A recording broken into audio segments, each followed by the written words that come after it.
Alright. I should be alive now? Right. I should be alive now? Okay, good. Let's get into this. Alright, let me get my ult up as well. Okay, we can get the background music. Alright. Got the background music set up. Wait, do I have the thing or not? Oh, I didn't clear my chat from the other day. Yeah, that's fine.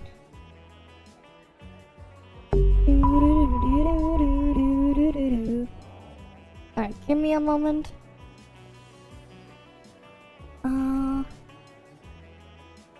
Where did I put it?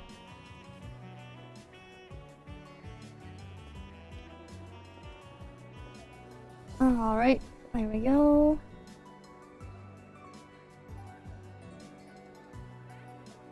Alright. Let's get shit going. Oh yeah, I forgot to open that thing again. I have to refresh that. Alright, yeah, we're gonna try it later, Fanta. Alright, if we got time, we're gonna try it later. Ooh. Interesting they didn't raise the cap.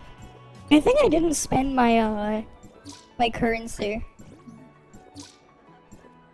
Thankfully, I did not spend it. That's big. I didn't spend, like, I didn't double my currency the other day. On the vehicle part. That is huge. I got the extra free stuff. Very nice. Right, I got the extra free pulls. Right, and free is free after all. Rip to those who did and unfortunately could not get those extra free pulls. Right, rip to those people.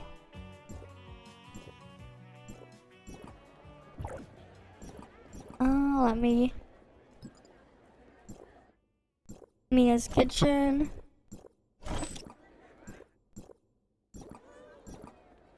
Right, rip to those people.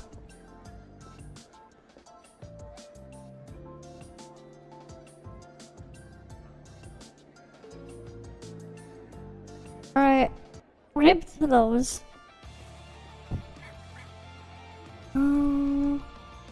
Oh yeah, I should make sure I claim my mail. Don't want to miss out on that. Alright, are you selling me the drug this week?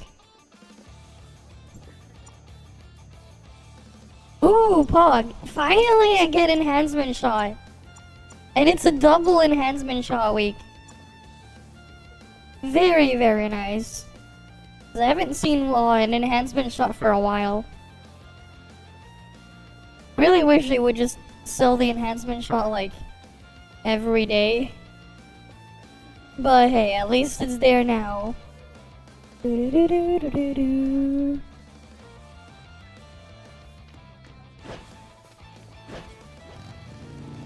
Alright, I got my enhancement shot. So that's Pog. Alright, let's see.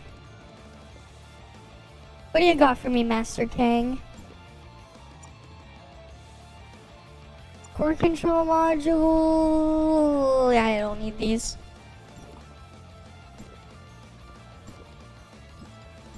Alright, do we have... Oh shit, we have old man. Does my ult have old man? Do we have old man? No, my ult does not have old man. So my ult got old man twice last week that had like a freaking red nucleus and special voucher.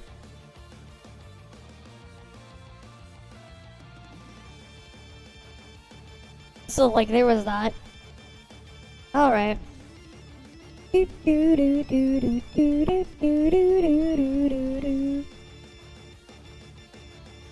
Alright, we wait for everything to load up. Alright, let me go grab Claudia.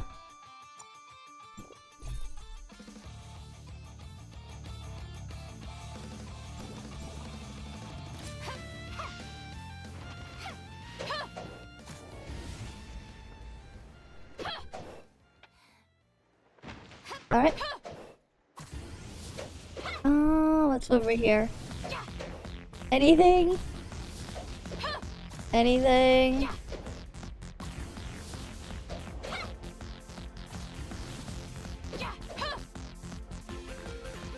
Where art thou, old man? I need myself an old man.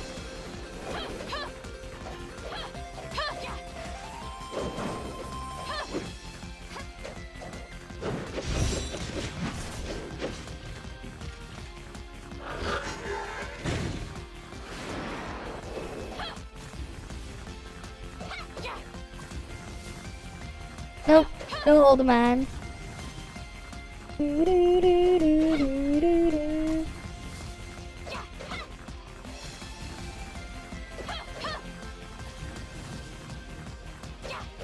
Alright. Let's go to the next spot. Where is my old man?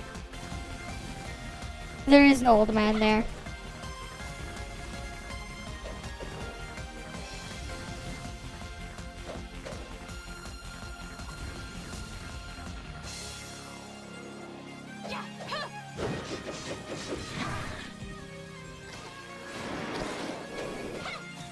Okay.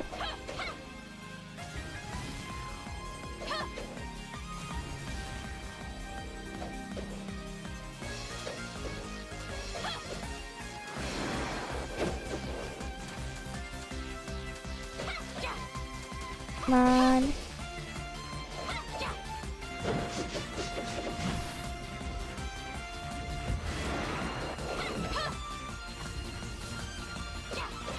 Anything here?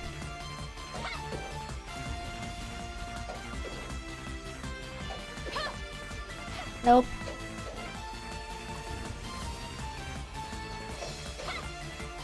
Damn, where is this old man?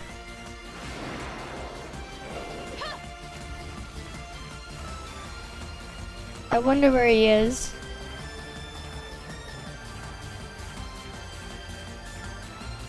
Well, he's not there. And like, I've been flying around trying to find him.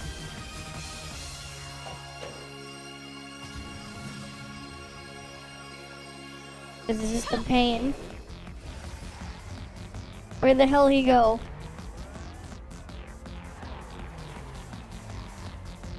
Watch him be like right here. Wait, he's not here? I run, Fanger. Where the fuck is the old man? He's supposed to be here. Where the fuck is the old man?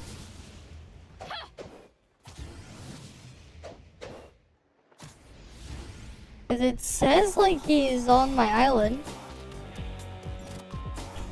Where the fuck is the old man? He's being a pain in the ass to find.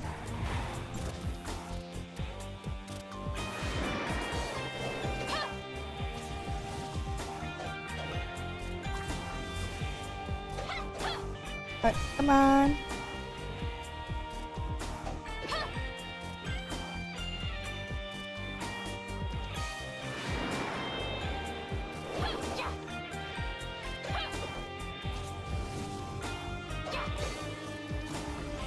Oh, he's over here.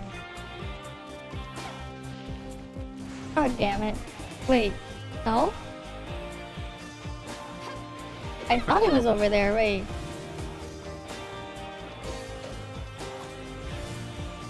He wasn't? I thought he was here. Where the hell is he? Where the fuck is the old man?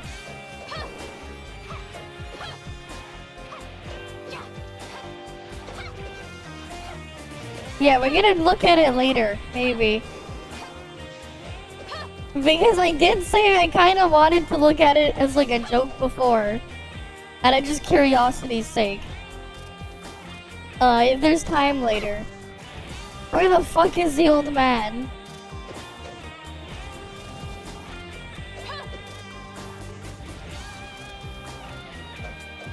Why isn't he showing up?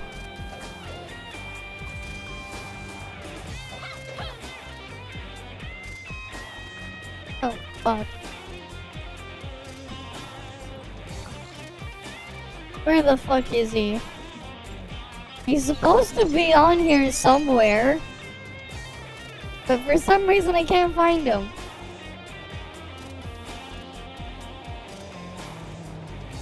You think CN Leaker's EOS last leak was Acerata moveset? Yeah, I don't know what the hell happened with them, man. Shit's been like radio silent with the CN Leakers.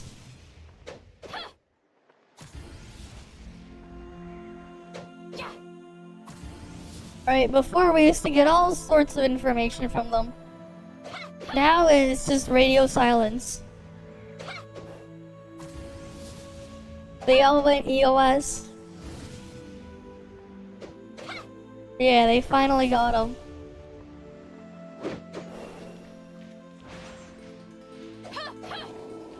I really am curious though on the route they will go for NTE stuff.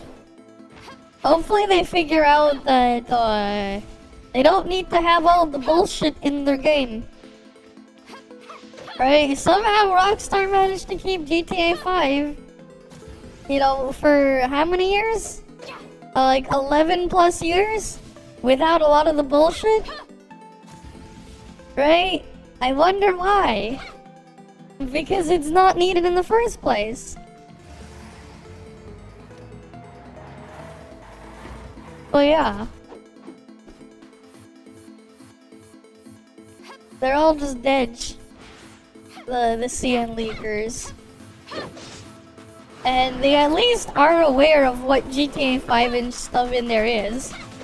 Because one of their, like, you know, announcement things and, like, what they've said in the description or whatever, they kind of mention stuff related to GTA in them, so hopefully they really just try to go for the sandbox route.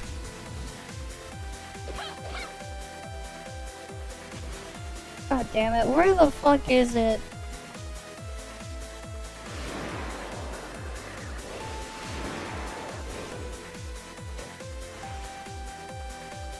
Where's my old man?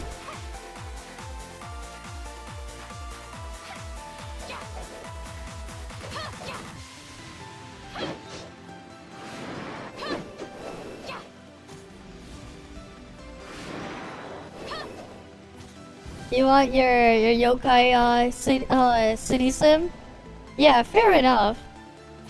Right, just make it like a full-on sandbox for people to do shit in. That would be ideal.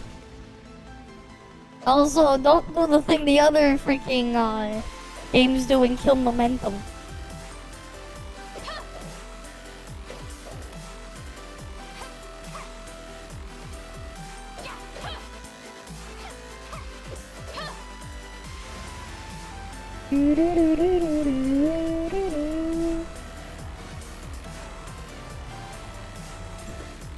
Alright.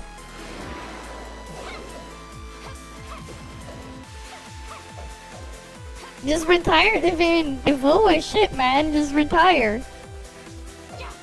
Well, you need something else to like be a reason to retire. Just if the thing is ass, then it's ass. You just stop. There we go.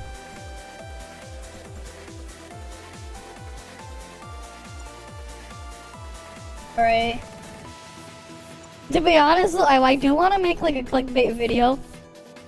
That's kind of trolling with the topic being like, you know what, now, like, where I'd be like, actually, I don't want a Genshin competitor. We're like, no, actually, you don't want a Genshin competitor.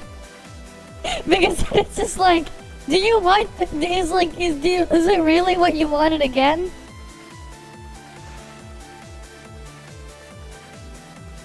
Right, like, here's the other thing, too. GTA 5 would, like, you know how much of a hassle it is sometimes to, like, install GTA 5? Let me show you guys something. GTA 5 is a pain in the ass to install.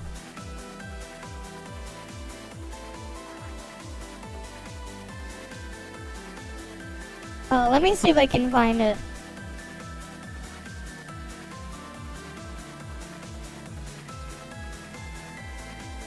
the exact article.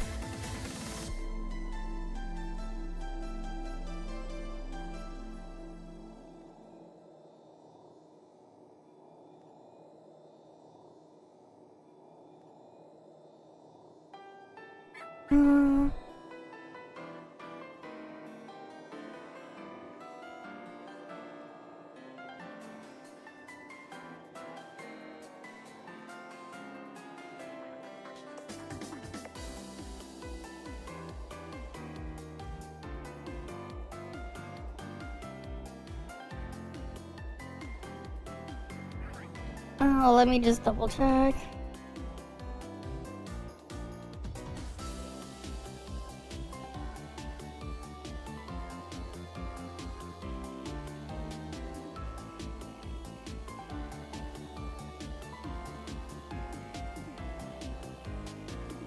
Right, cause like this is like a common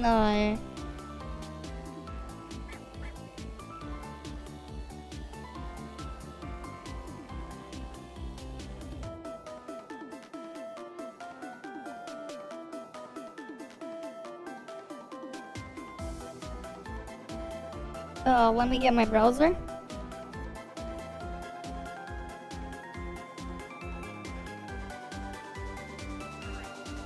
Cause like this will make you laugh. Like this is like an actual common issue people have with GTA 5. You buy GTA 5, when you try to open the game, it's gonna ask you for your CD key. And like a lot of the time it will have like this error for activating the key when you're trying to install it for some people's machines. So much so that like freaking Rockstar on their official website, they've had to like make freaking guides and shit on how to fix this problem because of how much of an issue it is with their dog shit DRM. It's like really bad. Like Rockstar's DRM. Like it is like actually a pain.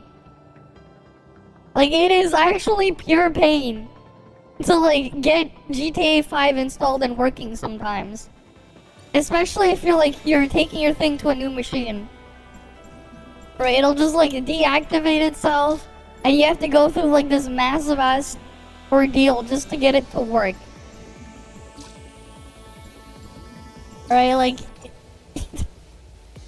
like it is just ridiculous. It's like you already have it activated with the Steam DRM and then you're logged into a Rockstar account. Why the hell do you need to do another thing on top? It just makes no sense. But that's Rockstar for you. They overcomplicated their shit and just made it more of a pain. And that's just what you have to deal with. Right?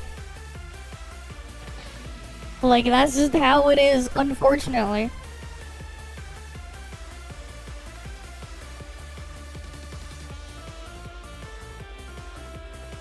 Oh shit, I just realized I was vitality capped.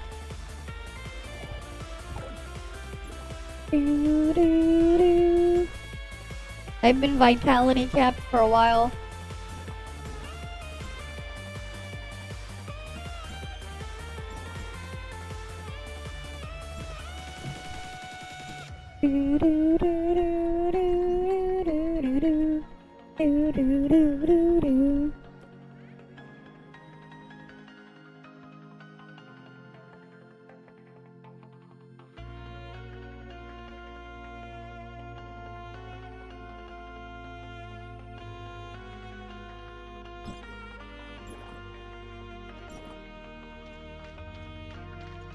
Alright, let's go.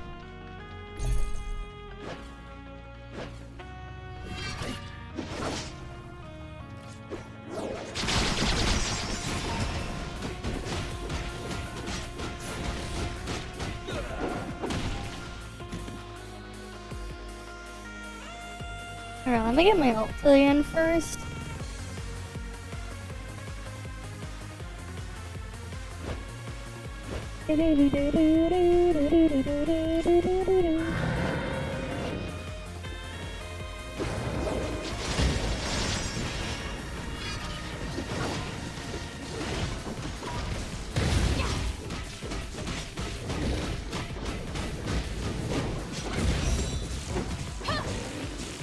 And dead. Easy. Alright, we'll keep things going. Oh, wait, there was like something else I saw earlier. I'll show it to you guys earlier. Like, I just randomly saw in my recommendations, and I saw this crazy ass thing. Like, it's like really cool what I saw.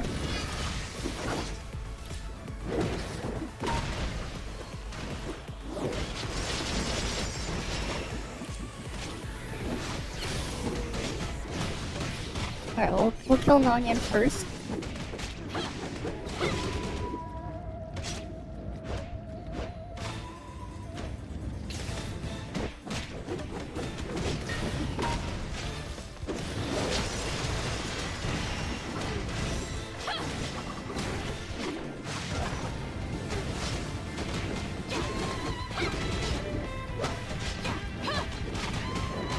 Come on, Nonyan, you're almost dead.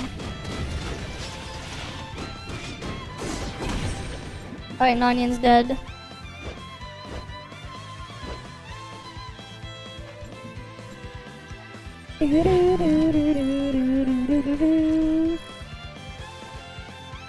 But anyways, so like this is what I saw. You know, I'll just show it to you guys now. Like I saw this just randomly in my recommendations. Someone titled it this. I think this is peak high-speed platforming. Right? Like this title. Or maybe I'll just show it to you when more people come. Because we kind of just went live. Oh, inventory full? God damn.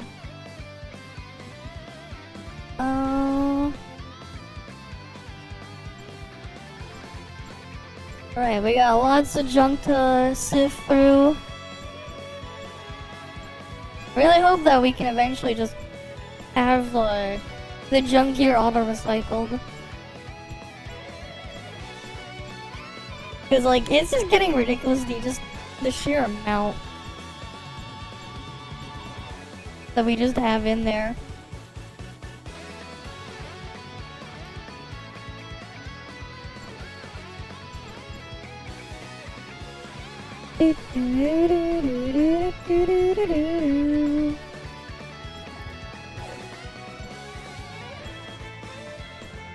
Yeah, at least that's easy for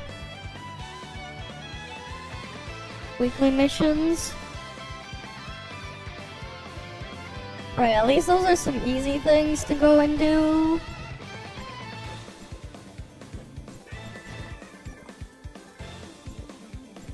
Oh yeah.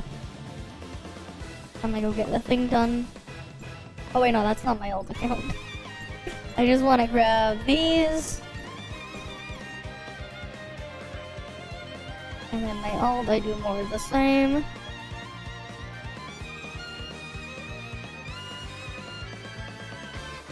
Alright, how many more days is the thing for the banner here? Right, updates in, 2 days. Cool, cool, cool. It's almost here.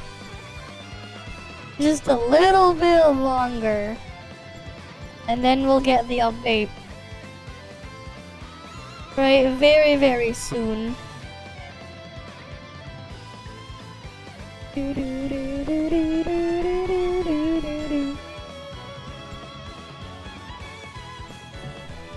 Alright, let's get the join ops finished. Just 3 more runs. And then we gotta do all the other stuff. Alright, we gotta get all the other stuff done.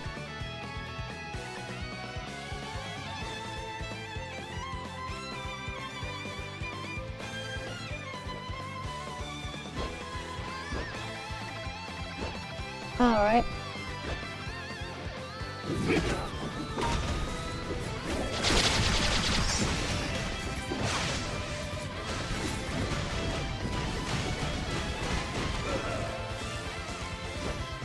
Alright, come on. Oh shit, I went the wrong way.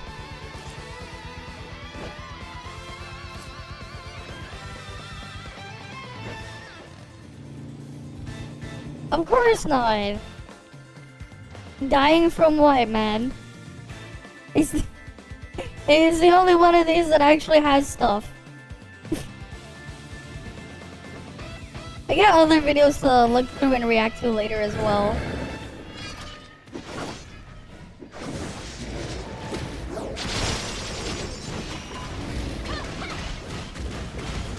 Nice. Congrats on that, Dasfetti. Next patch though is soon. Right? Wait, in 2 days from now we get the next update? Is it on Wednesday? No, 2 days from now. No, it's on Thursday. Right? Is it Wednesday or is it Thursday? No, it ends 2 days from now. There's not much drama, people. Yeah.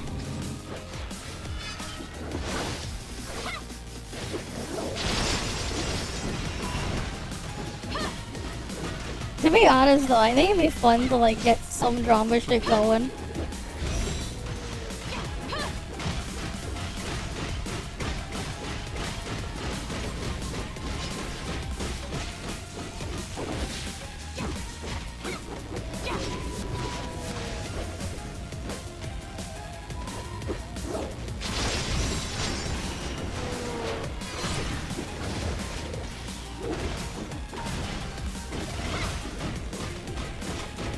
Time to whack an onion.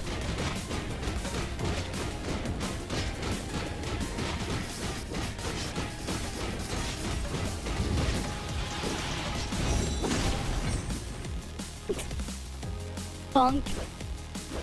Alright, we bonker.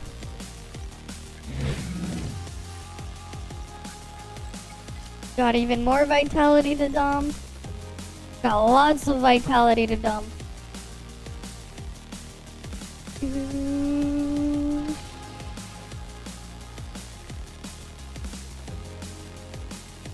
Got so much vitality dump.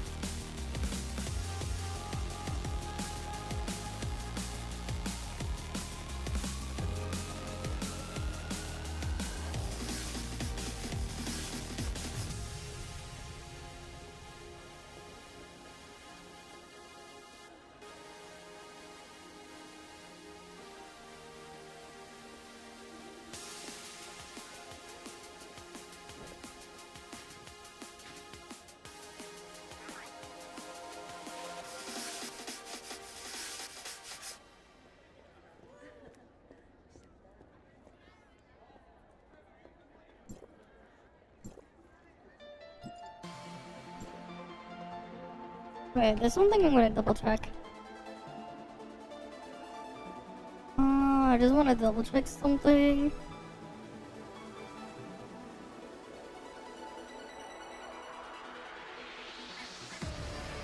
Wait, not that one.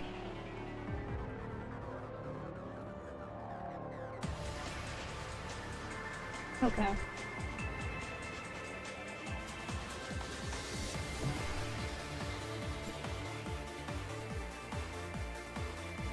Oh, I'm gonna run it 2 more times. Let's go, 2 more times. Alright, what the hell was that? Okay. There was just like a sudden random pause. I was like, the fuck? The fuck just happened? Why was there like a random sudden pause?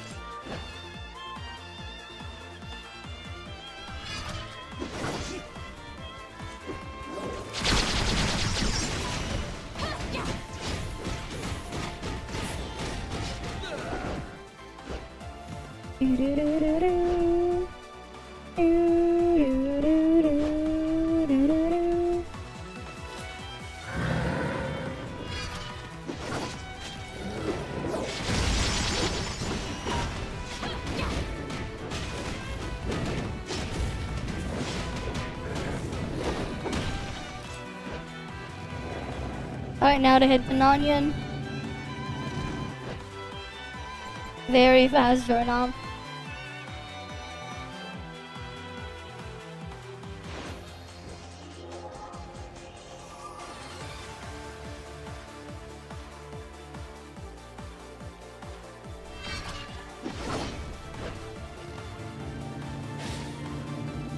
Was it an onion?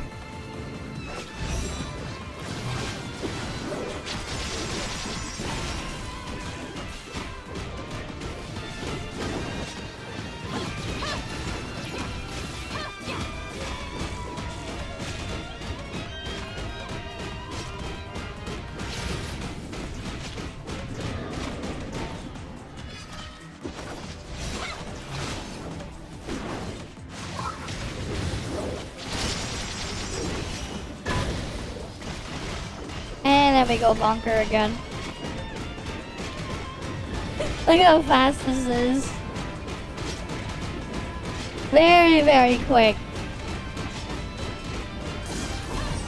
Right, less than 2.5 minutes. Easy. Right, easy, less than 2.5 minutes.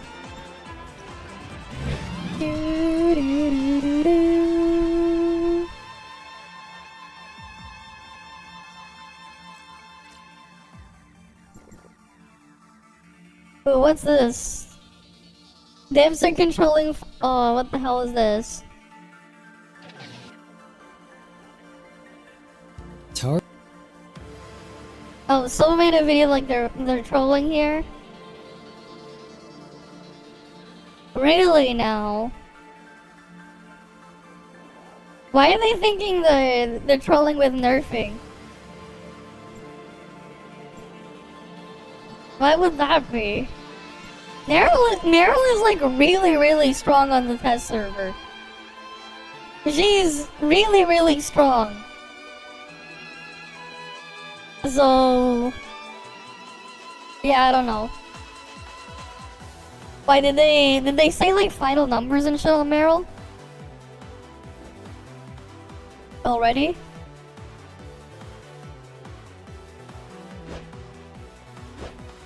You know, we'll look at that in a bit. We'll look at it shortly. I am curious, but Meryl wasn't the problem.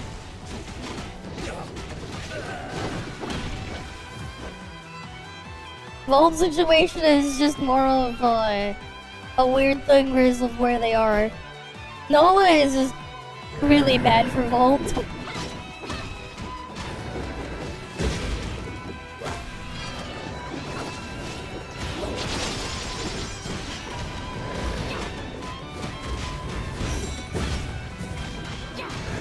Real gamer, you caught up with Final Fantasy 14.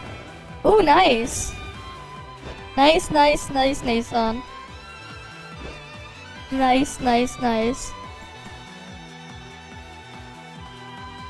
Vault bad for now. You know what? It's all a matter of perspective. Right? It's all a matter of perspective. Vault bad for Nola, or Vault Nola bad? Technically, both are true. All a matter of perspective.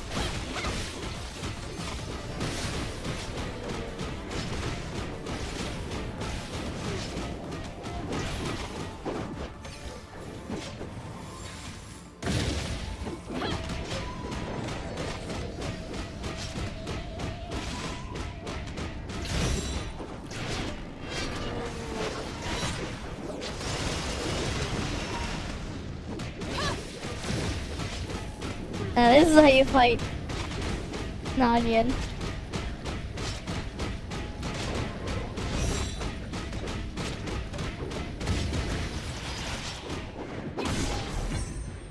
Here we do the bonk gameplay.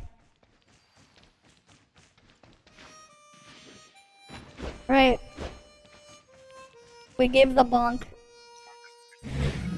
All the bonk.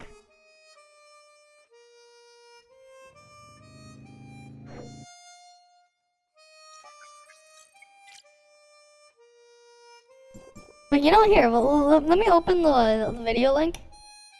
We can. Tower Fantasy's global. Let's go. Let me open it properly. We'll put it in my browser.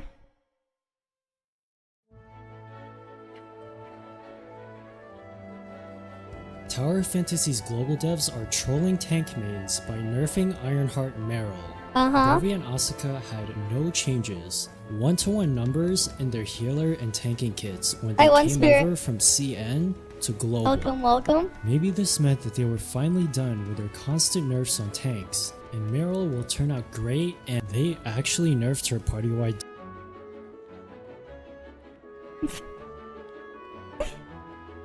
You mean this? Oh. Yeah, I guess. I don't think so, no. I think 4.3 is minor patch. Damage buff from 20% to 10%? Yeah. What? I thought Asuka keeping her CN numbers meant that the developers in Global finally came to their senses and realized that they really shouldn't touch any of the Fortitude characters' tanking numbers when bringing them from CN over to Global. Because they've been doing that the entire time with healers. Going back all the way to Lyra, Lyra kept her 15% party-wide damage buff from CN. Fiona's Link ability didn't get any changes from CN to Global. Her resistance shred wasn't lowered, and Brevi as a support is the exact same as she is in CN from A0 to A6.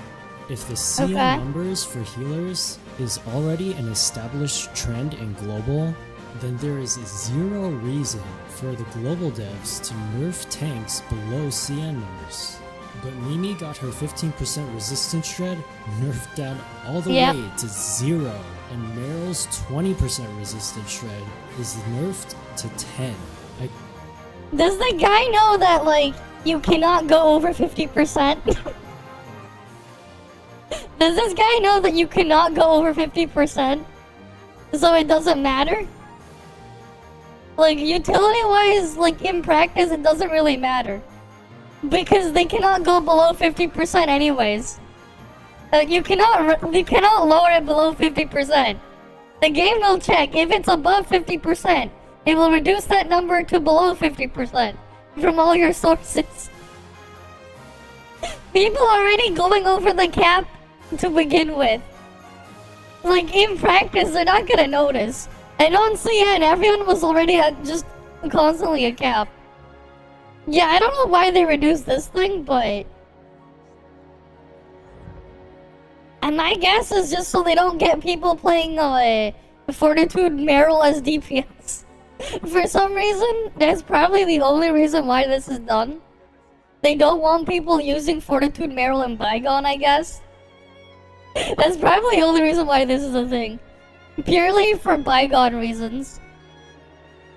I guess Asuka had special protection since she's a collab character, but what is going to happen when the CN devs, which I'll be referring to as Hoda, finally figures out what they want tanks to do and how they should design their gameplay, and finally releases the long-awaited Alter tank? Will the global devs just continue their habit of nerfing every new tank that releases to global? Are they going to nerf the Alter tank's damage buffs for the team by cutting them in half, or maybe even removing them entirely like they did with Meryl and Mimi? Because if they do that, it is very likely that the Alter tank won't be as strong as Fiona is for healers, which would pretty much kill the tank role in global. It definitely seems like, looking at Meryl's CN kit for tanking, that Hoda seems to be cooking up something, most likely in preparation for the Alter tank, so that ToF can finally move away from the 2 healer, 2 DPS dominance, and back to the intended 2 DPS, 1 healer, and 1 tank team setup that the game keeps recommending, but nobody actually ever follows. Meryl has really good charge rate, especially at A1. Her A6 gives damage protection for the entire team, and this is really good Ascension scaling. Their Ascensions are really well designed because your team really only needs damage protection in the extremely difficult content for leaderboards like High Difficulty Origin of War. So free-to-plays and low spenders can stop at A1 and aren't pressured to go all the way to A6. You know, people figured out other weird shit to do in Origin of War 2. Like, even if they gave it to the tanks, they're not even gonna use it. The people going for, like, crazy shit in Origin of War, they'll just do something bizarre. Like, I've seen people do runs where now they just put in Plotty on a healer, force them to take aggro somehow, and then just have them fly. the entire time in Origin of War. Like, the thing is, like, if you're gonna just manipulate Origin of War, they'll just... One of the things they'll do instead is like, oh yeah, the healer can fly. Get them to, like, take aggro, and just have them fly above Origin of War. They'll stay on plotty and then only swap when they need to cast Brevi heal and then, or something. Like, that's the thing that some people do in Origin of War now. They have the freaking healer fly above everything.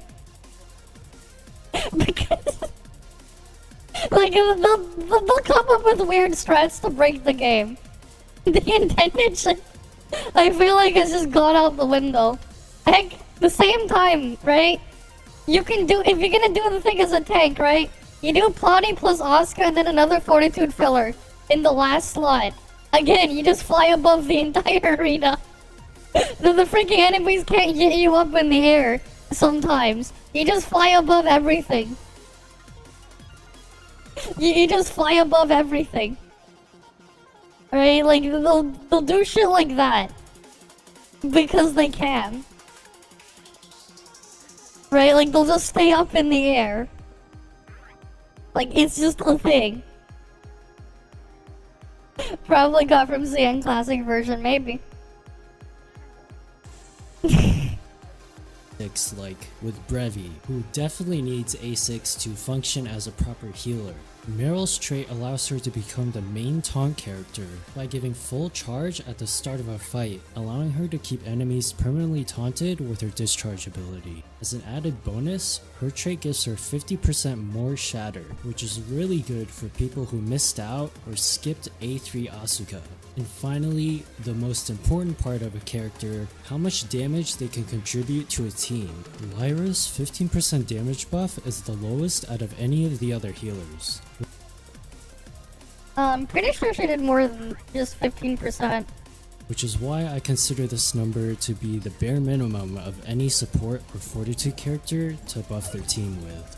Meryl's resistance shred is actually a little higher than that, at 20%, and this is from Meryl straight out of the box at A0. So Meryl... You know, I wonder if the guy understands how resistance shred works. Because 20% resistance shred is a lot weaker than he thinks. It's not that strong. It is not a 20% damage increase. 20% resistance shred is not a 20% damage gain. In most situations, it's not. You have to be in a really, really weird, extreme situation for that shred to actually be that much of an increase.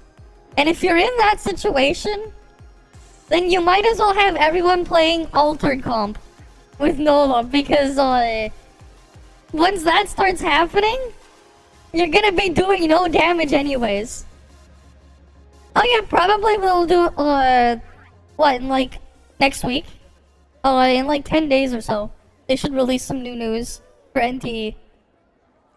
But like the reality is like what? Here, we'll get a calculator out.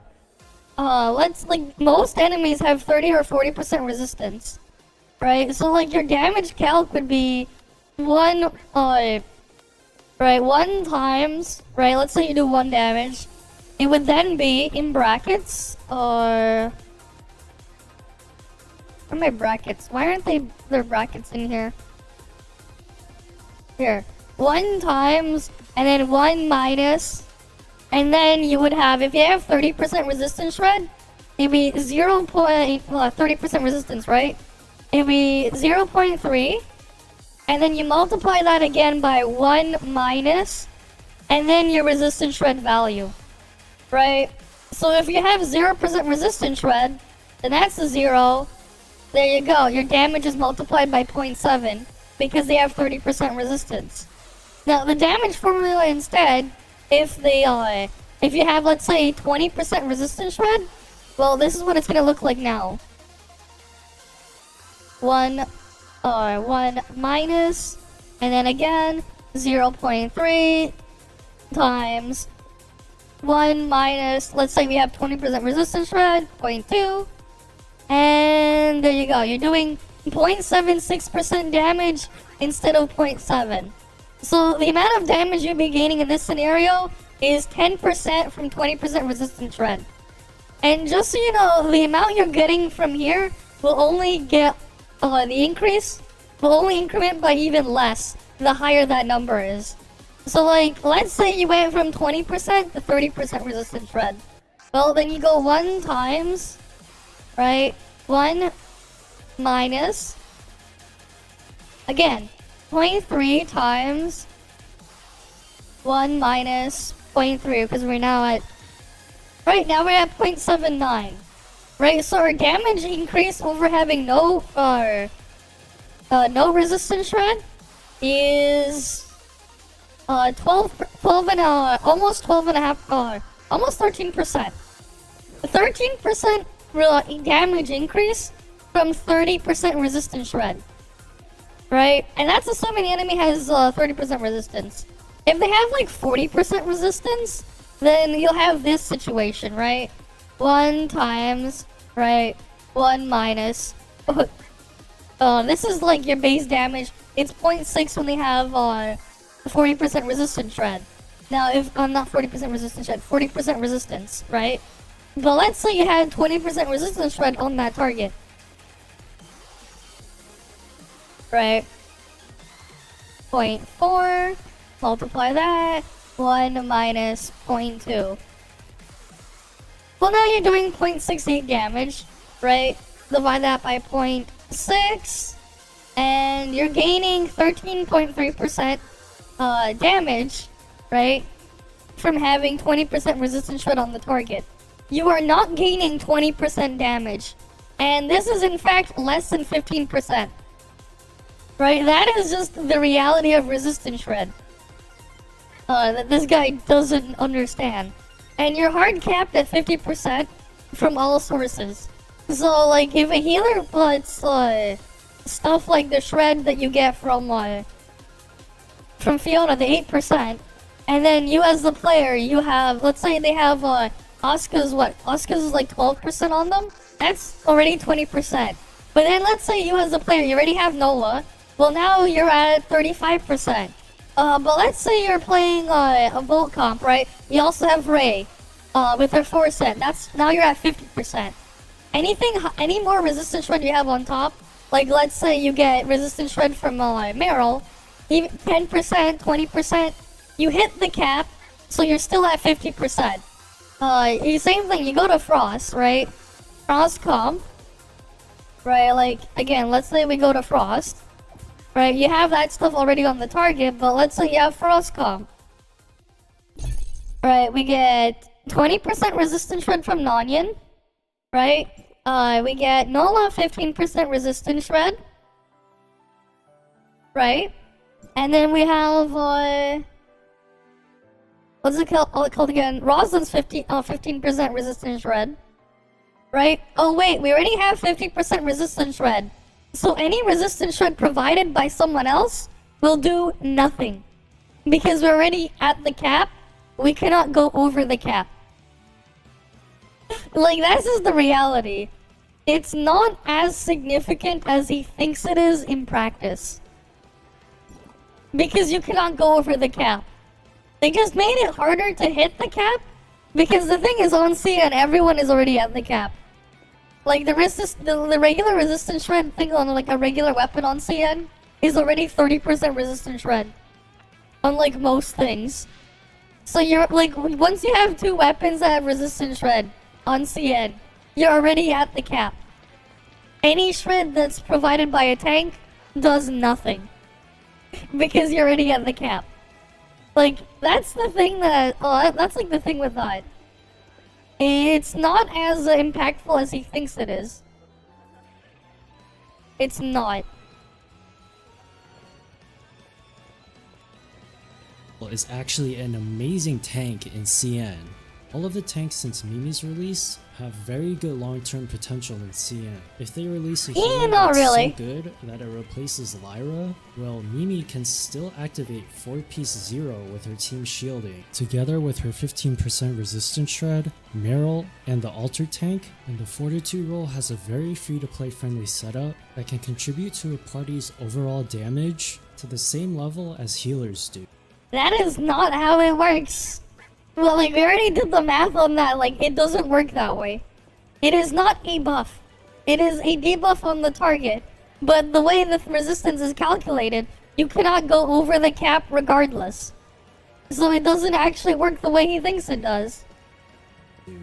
Asuka isn't as free-to-play friendly, but her kit is still very solid. Alright, like, we can go look at any kit with a resistance shred. Let's say we start with, Nanyans. Alright, here we go. It just ignores 20%. Cool. But, like, it's missing the rest of the description where it won't go over the cap. But, like, right here, each element's total resistance ignored cannot exceed 50%. Let's look over here. Each element's resistance ignored cannot exceed 50%. It cannot exceed it.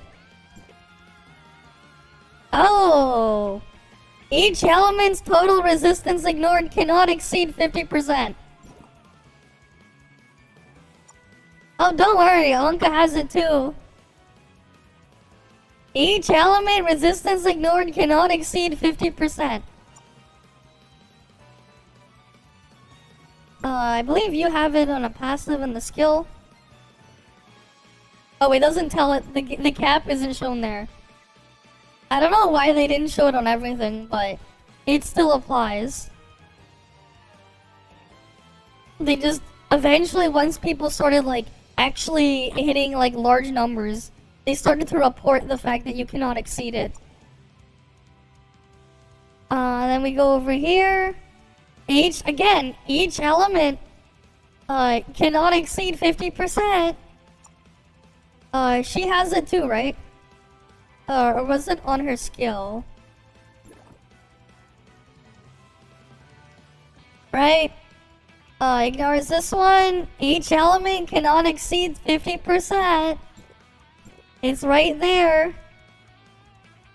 Gyu has it too. Again, each element resistance ignored cannot exceed 50%. Plotty has it on her discharge, I believe.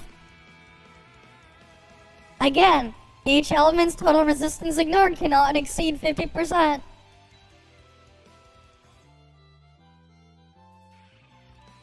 They can't hit it. Like, it doesn't matter. Like, you won't hit it. Like, you won't hit it. You won't go higher than that. You'll hit the cap and that's it.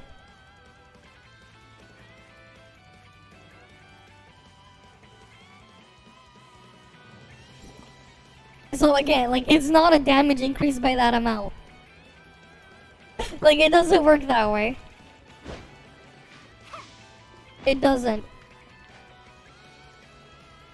Is there anything more in that video? With long-term potential. Unfortunately, the same can't be said for the three of them in Global. The Global devs keep gutting these tanks whenever they get released, when their tanking numbers and values should be left untouched, and the same as CN. Mimi is very likely to be benched by Meryl in Global, and by the time the Altar tank releases in Global, maybe she'll get nerfed so hard that both Meryl and the Altar tank will just be benched by a full healer setup. This is just speculation on my part, but Hoda probably knows that they can't keep putting in forced tank mechanics into ToF for the rest of its entire lifespan. Most of the forced tank mechanics are only found in high difficulty, high level Origin of War, and it's usually the very last or the last few floors, so tanks aren't even actually involved in most of Origin of War. And the other game mode where they're forced in is Frontier Clash Evolution, which again is only found in the higher levels of FCE, and even in those, you can usually get away with using 2 healers instead of actually following the forced tank mechanics. You'll actually do more with 2 healers instead of following the tank mechanics. It's not even that. You actually just do better without the other tank for the most part. There are ways to cheese it. And second of all, every forced tank mechanic has more or less just been the same. The interference debuff reduces a DPS's damage by 90% if they have aggro. Another mechanic in Origin is Colton slowing down the aggro target until they can't even move or attack. So the tank has to keep aggro. Rudolph greatly reduces the DPS's damage if they don't attack it from behind. So unless a tank is keeping aggro, Rudolph will always turn to face towards them. All of these forced tank mechanics involve the tank contributing an entire DPS's worth of damage by preventing a DPS from losing all of their damage. Which is a lot like a Fiona Link, because Fiona Links usually double a DPS's damage.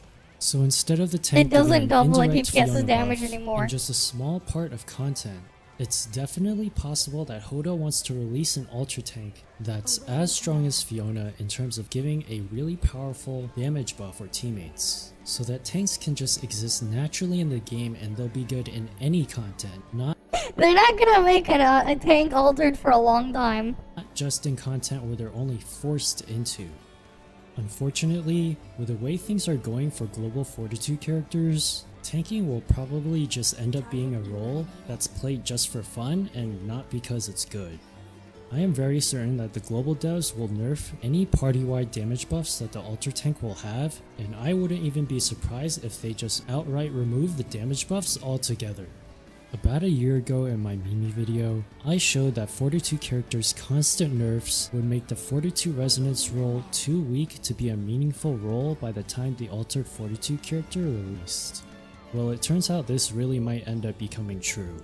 It would be great if there was some way to let the global devs know that they should give Meryl back her 20% resistance shred in her tanking kit before she's finalized and released, and even more importantly, to tell the global devs to stop fiddling around with Fortitude characters' numbers that specifically affect their performance as tanks in multiplayer gameplay. I'm not sure how that could be done. I think only the big content creators and the players in the test servers are really the only ones to get the devs to notice, and they would need to provide enough feedback to get them to realize that this could become a really big problem when the time comes for Hodo to bring life back into the fort. Yeah, I don't know. The devs like giving Meryl the option to wear lingerie in the open world. Oh, true, they should. They should put that as an option. Like more than like some of the other stuff that you can customize in there. That'd be nice, like if you can like fully like customize them further. Fortitude Resonance role and have it make its comeback, but only in CN's Tower of Fantasy. Alright, that's all I have to say. Thanks for It's not like as significant as he thinks it is. What I'm curious on is if Meryl will have what the hell is gonna happen with the crit resistance shred. Because the reality is, enemies don't have crit resistance on global. So I'm really curious what the hell that's gonna like do. Because like, we don't have crit resistance on global. Like, it's just not a thing. So if enemies can have negative crit resistance, I wonder if that means Meryl with her matrices as Fortitude basically gives everyone 8% crit rate for free. Target eliminated. Which is a lot more significant of an increase than the resistance shred. Like, it's funny how he didn't mention the crit resistance reduction got nerfed. It's funny how he didn't mention that. Because, like, yeah, it was like 15% or something on the CN version.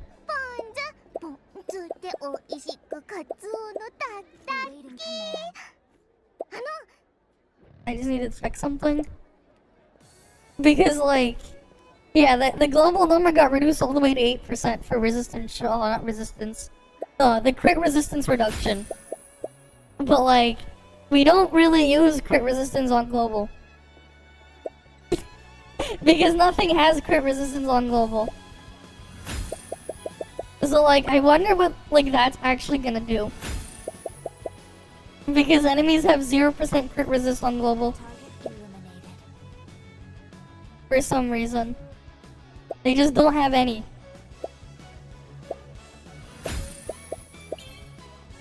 Alright, I just wanted to double check a thing there. Because like, yeah, I wonder if you can get negative crit resistance. Because if you can, that can be kinda crazy. Because then, hey, you get actual free crit buff. That'll actually be somewhat significant.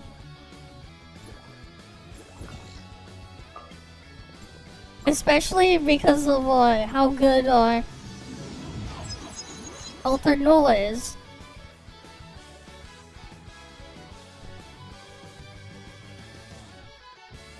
But I'm just curious to see how that would play out in practice.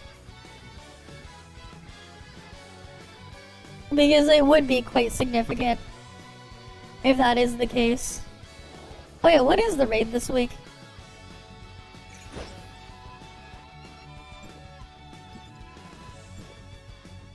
Oh, Jingchan. Alright, we can like probably cheese them with altered mode.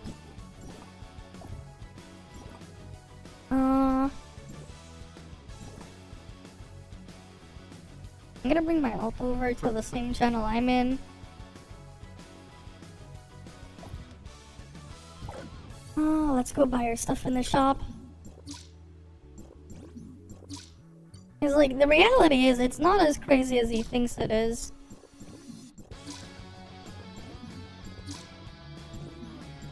Target eliminated. They don't really have, crit resist mechanics on enemies.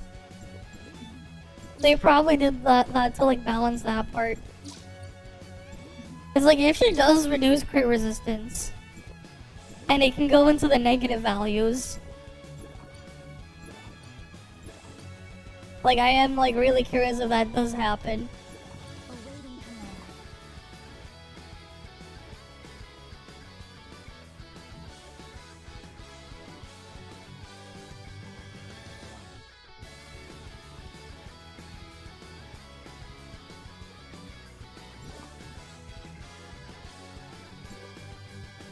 Awaiting command.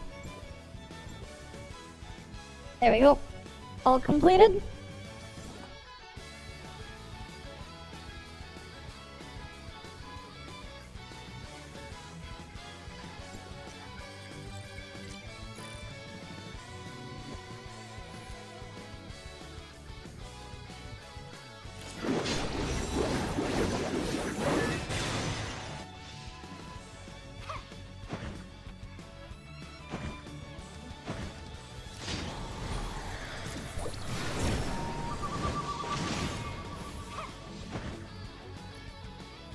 Alright, we just need WL6s and the other thing. What does my alt need?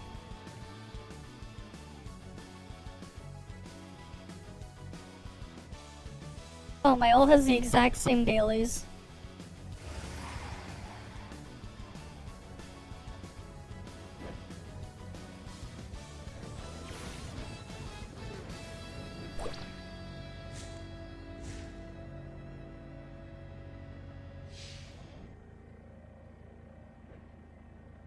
Alright, we gotta go get some WL6s.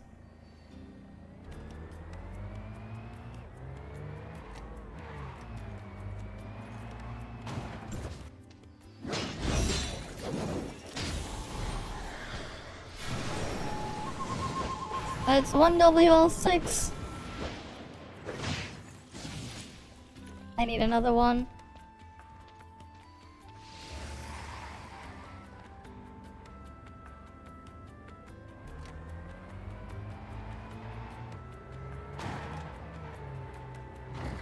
Oh, good thing there's one nearby.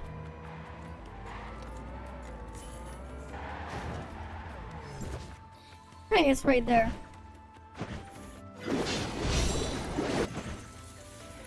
Done. Easy.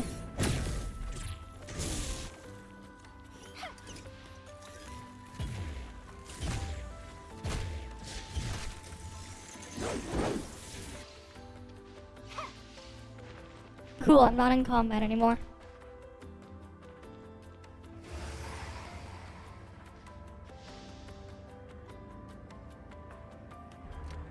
Alright, let me go find a machine to do the hacking at.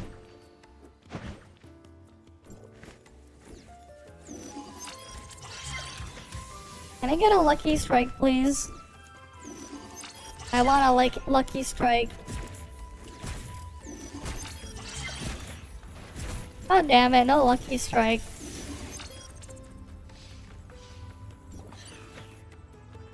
We'll have to do more of it later.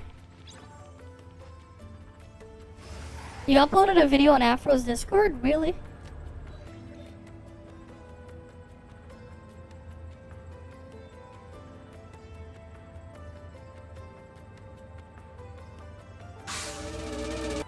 Oh, I have to download it. Oh, god damn it. Wait, is there a way I can open it without having to download it? Let me see.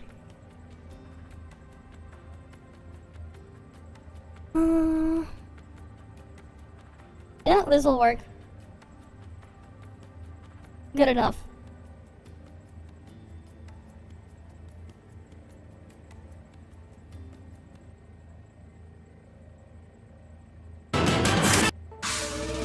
Revenge of Meta Knight?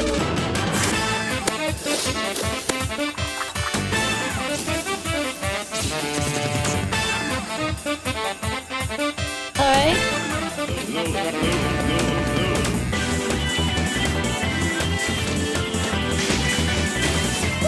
minute. Yes, yes, yes, yes.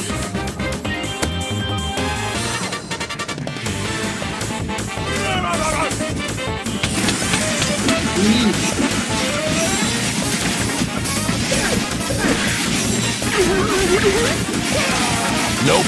Hey, what? Revy OS, yeah.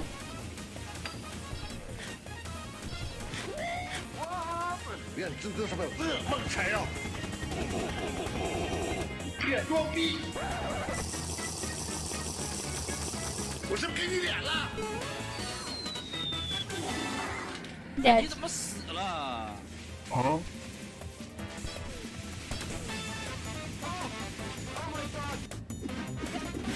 This is cute.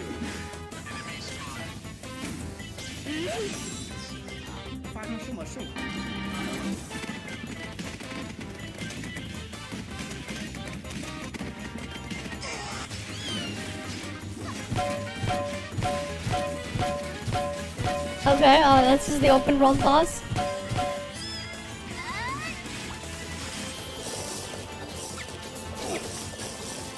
Wait, what remix is this?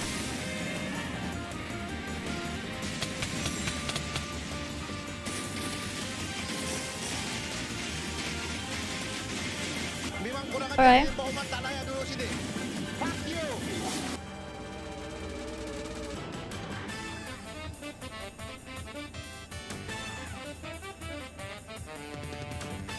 Huh?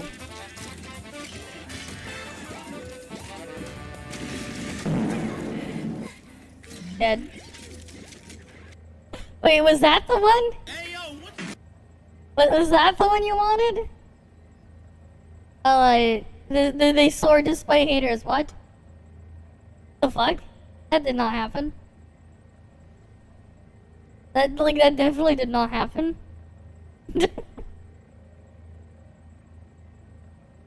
Oh yeah, weekly supply. Let's go. 3, 4, 5, 6, 7, 8, 10 pull right there, and more gearboxes.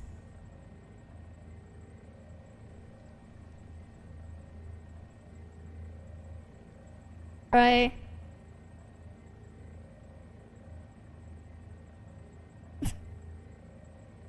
it's the same. It's like there's like a damage mitigation thingy somewhere. I forget. Like it's not anything special.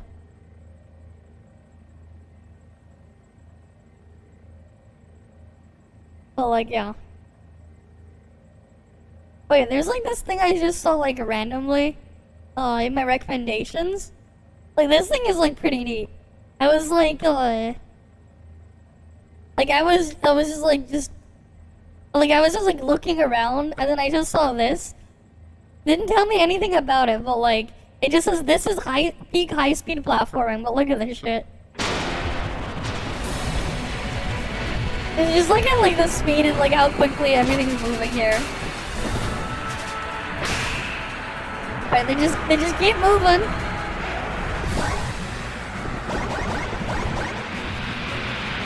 I kind of want to try playing this.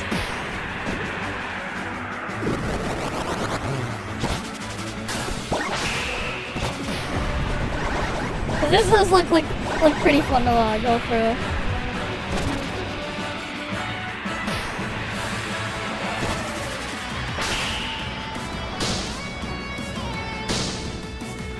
Or he's just staying in the air like this, keeping the momentum going.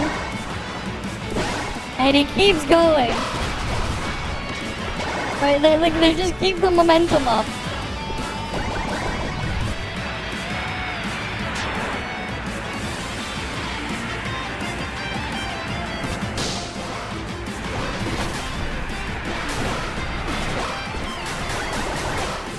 Right, like you can clearly see they're keeping all the momentum going. Yeah, it's a 3D platform game.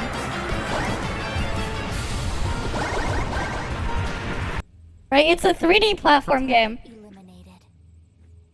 Right, like a Sonic game is also a platform game. It's just in 3D. You may move at an insane speed, but it's still that. What else would this be?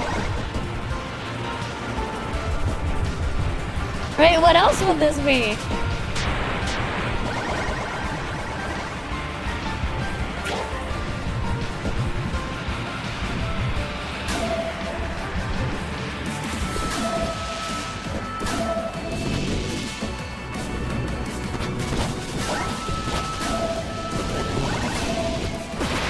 Right, what else would this be?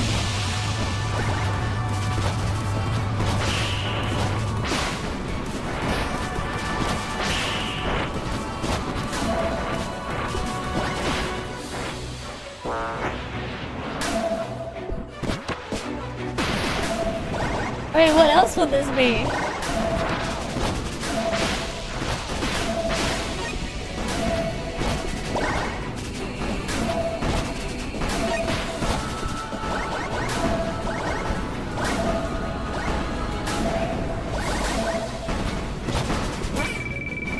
Oh, you got hit.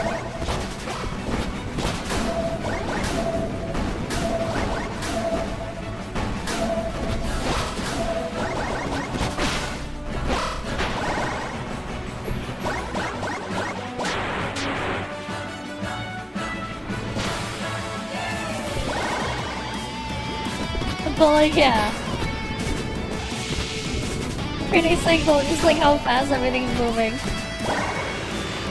And they keep going. Right, like it just keeps going.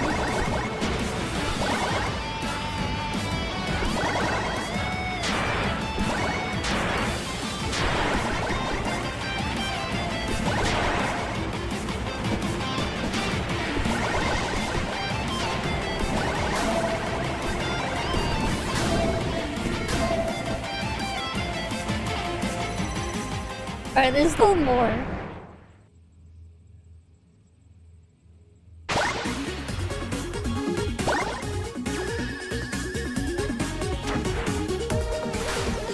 Alright, like there's still more.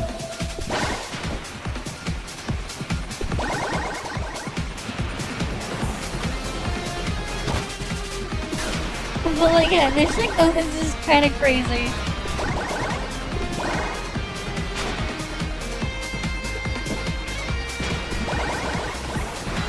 You're just zooming through it, but like...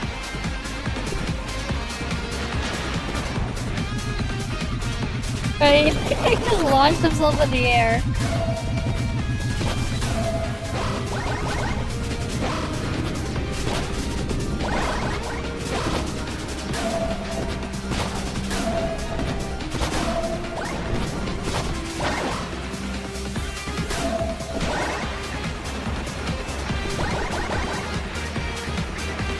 Right, like he's just keeping the momentum going. Like nothing's just slowing him down. Oh, he fell off, but he recovered, and he's just going.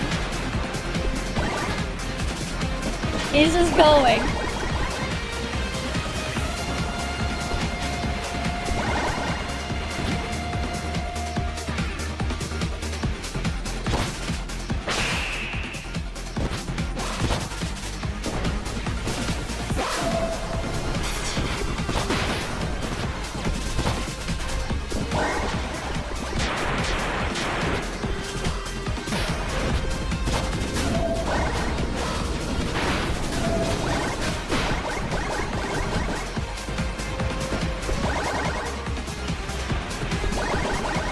Right, but like you can see like the difficulty comes from like maintaining your speed and momentum for something like this. Because like yeah, you just want to go fast. And he got hit.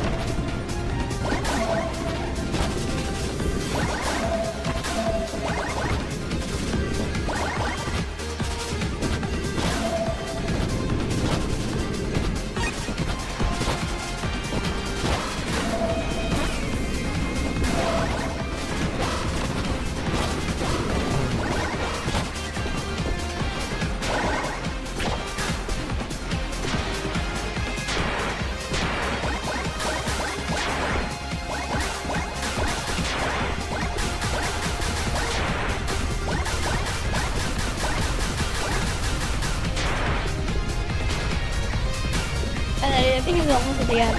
Yeah. Oh, he got hit.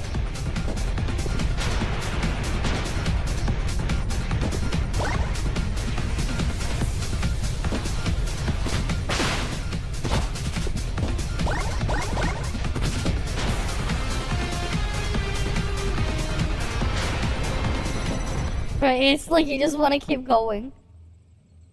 But yeah, apparently this is called, this thing. Like, I just randomly saw this. This is apparently a thing. Target eliminated. Apparently they made 2 more of these, because this is the 3rd one.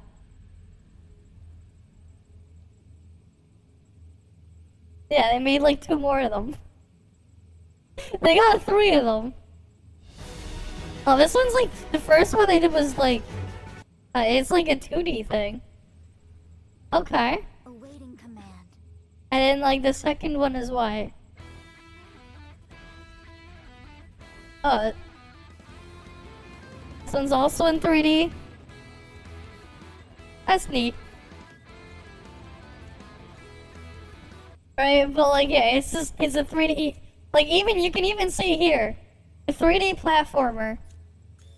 It's just a high speed one. Eliminated. Right, it's a 3D one. It's just fast. Wait, why is it say 32 gigabyte here, but then 42 gigabytes here?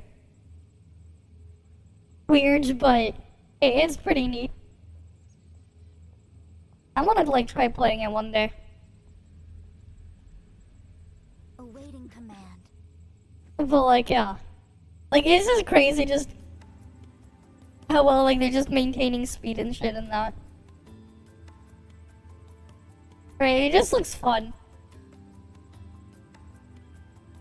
Because like you just move fast and you try to keep it quick. Target eliminated. Oh yeah, it was like sent a video to look at. Yeah, we'll try to do some reacts while while we like look for what's it called again? World boss kills. How about that? Where is I was sent a couple of videos. Awaiting command. Oh yeah, I was like sent a couple again.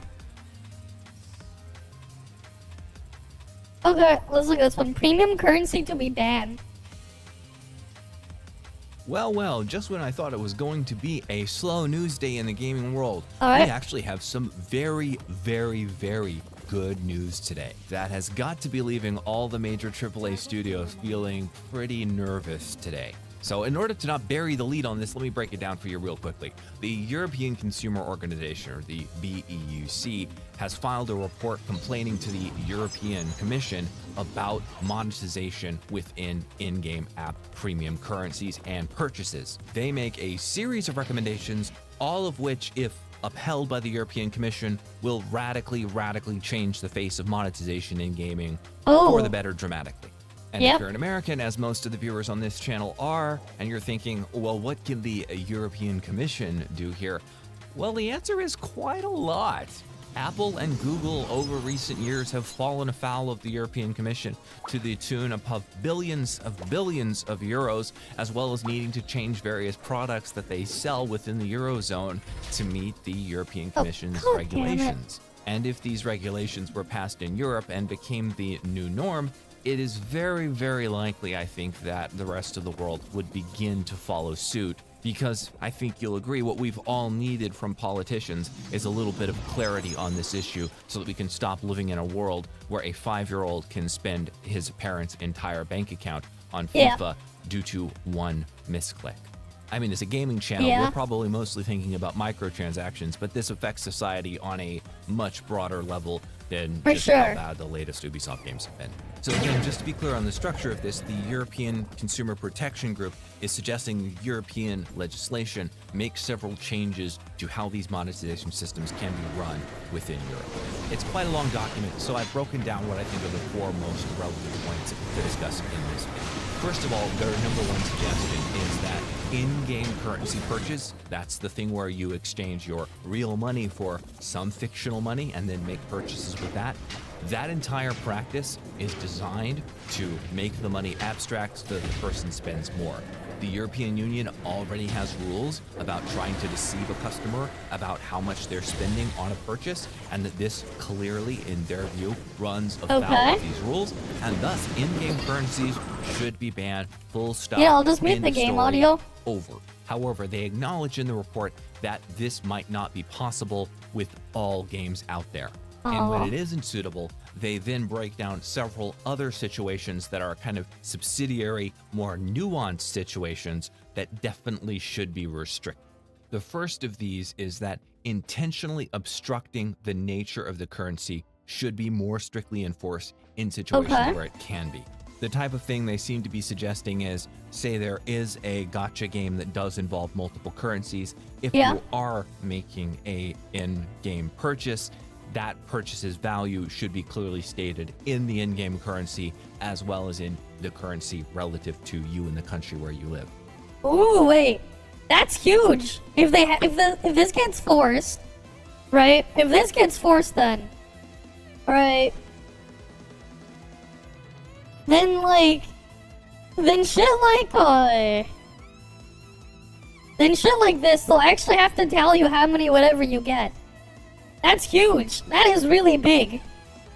If that shit gets forced, like, instead of it saying like this, they'll have to tell you like the raw number of value that you would spend it on, it would be equivalent to. That would be big. That would be really, really big if that gets forced. Then it'd be hilarious. Like, I'm pretty sure then it would also stop them from just putting like the BS bonus numbers that they like to put in a lot of these as well. Like, they have to include it in the base thing or whatever. They'd have to make it a lot more clear.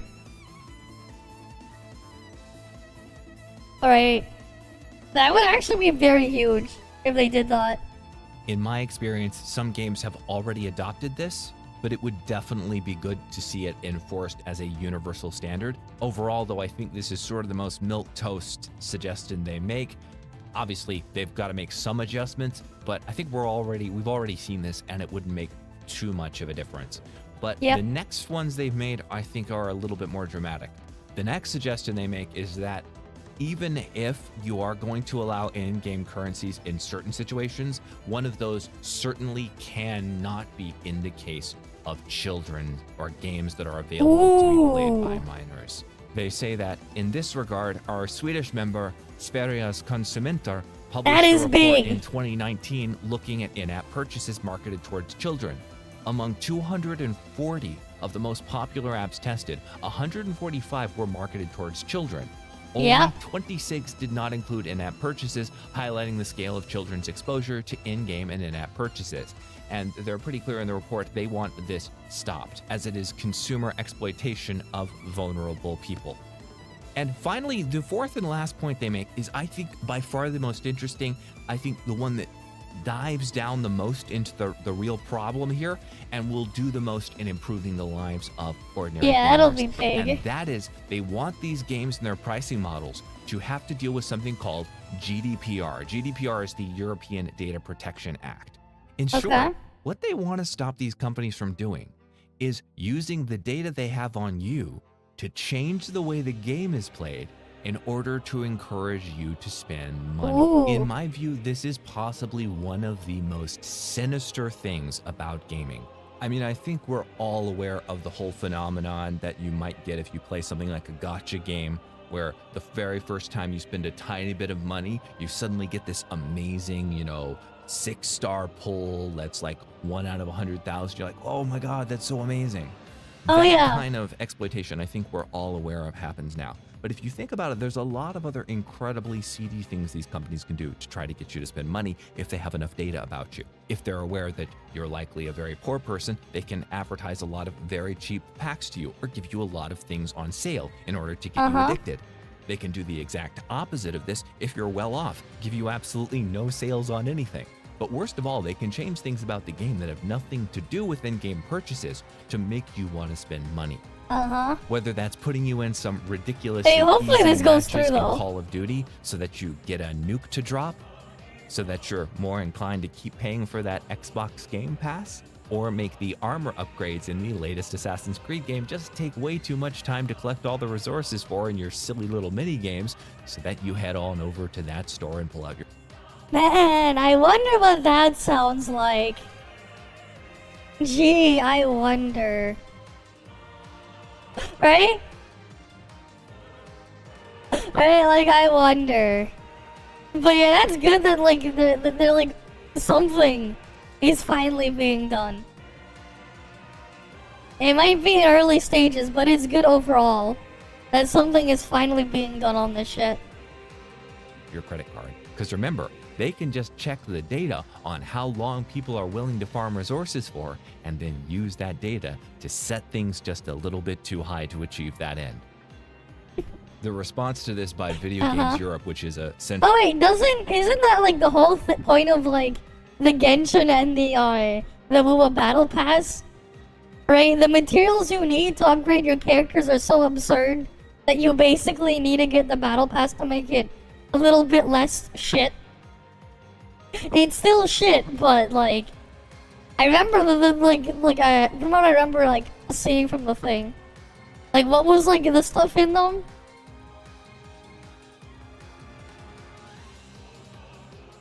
Right, like you look at Genshin Battle Pass rewards, it is probably here.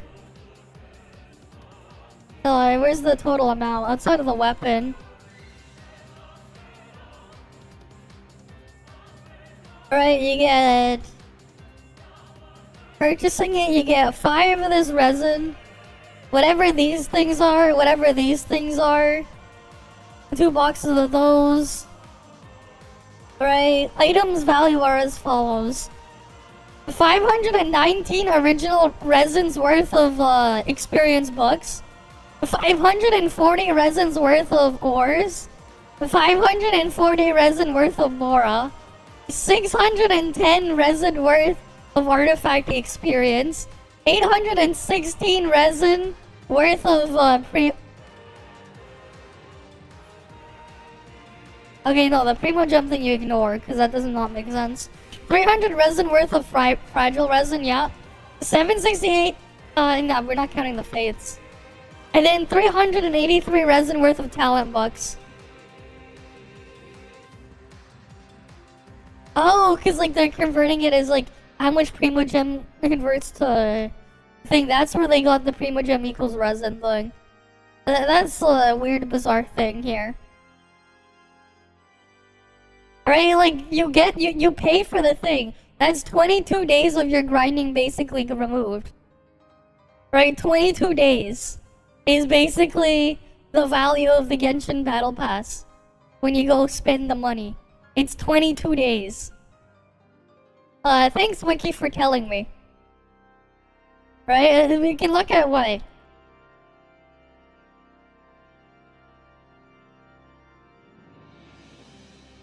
Alright, like, it's like, same shit here, right? What's the total rewards here?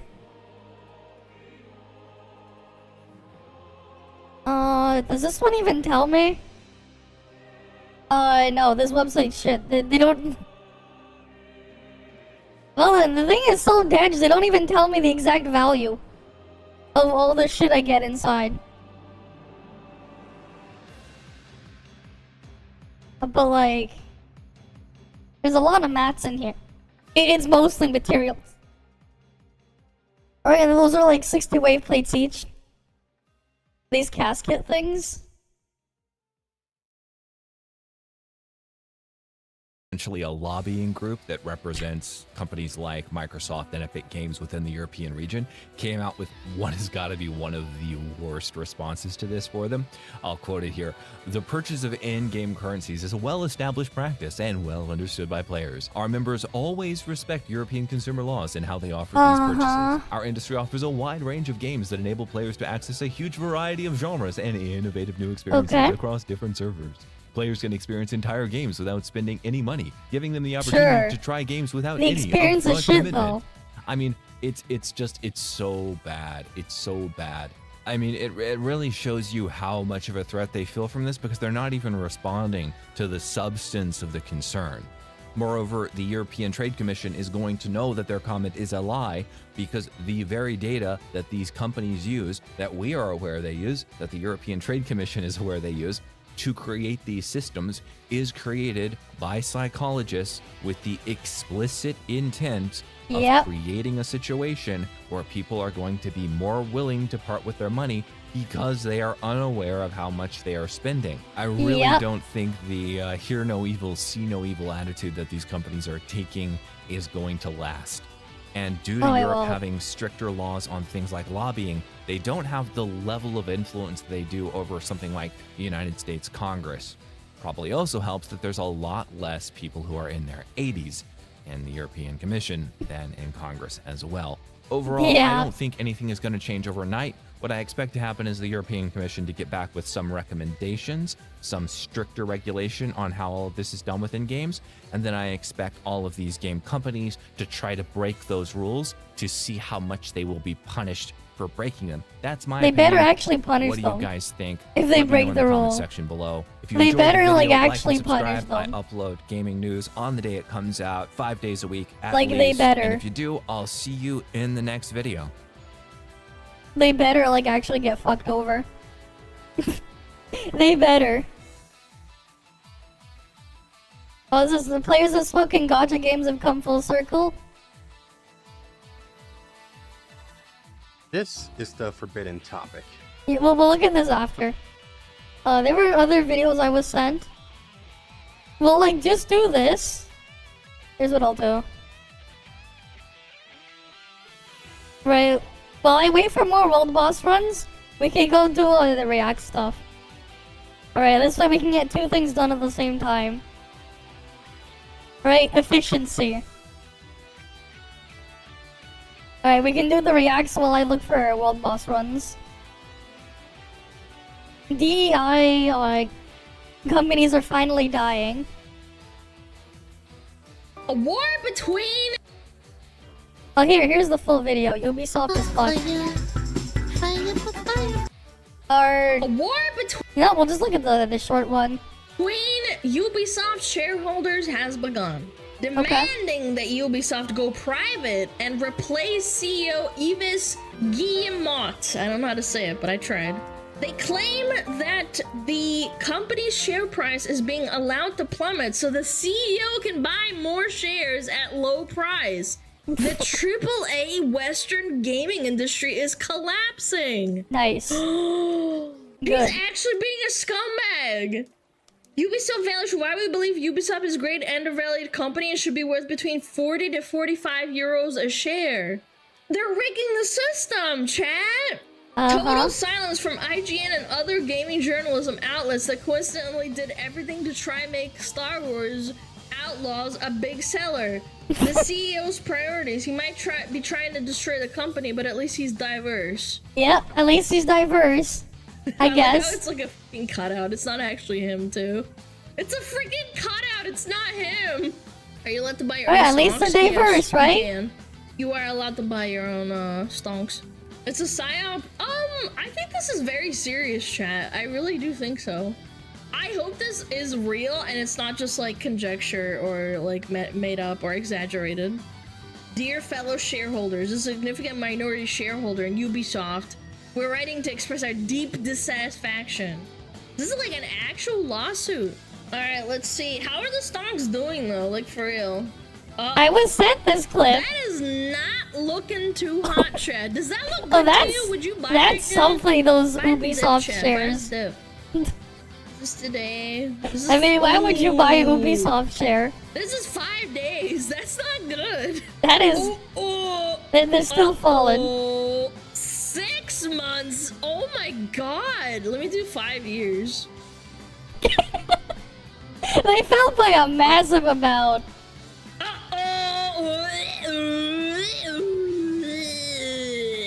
Cheap This is the stocks. lowest it's been in 10 years, chat. RIP stockholders, dude, they're panicking right now. They are panicking. Dude, look at this spike right here. 2018, then it went boom, and it just crashed. So their last peak was 2021, and then it's just been crashing ever since. It's the lowest it's been in 10 years, chat. Buy the dip. Buy it now. Max peak was 100. Right. Dude, that's crazy. I mean, now it's maybe- down to 13. There's some people Don't who are buy their buying home stonks. Don't from- do that. broke from That's Home stupid. Depot right now. Don't buy I think private may Ubisoft actually be the best considering how things are for them. Oh yeah, I think being private is actually a pretty good idea. Definitely just the CEO purposefully torpedoing his company so he can rebuy stocks at a lower effort, and definitely not putting DI bullshit in their games. No one asked for it. It's Definitely, funny because it's it started like- climbing around 2015, 2016. Not that. That's when Definitely. Ubisoft, like, was actually pretty Definitely not the disappointing. DEI crap that nobody And Now it's wants. completely shit the bed and went down again. I wonder why shareholders Looking for them to get buy cheaper. Oh boy. Oh, it's cheating? Of course it's cheating. It's insider trading. If this is true, it's really bad. Their CEO could get sacked and sent to jail, but like, you've also seen other politicians who have been known to insider trade and nobody cared. Ubisoft has ever Yeah. used a company? No, that's not true. I actually think that Poopysoft had some really good games, and they also Poopy. bought out some really good. They had. They bought. Keyword is had. Like the 10 game years and ago. remade it, and it was really 10, good. 20 years ago. Well, not buy, but like they published it or whatever. They actually had some good games. They had, I don't like but that was a people who are long like, time "Oh, well, ago. you know, Poopysoft was never good. It's like, actually, it was. They were like They 20 used to be plus good. years They ago. used to be a pretty decent Not now. company. Yeah, the original like 1 through 4, maybe 1 through 5. Hey, hi, Assassin's Darkside. Creeds, I always heard about friends playing that and they liked it. Ubisoft games have not held my interest for decades. Well, yeah, I mean, you can see the stock drop right here. They bounced down to where they were in 2014 before this massive like spike. Get? I'm doing fine. Right? Yeah, they go to the Yeah. guillotine instead of the federal prison in France. Wait, why did I click that? No Okay. more croissants for you. It's very interesting to see this. The board of directors members, Tencent. Wait, Yes, Tencent Tencent- is involved. Vivendi and Blackstone. Yeah, Tencent is like everything, man. Tencent has shares in like everything. Wait, Vivendi is like ex-Blizzard, I think. I didn't know this was CC'd. Board of directors. This is from Tencent's everywhere. How is she surprised? Blackstone. Tencent is literally everywhere. Oh, yeah, they must be really pissed off. Allowed to take private process by PE firms or GMO family plus Tencent at fair price. This is all a bunch of legal jargon, but that's still pretty interesting. The recent quarterly results, which included the postponement of key games like Rainbow Six Siege and The Division, lowered revenue of Q2, have heightened our concerns about the management's ability to deliver value to shareholders over long term. Uh-oh. The Ubisoft situation has gotten far worse. Not only has their share price taken an epic nosedive in the past couple of days, but now their own investors are beginning to panic. Yeah, I AJ wonder investors why. demanding an open letter to Ubisoft's CEO that the company goes private, lowers their prices, and fires their staff in an attempt to save what dignity remains of their failing company. They question Ubisoft's integrity. They have none, but you know. And cast doubt on their ability to give gamers what they want. Not looking good. I hope this isn't like a nothing burger, chat. I'm not gonna lie. Fire the upper management. I hope they fire the CEOs and like the Fire the executives. everything. Activist Ubisoft investor calls And I for think she doesn't strategic know. and structural change. Alright, well, we'll look at that one after. Investor sends out that 4 you said. proposals to increase the value of Ubisoft for all stakeholders. They include allowing Ubisoft to go private, selling the company, changing current management, and ousting Guillemot as CEO, or start a proxy fight via French minority law. What's a proxy fight? Okay. The company goes on to say that it cannot understand Ubisoft's management strategy and that the studio seems more focused on pleasing investors rather than providing an exceptional experience for its fans. Well, they haven't That sounds about pleased their right. investors. Energy They're not investors say happy. Ubisoft is being mismanaged and the shareholders are currently hostages of the family members and Tencent. Ooh. Yep. Ooh, hostage situation. That's kind of Tencent's like everywhere. That's not good. Not looking good, chat. Not looking good. Tencent's everywhere, For man. clarity, AJ Investments is a hedge fund based in Slovakia, and even they think that Ubisoft is putting its customers on the back burner. Yeah, don't Yeah, you say. know, it's kind of. Alright. What's this video I was on? What is this? Checking out Ultimate Bunny. What is this? What is this video?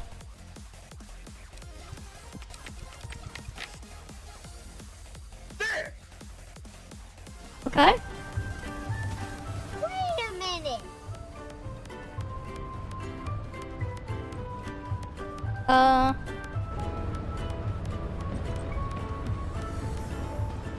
Hold up. Wait a minute. There's like nothing on. She's wearing like nothing. What the fuck? Ooh, this is not. We still here. Yeah, probably better not to show more of that. Okay.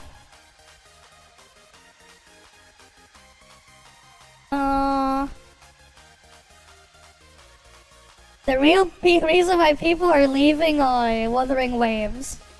This was sent by No Cap Man. Ladies and gentle weebs, my fellow flames of amethyst, welcome back to another Wuthering Okay. Waves video.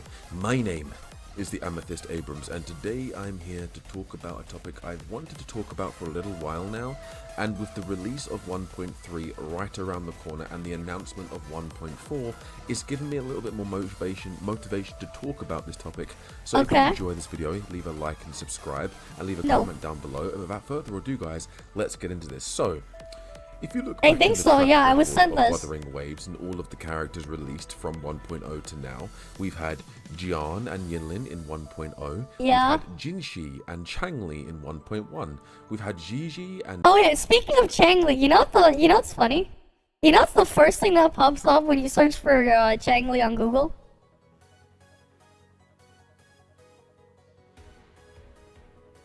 You know what's the first thing that pops up when you search for Changli on Google? If you like, you open it incognito mode or something? You get this car. The Changli Mini EV. The Changli, like the first four results, 3 out of 4 of them is about a car. Right, and if you're wondering about this car, right? Right, it's a cheap car, obviously. If you're wondering about this car, it's the speed limit of that you would find in a school loading zone. 25 miles per hour. That's literally like what you would see as the speed limit in like a school loading zone. This car is slow as... Like, this car is like slow. Oh yeah, here you go, here. You want to see pictures of the car? Here you go, it's Changli. It's a shit car. But this is what the Changli is. Right? So dead, you'll find a car if you search it up. Like, actually, if you're curious, open your browser in incognito mode, search up Changli on Google. You're gonna find a car. The reason why I say incognito mode is like, so they don't have any data on you. So like, you get like a fully unbiased, unfiltered result. Right? Just so you get like the full unbiased, unfiltered result there. You gotta do it that way. Oh yeah, it's like this on Brave Search too, by the way. Search Changli, you get an electric vehicle. Not even a good one. Zhang Li Yao, who was a free limited 5-star given to us by Kuro Games in 1.2, and we have 1.3 releasing within the next 2 to 2.5 weeks with the release of Yoo-Hoo Woo-Hoo, whatever her name is, and Shorekeeper, and then 1.4 has been announced with the release of Camellia and a brand new 4-star, though I forgot the 4-star's name, but she is a brand new 4-star coming to the game when 1.4 launches within the next few months. One thing that I wanted to talk about though is we've got so many waifu characters. We've got so many female characters in this game. But where are the male characters? Where no one cares, male, that's why. The male figure characters, where are the powerful dudes in Wuthering Waves? Because we have John, we have Zhang Li Yao. Yeah. That's it. Those are the only 2 brand new 2 5-star limited 5-star male characters. The rest have all been female. Now the issue isn't the fact that there are a lot of waifus in the game. To be honest, like, I love Yinlin, I love Jinshi, I don't know. Of Shorekeeper, and Camelia's obviously. I don't know either, Pepega. Well, since she has been one of the big 3 units that people have wanted in this game since release. But I don't want it to eventually become a waifu simulator only game. The demographics and sales are a thing, I know. Because they're making what people want, if they like it or not. There are really cool hi, characters Hero. out here like Geshulin, Scar, Welcome, and I'm sure welcome. they'll introduce other really cool male figures and male characters in Wuthering Yeah, nobody Waves. cares. I don't want it to be a for 3 patches we get all female characters, and then for 1 patch it's going to be 1 male character alongside a female character. If it was up to me, every patch would be 1 male, 1 female. Yeah, that's not gonna work. They're already bleeding money. They're freaking desperate for cash. 1 male, 1 female for part 1. What's this part guy 2. on? Or if Kuro Games wants it to be a predominantly And now they're getting annoyed because some players are becoming more vocal about the I don't issue. want to take this out of context. There's nothing wrong with having waifus in the game. As if they're not gonna be like that. The game will deprive its players of balance waifus. between really cool, powerful They don't want the male, devs to listen at all. They just want the devs to do masculine what they characters, want. balanced with really Right. cool waifu They just feminine want them to characters. do I what think they the perfect want. balance is One of needed. the, and at the moment, with the way the releases are, it looks like going Sure. forward it's going to As be if people actually cared about the things. You wonder what Google would translate ENCN the complaint. Oh yeah, here's the funny part. You know what's funny? Here, let me show you this picture.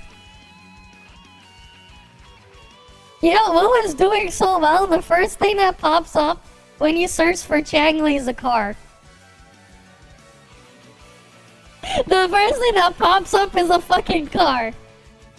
That's how you know it's doing so well, right? It's a car. And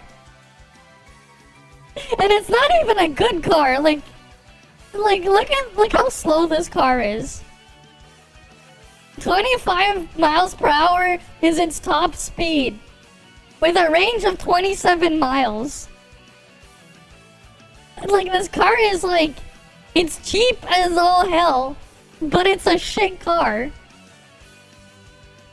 Because my kid is able to run up a hill faster than a Changli can get up it. That's what this guy is saying in like the freaking review here. It's like the car is like really slow. It has very short range. 1.1 horsepower electric motor.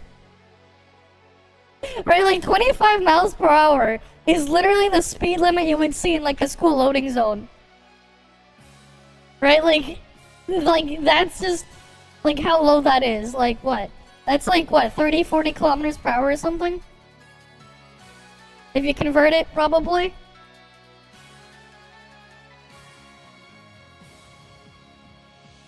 Yeah, 40 kilometers per hour. Right? It's like what you would see in a school loading zone, kinda. Female waifu controlled territory, which, like I said, isn't a bad thing. Which is just sad. But for me, I play not only for the waifu characters, I also play because I love the look of really cool, powerful, badass male characters. Jian is a perfect example.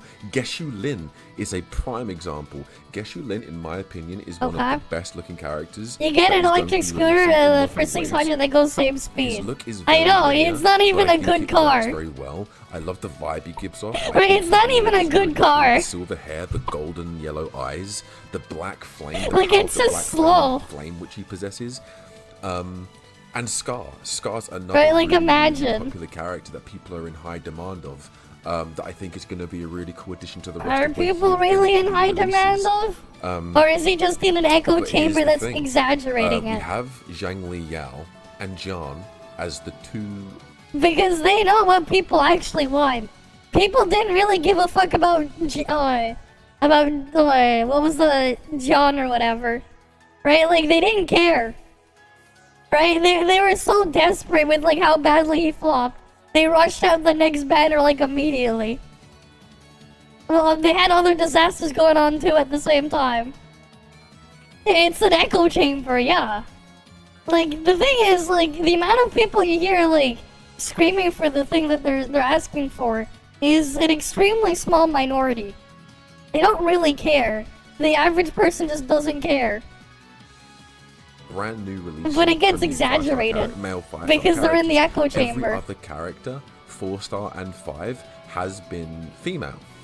And as I said, I'm going to keep reiterating this. It's not a bad thing that there's lots of waifu characters, but I'd want an equal amount of really cool badass. You're never gonna get that.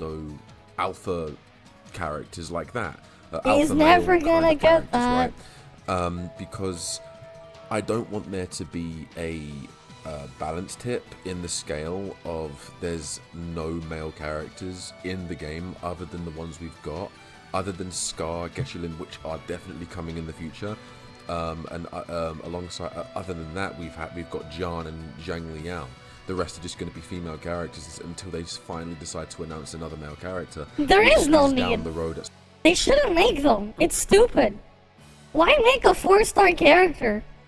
You're just asking them to make a character that's intentionally shit and gimped. Why even? Like, why even? What's the point? They just want an intentionally shit character? Like, what is the point?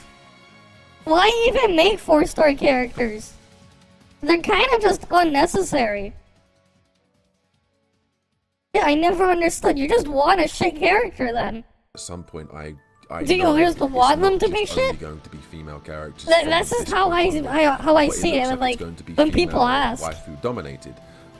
it's like, do they just want a And shit all character? I want is to have a perfect balance. Make the 4 stars female and make one of the 5 stars female if you want it to be a female waifu dominated, lolly dominated game. But I would also like part 2 of these patches, or vice versa, part 1 be a Yeah, you're just premium paying for 5-star the male same thing. character, Like, yeah. Part 2 be a premium star Like, female why would character, you want them part to 1 be premium shit? Female, 1 premium male 5-star character. Now, this video I already know is going to get a level of backlash, and people are going to label me as certain things which I'm not.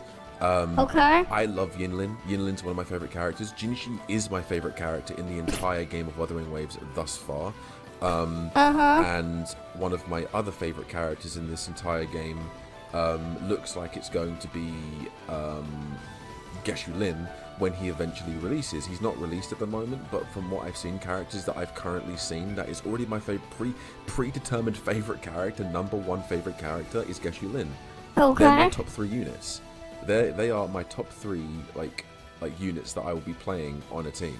It will be Jinshi, Geshu Lin, and probably Yinlin. One, because Yinlin looks absolutely amazing, but also because of the kit that she has and the things she can do. That's crazy. He She's already gonna be has on most of multiple my characters teams that he because wants. She's going to buff certain. I don't have a things that single certain one. characters can do in their kit, and she's just going to be viable and useful for a long period of time. Going How would you forward. know? She's a very good sub DPS character. How would you Candy's know? Obviously, is a main DPS. I use her as How would he know? sub DPS. How would he know? But Jinshi is at this point in time. Can he favorite see the future? character in the game until Geshu Lin comes out. Like my current. How could he? favorite How could he know? characters that Can I he use see the future? is, Jinshi, Yuan Wu. Damn, this and guy Yinlin. can see the That's my future, I main think. team. Zhang Li Yao. Is Right, he fourth. can- He's clearly he in my can see top the 5. future. Like if I had a top 5, he would be there as number 4. I don't really have a number 5, but if I had to choose a number 5, it would probably be a character like, I don't know. It would probably be Jian. Ooh, if I another- had to pick another character. Another But chest. I Let's digress. go. The point of this video was the fact that it's a little bit of a concern, not because the characters themselves are female, but because there's a lack of male characters in the game. Because if they want to keep Most releasing these people female don't care. characters, that's completely fine. But I would also like more premium 5-star and more premium 4-star releases of a male No, you know what? They should do what he wants. That way they can kill themselves faster. role character. Great idea. Just because I like badass characters, like like one of the characters that I wanted to be a player. Your favorite character is is young. don't she? Because she's the only effective in parry in the entire game. She doesn't even parry, she just blocks and counts as parry. Yep. You know Yarn, the person that like the trainer. You just hold the left click thing and do that. Rangers. If we get a character like that, that would be absolutely amazing. Like a big buff, your stereotypical bodybuilding general, like commanding officer that talks really deep like this, and talks like this. Absolute, just absolute like close combat battery. That would be such a cool character. Like the picture Yarn. That's the kind of character I would like to look for, other than the other characters I'm looking forward to, like Okay. But if they keep releasing characters like Yinlin, like Camellia, Shorekeeper, Jinshi, those kind of characters going forward, I will not have a single problem with that, as long as if the secondary unit being a 4-star or part 2's 5-star is a male character, like a really cool, badass, powerful. Yeah, they're not gonna give him that. character. So now he wants them to always have that ratio, the 50-50 split. Okay? It's not a husband issue. The reason why people complain, because she wasn't a mommy character. Okay? It's not something people are only pushing for female characters. They're pushing for a specific type. Sure. Limited lolly character like Encore Verena. Whatever. People would riot over it. Uh-huh. Sure.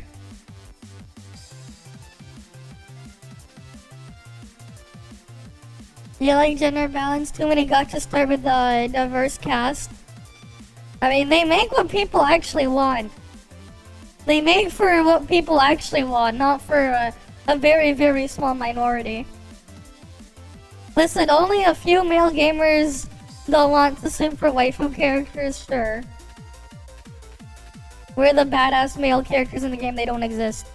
Character, then I'll be all for it. I don't care. I just want a balance. I don't want there to be a tip in the scales for favoring one than the other. I want there to be love on both sides. Because if I want my Is there waifu anything else in the character, comments? I know I'm gonna get my waifu character. If I want my really cool badass male, They never end up doing the gender whatever balancing you wanna call properly. it, character, I'll get that as well. I don't want it to be 2-3 updates in a row. Yeah, a being few male waifu, that don't waifu, simp waifu, for that. because I'm waiting for a really badass character to drop. That is male. Cool or cool, I'm but will be waiting for cool my happy Geshin ones, or sure. another character that is going to drop alongside. There's like nothing here. Alongside a future unit being a really cool male character. That's just what I want. I want a really cool male character. Now I know people are gonna be like, but we've got John. But we've got John. We've got Zhang Liao. We've got Yeah, you got Kalkara. the No, I'm not crap saying characters. We don't currently have them. I'm just saying we don't have enough of them. Okay. We've got so many badass female characters in the game currently, like it's insane, and they are badass and they're really cool, and some of them are so fun to play.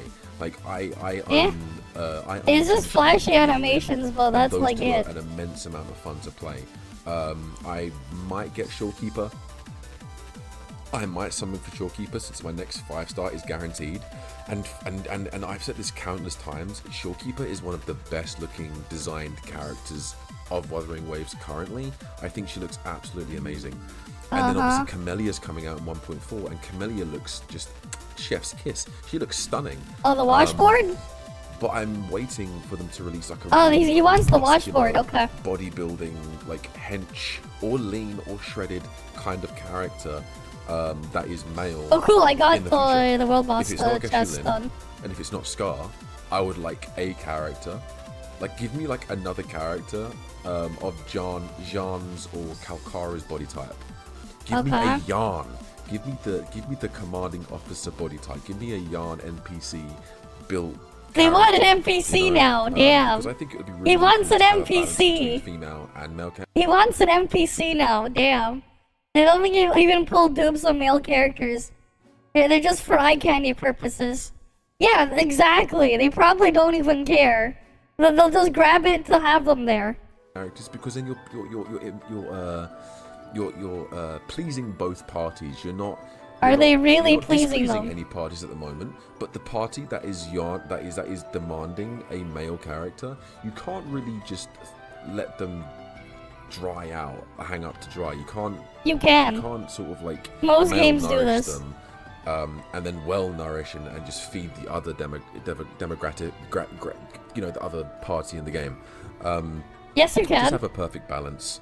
They do of this male all and the female time. Characters. I think you'll please a lot more people if Kuro Games does that, and I think it will be a much more popular game, because at the moment the way that they're They'll going please with whatever the gets structure the of the money. game, they're looking to have one premium 5-star and one 4-star character to follow up with, and then a potential rerun. Because there's rumors of Right, reruns like- starting with 1.3, so part 2 of the update. What they want is their goal is to make money. Part 1 will be the main headline unit. I wonder if this guy realizes the whole purpose of a business and the whole goal here. And if that's the case, I wonder great, if he but realized I it. would definitely like brand new. They're gonna make what character sells. units in the game. And if I'm they not can't the sell only them, one then they that's been can't saying sell this. them. I've got friends that are female that have been saying this. I've got friends that play the game that aren't content creators and that are content creators saying the same thing I'm saying. But I'm not saying I don't like the waifu characters. I'm saying I would like a balance between male and female characters, if that makes sense. I mean, who cares when the characters themselves are shit too? But like, isn't there like? Here's the funny part. You know what's really sad? You look at like from what I remember of the story and what I've also heard described to me. The characters in Wu are so one-dimensional that like literally the only thing they do is basically suck off the main character, like as hard as possible. That's like their entire personality. That's all they fucking do, right? Right? Like, you know what? For a waifu-only game that is Snowbreak, at least the characters, they at least have more going on than just wanting to suck off the main character. They at least actually have some personality there. Though, yeah, they freaking obviously shifted into being a freaking, the player character's harem or whatever, but yeah. I know I've reiterated and repeated a lot. They're at least times, actually but I trying wanted to something. Make sure that people understand my concern with Because this at least topic, there's actually because something I there. Want my Geshu-Lin. It's not I want a character the greatest like thing Yarn, there. Right? in the It's game, not that kind anything of structure, super that crazy kind or of stature, that groundbreaking. kind of build But at character least it's in the something. game. Scar would be really, really Yeah, cool as what do you well. want in freaking Wuwa Eventually story? he will release. The I Wuwa would story like is brand so new, bad. well-designed, No, you're not dumb. strong, muscular. You're not dumb, don't worry. Zhang Li Yao's really, really cool. Like, his design actually has grown on me a lot, and I actually really like Zhang Li Yao. But to me, he's more of like a late teens, early 20s cyborg boy. You know, like he's not a your typical, I hate saying this, your typical muscular anime character. You know what I'm saying? Like, you look at I don't think characters people like, really care as like much as he Roxas in thinks. Fairy Tail. Look at characters like Broly, Goku, Vegeta in Dragon Ball. Look at Uster at the moment in Black Clover. How muscular he's become. Like, those kind of characters with that kind of body, that would insane. I want to feel. Give me a Kratos kind of berserk character in the game. I'll be happy. You know, I'll be happy. And I know eventually I'm getting my Geshu-Lin, and that will just... If I get Geshu-Lin in 1.5 or 2.0 or whatever the next update is after 1.4, then that will set me up for as long as I need. I will rinse and blitz that character out, and that will sustain me for a good long while. But until that time comes out, until those characters come out, and until Geshu-Lin comes out... Hey, for these people, look on the bright side. At least they don't have to pull, right? If they only want them dudes, they at least don't have to pull.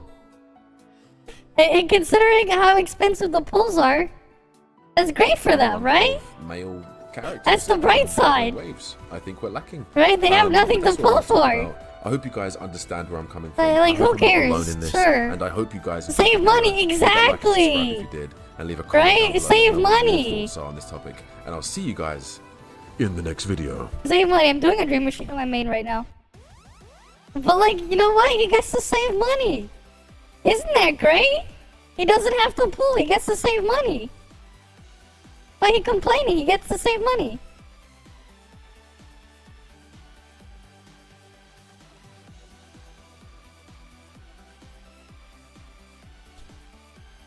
Right? He gets to save money. Why complain? But they have a special program. I'm not gonna watch that. Why would I want to watch that? Why would I watch them? I already like I don't like watching these types of live streams already. Why would I want to watch theirs? Right? Like I'm not gonna watch it. But sure, they have a special program. Like to me, it's a waste of time to watch those. You know what? You just like wait for all the information to be out after it's done, within like a half hour or so, and then you read up all the information, so you don't have to waste your time. That's how like I view all of those things. I don't like watching those. Not yet. We got lots of stuff to go through still, while I try to get my dream machines done.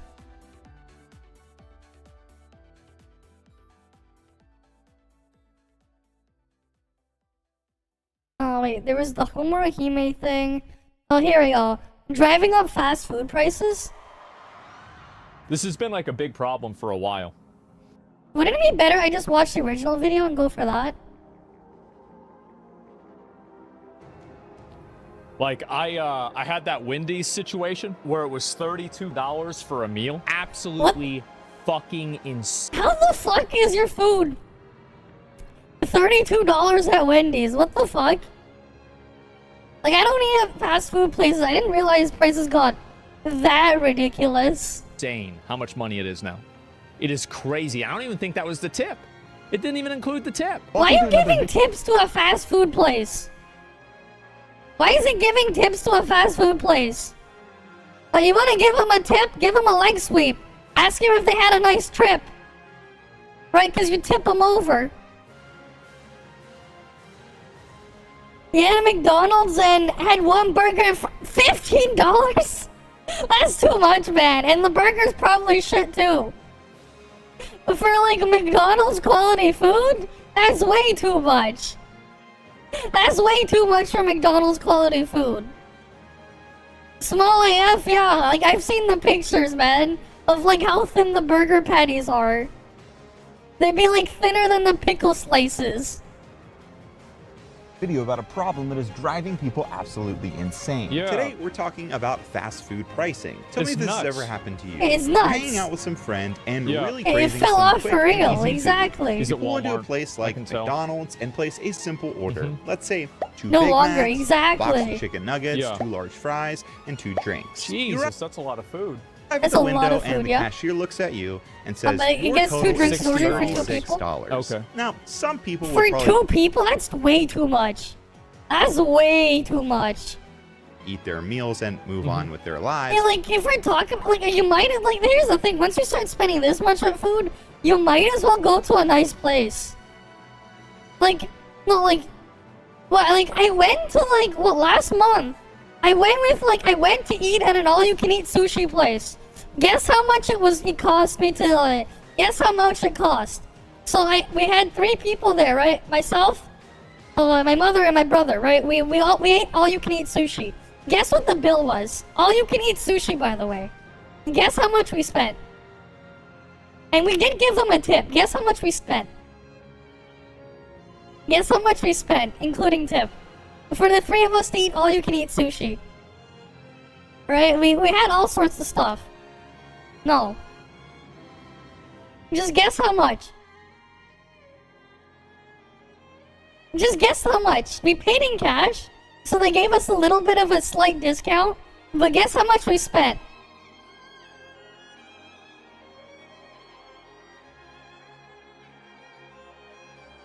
We spent less than $80 US. We spent 106 Canadian dollars. We did give them a tip. That's including the tip. Well, yeah, because like they actually give us a slight discount if you pay cash. Right? We had all-you-can-eat sushi. Right? It was like, it came out like, it was $30 per person. It was what the thing. Right? No, I think we just left them with like 110. But like, yeah. Like, there was like, they discounted it after that. And then like, obviously we had the tax and we left them a bit of a tip on top. Like, we ended up being with the tip estimated. It was like 106, but we just let them keep the other $10 bill. So like, we ended up spending 110, but like, yeah. And, like, you went to a fine diner, your family. Like, at some point, you might as well just eat at a nicer sit-down restaurant. Once you start like spending, right? Like, if you're gonna spend more than $10 at a fast food place, for like 1 person to eat, like at that point, you might as well consider going to like another, like a nicer place to eat. Like, once you start spending more than $10 per person, it's like ridiculous. Right? But like, yeah. The seafood shit was great though. I wish I ate more. You know, here's the funny part. The amount of food I ate was crazy. And like, the reason I was able to eat so much was, like, compared to my mother and my brother, was because I laid off the water. I didn't really drink much of the water there. I was like too focused on just like, I wanted to try all the stuff in there. So I was just like ordering. I was just getting more and more and like, just getting more and more like orders of sushi by the time like, they were still like, they were done eating. I was still like just getting more orders in to eat. Food was great. As long as you just ate only the sushi, but yeah. Alright, Tower Adversity. Yeah, it's shit. Like, what you expect. It's just like that mode from Genshin. It's shit. You just go fight trash mobs again in a stupid circle with the timer. Yeah. No shit, it's awful. Yeah, I used to remember when they used to have dollar menus as well. And like now, nah, they don't exist anymore.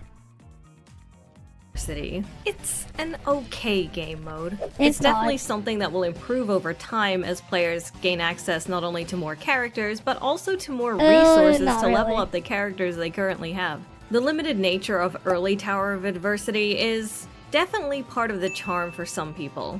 Struggling against the odds with just a few powered up characters is kind of fun. But whether you absolutely love Tower of Adversity or you just do it as a formality, It's only difficult because they give you like no resources. They want you to spend, like, you buy the battle pass and move on, you just got like 22 days of progress. You don't buy it, you lose a lot. Just because of how absurd it, like, the material requirement is. Or, you know, it might even be worse than 22 days. Genshin's battle pass is basically 22 days worth of resin. If you buy the battle pass in Genshin. Like, it's like 22 days. I wonder what the math ratio there is for WUA, but it's probably not good either. Oh yeah, we're looking through some of these. I might have seen the thing you posted before, earlier. I think we did to some of the things you posted. You put this in the channel for it, right? It's like I only see mostly stuff from Flagger. A couple things from, we saw the one from No Cap Man, and then a couple from Mimigumi. Yeah. Which one was it? Oh wait, but we were like on the... We didn't even finish the fast food one, we'll finish that after. I am almost positive that there are things about it that will annoy you. But first, this video is sponsored by Epic Game Store, and they're giving away free rewards for Genshin Impact. Genshin Impact is an open-world action RPG that begins in Teyvat, a vibrant world full of magic, mystery, and memorable characters. Version 5.0 just released right into Nat. If that wasn't... Can you give me the mustard gas elemental reaction? Right? You know, like, the thing, I can go buy the ingredients to get the mustard gas elemental reaction at my local grocery store or my local dollar store. Right? I just go buy a bottle of bleach. I go buy a bottle of laundry detergent. You know, you do a little bit of janky in-house chemistry, and boom, you got mustard gas. Don't actually mix them. Don't actually do that, but one of the things you produce by mixing them is mustard gas. But hey, imagine being able to, like, just spray all that mustard gas on the enemies there. Yeah, Moa video sponsored by Genshin. Yeah? Imagine. So, first of all, what is Tower of Adversity for any potential new players out there? Well, it's a game mode that has several fights over 3 different towers, and every time you use a character in any stage of the tower, it will deplete some of their vigor. Now, every character starts off with 10 vigor, and every stage costs a different amount of vigor to participate in. This means you could use the exact same team to go all the way through Resonant Tower, or all the way through Echoing Tower, because their totals add up to 10 vigor, but you might be putting yourself at a disadvantage then. After all, the first few stages of Resonant Tower and Echoing Tower are much easier than the later ones, so you probably want your absolute strongest characters for those. Meanwhile, Hazard Tower in the center has 2 difficult boss challenges usually, and those cost 5 vigor each, so you'll definitely want to save your strongest characters for that too. This game mode forces you to get creative with characters you might normally never touch. So you can probably see why I said it'll get better it's mostly as the you don't months have go on enough. and we get more characters and more resources to use more characters. That's all it is. That sounds all well and good, but this place is so annoying. And not even because you can only use limited characters. That part's fine. No, the annoying things start from the moment you arrive there. This door. I hate this door so much. Every time you exit Tower of Adversity, and it forces you are kicked right out of the tower. Then, When you go back in, you have to watch the protective force field disappear Yeah. and the door slowly open all over again. Maybe you're having a tough time on the stage and you think, man, this isn't going anywhere. Yeah, I should it's leave." just And annoying. you press pause and you see your options are either to continue or to leave. And you're like, okay, well, I'm gonna leave, of course. And then the game not only puts you outside the door, it puts you all the way down at the bottom of the stairs. Yeah, so and you you have have to to run climb back up the again. stairs to the tower. You have to click on the tower. You have to watch that force field go away, and then you have to watch the door slide up slowly. But let's say you don't want to press leave for a second. Let's say you finally get back into your stage, and you got slapped in the face by Scar immediately, and you're like, okay, well, this run is already doomed, I better restart. So you hit restart. You go You through have the to walk loading all the way screen back. again. Yeah, I know. And then there's problem number 2. The environment report. This is the banner that flashes up on the screen every time you enter a stage. Yeah. It tells you what the area effect is, what resonators are good to use in that area, and if there are any other special things going on. And that's great to know. But 1, does it have to be a banner that I have to click on? And 2, does it need to appear every single time I yeah. reload a stage? If I was just in the stage, I know what the thing is. I was just there. If I'm restarting the stage for the 40th time because I'm really bad at fighting Scar, I don't need to see the banner. But every time I retry, I need to click on it, and it sucks. Then I have to run What over doesn't suck? to the starting point. Why? Why must I do that? In Punishing Grey Raven, when I restart a stage, it just puts me right back into the action right away. I mean, I know it's a different kind of game, Doesn't but matter. in a game mode like this, it's basically just PGR, let's be real. So let's say I Downgraded PGR.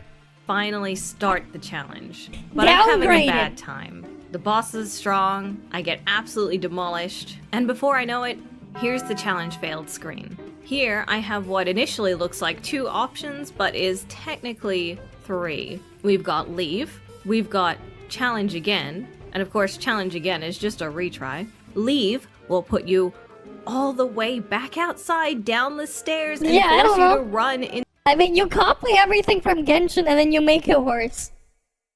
into the building What again. you expect? And that's after a long loading screen, by No. the way. Whenever you leave the Honestly, tower, I just want to make a freaking clickbait video where, like, no, you don't want a Genshin Impact competitor. the game I has wanna to make a video reload like that. all the open world again, and it takes forever. And that's on top of putting you all the way down Like, the when you stairs. really sit, Anyway, Link and we ask don't wanna yourself, leave. do you We want don't want to leave. We another wanna beat Genshin this Impact? floor. But the current team just isn't working. I'm gonna Like, I need to try actually want someone to, else. man. But if I press challenge It's, again, like, it just restarts so the stage for me. tempting. Well, here's the thing. There is It's this so nice little tempting, toggle, man. adjust the lineup over here. And if you toggle it and press challenge again, it will take you to your team screen. Okay, that's pretty cool. Don't understand why that couldn't have been a 3rd button, but okay. Here's the more confusing thing. I'm pretty sure as of right now, 1.1, on controller, you can't get to that adjust the lineup toggle in any way. You just Like, can't. So it's whenever I want to still adjust the awful. lineup, I have to grab my mouse and toggle it and then press challenge again. Nice. But what if I was just really sick of this stage because I had tried it for so long? And at this point, I just want to go back and try a different stage for a while. Well, luckily, from that adjust the lineup screen, by pressing back, it will actually take you back to the screen where you choose which stage you want to do. But that's another awful thing. If you want to go back to the stage selection, pausing the game to restart or leave will not prompt you to adjust the lineup. This sucks so bad, because only dying will let you do that, and it shouldn't be that way. What if you enter a stage by I accident think I'd with rather the wrong die team than and play you this just shit. want Play that to shit. go back and change your team? Well, you have to press leave to get out, and then when you press leave, it puts you all And don't worry, you know what? On the bright side, the rewards are not worth the time commitment.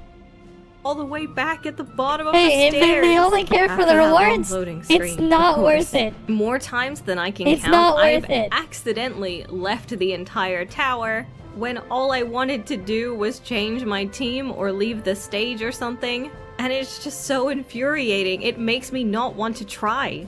I don't have the patience. And truly, to all the people who do have the patience, I respect you so much. I don't. Not me though. Inefficiency drives me nuts. There are more. I mean, if inefficiency really drives her nuts, then why is she doing it? Why is she even doing it if inefficiency really drives her nuts? Because doing the tower as a whole is inefficient. Right, like, technically speaking, the tower as a whole is inefficient. Weird choices in Tower, though. You can earn up to 3 Doritos anytime you clear a fight in Tower of Adversity. You get 1 as long as you can beat the fight. If you want a bag of Doritos, just go to the dollar store. They're like $3 left on the clock. And for like a bag of Doritos. While having at least 180 right, they're like $3 for a big bag at my local Dollarama. But then when you start a stage, you'll notice something. Right, if you the want clock Doritos. is measured in minutes and seconds, not just seconds. So maybe you're bad at maths, or maybe you just didn't think about it real hard. But there's a very good chance this has confused some people. Oh yeah, Each for floor sure. of Tower of Adversity gives you 5 minutes to complete it. Ideally, you need to beat every single fight in 180 seconds or less. 180 seconds is 2 minutes. So why did it not just say 2 minutes? In other words, this means that you need to beat every fight before the timer goes under 3 minutes. So that's just needlessly confusing for no reason. This is more of just a nitpick, but I think it would be really nice if there was some kind of noise cue or something that would trigger if you hit one of those times. So if it hits 3 minutes, the game lets you know that you've missed out on your 3 Doritos. I also kind of wonder if 5 minutes is a good time limit as well. The game wants you to clear every fight in 2 minutes or less. You'll still get 2 Doritos if you can clear a fight in 3 minutes or less. That means there's another 2 minutes just dedicated to wasting your time as you don't pay attention to how much time has passed on the clock. Frankly, beating up something for over 4 minutes just to get 1 Dorito is not fun. I mean, I guess it's not worth it. It's not worth it. Don't do it. It's something for new players who don't have very strong teams, but it's not worth it. How demoralizing. Maybe you guys like that though, I don't know. The entire game is demoralizing.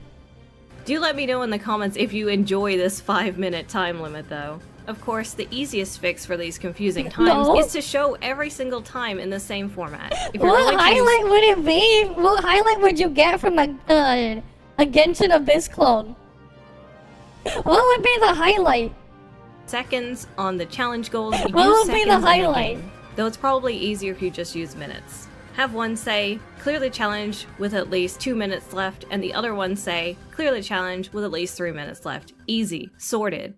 The horrible menus and the really excessive amount of things you need to click on to do anything really hurts my enjoyment of this game mode. I would love to just keep throwing myself at it, but I can't deal with this. So instead, my tower score looks like this. Even when I want to stay in the exact same stage with the exact same team and I am determined to keep fighting something, every time I restart I have to load into the exact same zone again. I have to deal with the environment report coming up. I have to... Yeah, because you don't have to do that when you want to just leave. Yeah, man, doing freaking, what was it? Doing, what's it called again? Bygone isn't like this, man. Bygone ain't this, Pepego.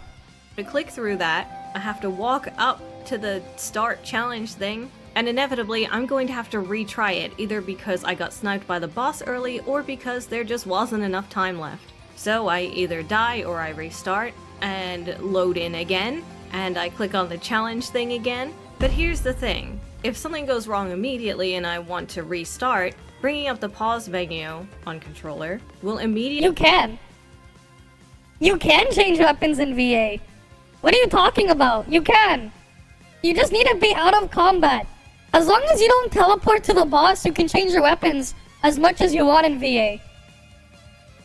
Yeah, it's always been a thing. I do it all the time. Every time I do VA, I put on a weapon. I put on a weapon setup to just make me run at, like, for movement. And then, before I go teleport to the boss, I just change my weapon loadout. You always could. Press the N button on your keyboard. You have to press the N key on your keyboard. You press the hotkey and you can just change it in VA. It's always been that way. Immediately hover me over the restart I've been doing button. it for years. That seems smart, right? I mean, that's for 2 always years. the one I want to go for. The past 2 years I've been doing that. On controller, it immediately hovers over the leave button. The amount of times I have accidentally Oh, rip, I don't know about pressed mobile. leave instead of challenge again. I don't want to talk about it. I don't want to talk Wait, about if you can open the inventory, as long as you can open any of the menus or the character sheet, right in the escape menu, if you can open the weapon button or the backpack, I think you might be able to open the backpack. Maybe you should be able to navigate to the weapon. Right, you just need to be able to open either backpack or weapon. Or maybe the button for character menu. I don't know if you have a button for character menu. But like, you can do that. And then you just click on the tab for weapons. And then you can switch to a different preset. how many times I've seen that stupid stairs. Yeah. And I had to open the stupid door. And why?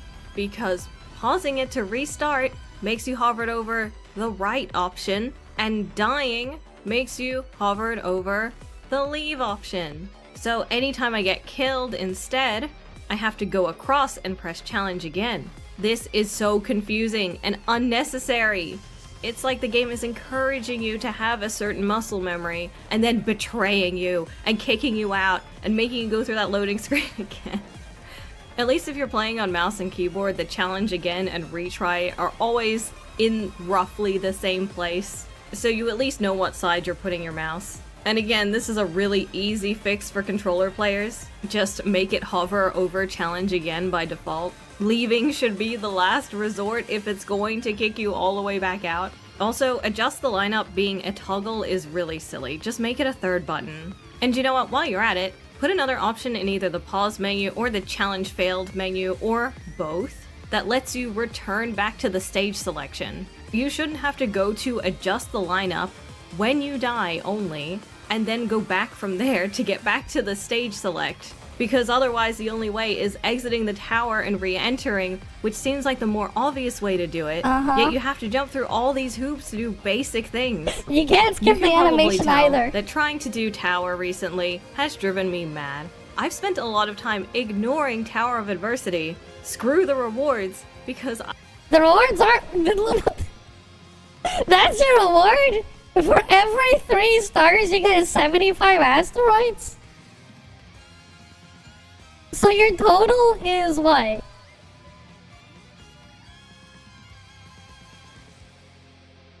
You only get 750?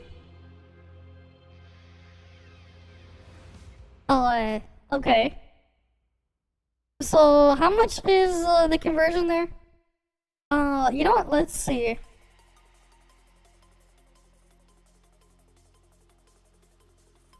Let's do the math here. Oh, someone has a discount website for that garbage. Okay, so I guess let's just say $10. Let's say it's worth $10.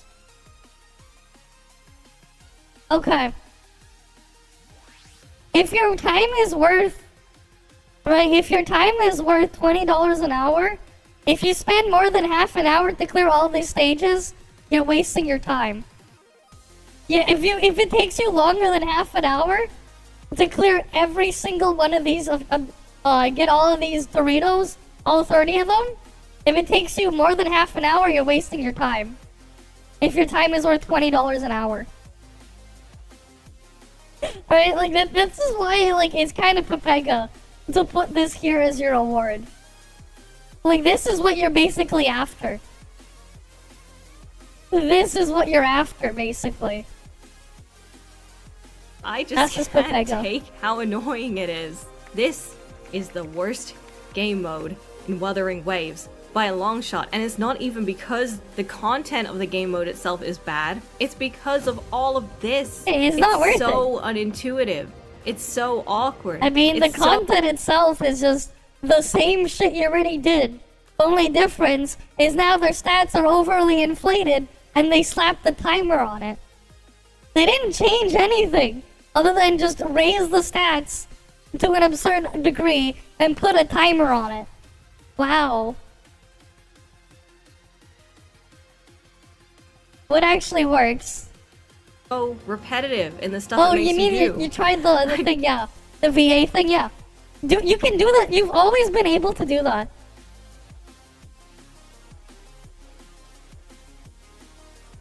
I thought it was 55-45 or something.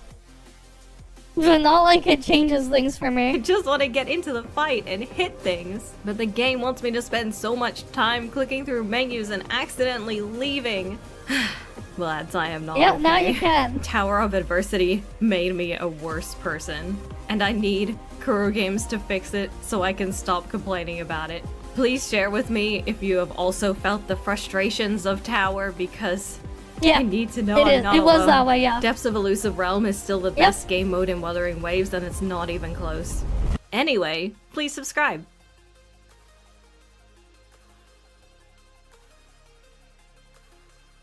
The PS5 Pro backfired, uh-huh. Wait, was I sent more video links?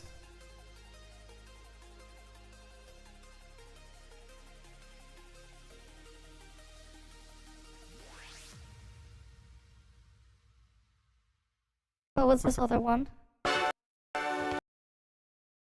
They just dodged a massive lawsuit? What's this lawsuit that they just dodged? So recently you may have seen me talking about this post coming from some random user online talking about the similarities between Genshin Impact and Wuthering Waves. Pretty much implying that Genshin Impact got copied by Wuthering Waves and that Wuthering... I mean, the entire gameplay structure is basically the same.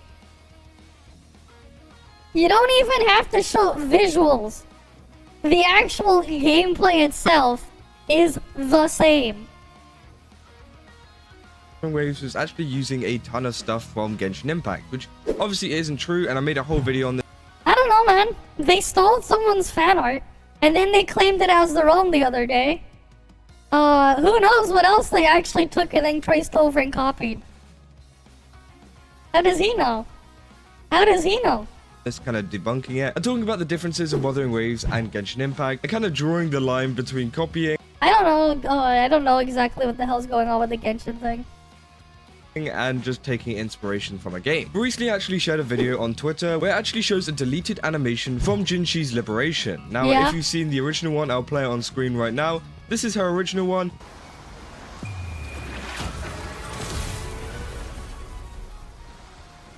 And then this one is the other one. This is the one that they didn't actually add into the game, which again looks very, very cool. And a lot of people were asking, well, why isn't in this game? Well, it turns out there's actually a really big reason why. And if they actually went through this animation, then it could have actually been quite bad for Kuro Games. So in this video, we're going to be going through everything you need to know about Wuthering Waves in this animation, and talking about why it wasn't added, and about how Kuro Games avoided some serious legal trouble just by creating this simple thing. But before I get into this video, don't forget to leave a like and subscribe if you enjoy it. And also go over to GamerSubs, use my code Kazo, where you can get yourself 10% off a ton of cups and tubs. I definitely recommend going over there. They got a ton of really nice flavors out at the moment. So yeah, go over there, use my code, and you can get 10% off. But let's get back into the video. So pretty much a couple of hours later after this video was released, because it wasn't only released on my account, it was released on a ton of other ones, including Naoshio themselves. And obviously Naoshio is a news kind of Twitter account which follows everything to do with Wuthering Waves and also Punishing Grey Raven, which again is great. And they pretty much say about the Jinshi Resonance Liberation animation that was showed at today's Apple event. Then there's this whole post which I think is on Bilibili, and it's all in Chinese, so obviously I can't read that. But it seems like Naoshio has actually translated it here. Now I don't know how reliable his translations are, so I definitely take a lot of this with a grain of salt. But it seems like it can be trusted, and a lot of people trust Naoshio whenever it comes to translating stuff over from China. I mean, that's pretty much the whole thing. They bring a lot of stuff over from China. And they said, through the feedback from our rovers, we've discovered that during our roadshow event held in Tianhe Plaza in Guangzhou on the evening of September 13th, 2024 at 7 o'clock, we mistakenly used third-party motion effects material. Upon learning of the situation, we immediately conducted an internal investigation. After the investigation, it was confirmed that the materials in question was indeed an original creation by the author Mo Aoki. I don't know if I said that right, but they said, which was mistakenly used during our reference stage without realizing it was not company-owned material. We used the material as a reference for a motion effect without obtaining the creator's consent, and failed to clearly state the source during the presentation, causing emotional harm to the designer. So it seems like this was actually revealed before. I don't think this was them going through old concepts. Maybe it was, but I'm pretty sure this is actually before Jinshi came out, and they were showcasing this animation before, and obviously they had to change it later on. And a lot of the people who were at this event were asking, well, where was this original animation? and it seems like they did copy from another user or another person in terms of motion graphics, which isn't great for any company because they haven't actually, you know, credited them or, you know, given them any kind of recognition for this. And they only brought out that apology because the video came out. And obviously they didn't include any credits or any kind of mention in this kind of pre-show, which again can be kind of harmful to the original creator. And pretty much this was the original video on Bilibili. It's from moogold. I think that's what it says. I'm not sure exactly how to pronounce it, so sorry if I do get it wrong. And you can see very clearly at the top here it says reproduction without the author's authorization is prohibited. So it's very clear that they don't like this stuff. And Kuro still reproduced it and showed it at an event.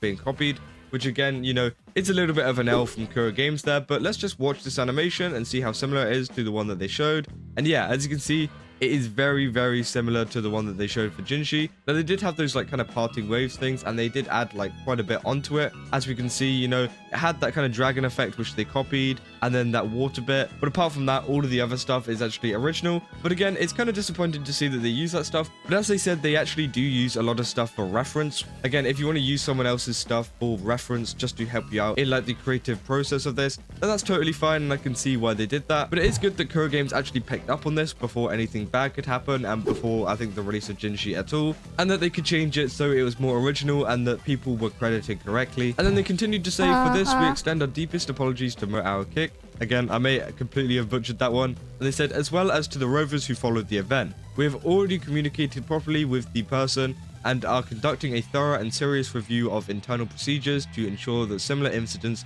will not occur in the future. Kuro Games have always been committed to creating high-quality original games. We sincerely thank all players. Ah, yes, original. So original, they copied like everything from Genshin. Massive mind bending, I know. For their support along the way, and hope that all Wanderers can continue to supervise us. We will continue to bring more and exciting game content and service experiences to players. So again, that's super good because they're saying, hey, can you pretty much like keep an eye on a lot of the stuff that we're bringing out? Because again, the internet is a very, very big place. So Kuro Games may not pick up on some of the stuff that they'd accidentally taken from somewhere else. And they're pretty much asking us, the players, to kind of look at this stuff and kind of criticize them or point out whenever they've actually copied from someone else or taken some kind of material, which again, I think is very good to see. And it's also very good to see that they're actually conducting an investigation into this and, you know, trying to find out who actually took this animation. Because it could just be some random guy, you know, in the animation team or whatever, who found this video on Bilibili and decided to take it because they said, okay, well, this has only got like a few views. Yeah, help us find all the stolen assets. We're going to use it in our own game. Again, we don't know what the actual case is here. It could be a complete accident. Maybe someone just stumbled upon it in their folder and just added it into the animation thinking it was one of their own. We don't know at all, but again, it's really good to see that they're trying to get to the bottom of it, and it's also really good to see that they've actually contacted the original creator and, you know, apologize. Maybe they even gave them some kind of like compensation for that, and hey, maybe they even gave them a job, because again, they've done some very, very cool animations, especially in that video, and it would be really cool to have someone like that on the team that can actually create some really fancy stuff like that as well. But as I was saying, Wuthering Waves and Kuro Games actually really dodged a bullet there, because if they left this in the game, you could imagine how much drama and how much stir up there would be just because of this. You know, people would be like, oh, Wuthering Waves copied from every single gadget game, whenever that probably isn't the case, and it is a very big team of people, so it's very hard to keep, you know, tabs on a lot of them and, you know, where they're getting their materials from. And I think they've also avoided a massive lawsuit from that Bilibili. You know, what was it?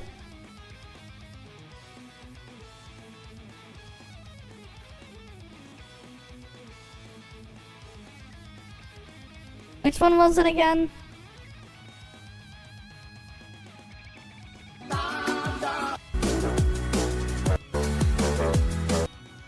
I mean, I'm pretty sure, like, how do they have this going and consuming stamina like this? They copied it and made it worse? How is she entering it? Skills on cooldown. What's the other action that they could probably do? Probably using the dash? Right, they're probably using the dash to do this? To make a downgraded version? Then they made it worse too. They made a worse version.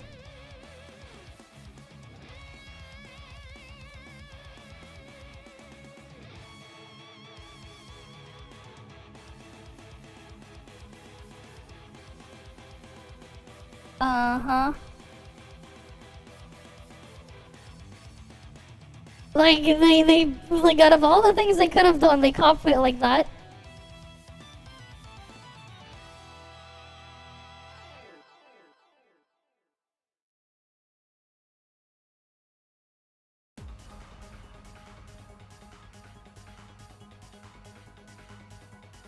Ain't nothing perfectly original.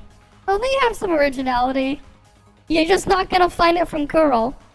When all they do is copy the Hoyo stuff. Entire area is just a copy of ToF Marshville. Nice. Oh yeah, they copy Marshville too, rip. I just copy and make it worse.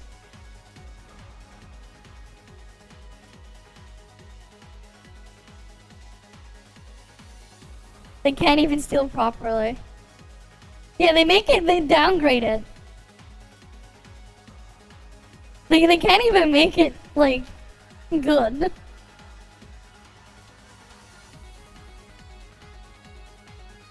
What do you mean they did it first?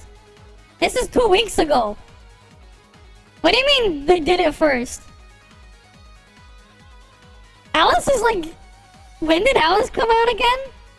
Alice came out... Global Alice came out what? In February a year ago. Right? February a year ago, right? No, not February a year ago. February what? 2022? What didn't have this in 2022? This is new. This is not even released yet. They just made this shit recently. Alice is from February 2022.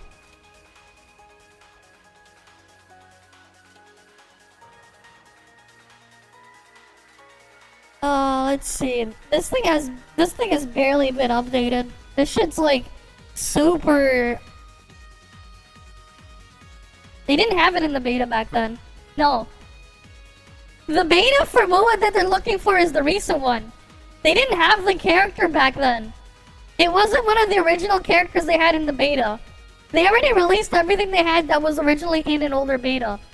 They already released all of those. So like, no. Also,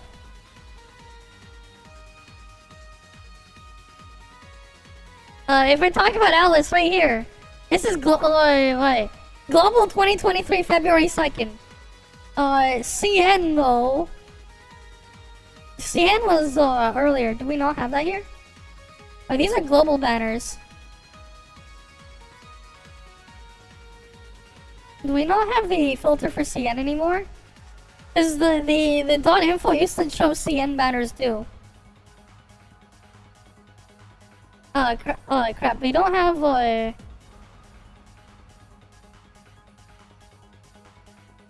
Ooh, wait, no. We have a V1. No, this was... V1 is before that. We want V2 then. We can see, this is after Alice released. Banner schedule. CN banner.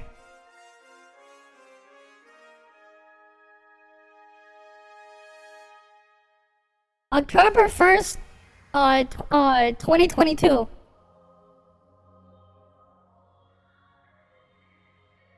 do you mean they had it first? Where'd they get that one? Because she wasn't in the she wasn't in the beta footage. She wasn't in like the beta from like 2 years ago.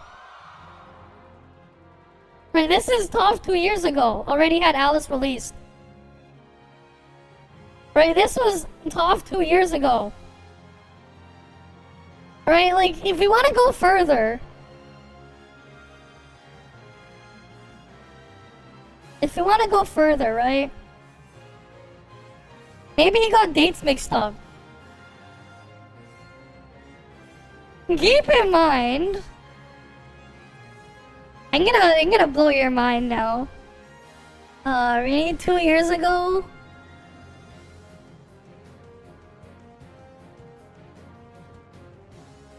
We need to go back to 2 years ago.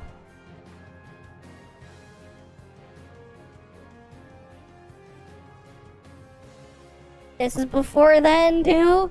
We're going before global release?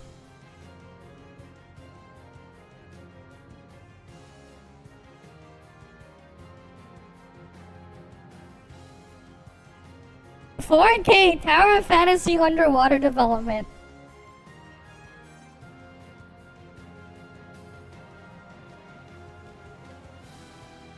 June 30th, 2022. They're already making 2.4 content in June 2022.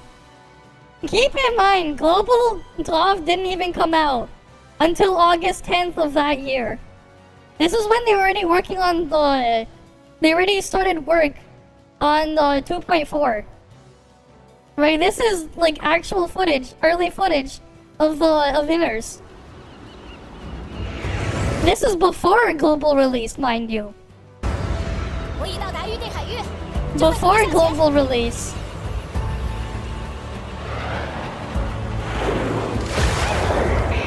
Right, this is before global release.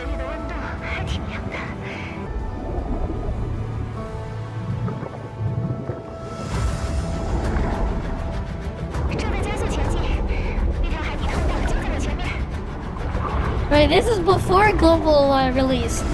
They already had like the concept and stuff that were in the works for inners all the way back then.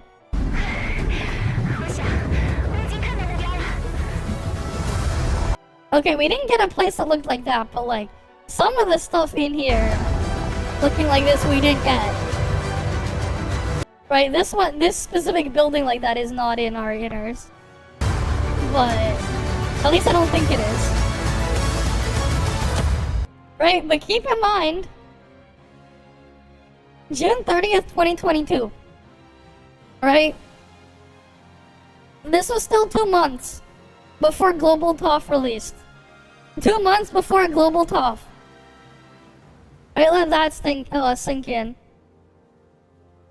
Right, 2 whole months before Global ToF.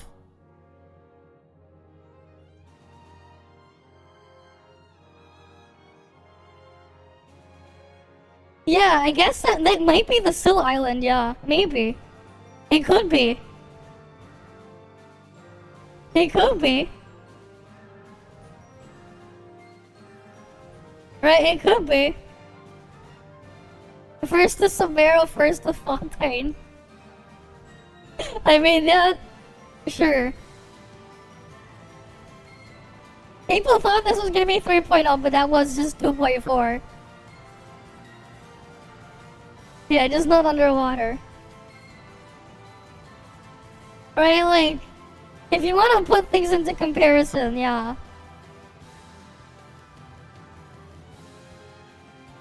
Right, like, if you want to put things into comparison.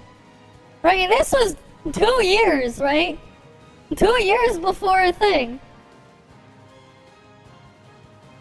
I think he just got dates mixed up. Check it out. Oh, great.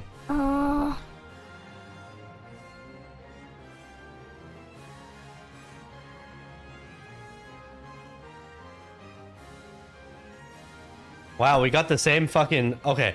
These people saying this is very similar to Alice. And then we got a Dazai here. Right? Transforming into butterfly and exploring has existed all the way since Wuthering Waves beta. Okay. She wasn't in the beta, no. Yeah, the beta they're thinking of is a more recent beta. But no.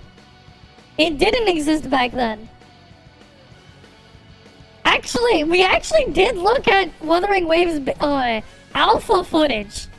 If you want to go all the way back to the alpha footage, they actually released alpha footage all the way back in 2022. I remember, I think it was either in September, where we actually got to see alpha footage of Wuthering Waves, alpha footage. And I don't remember which VOD it was, but it was in September of 2022. One of the VODs, we had like 1 hour of like Wua alpha gameplay on stream. I remember looking at that all the way back in 2022, September. We have to go like really, really far back. All my VODs are like just have been up are still here. We're going like really, really far back. Because like I remember it was before Vera stuff. Obviously. It was like one of these.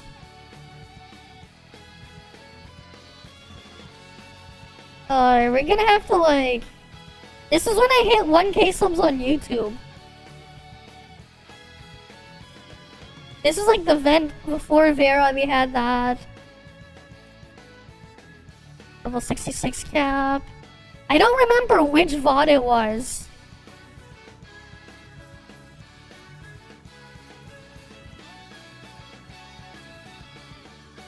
That was when I did mild stuff. I don't remember which one. We're gonna have to like at one point look through all this crap. There was a point where I was like tracking days and stuff.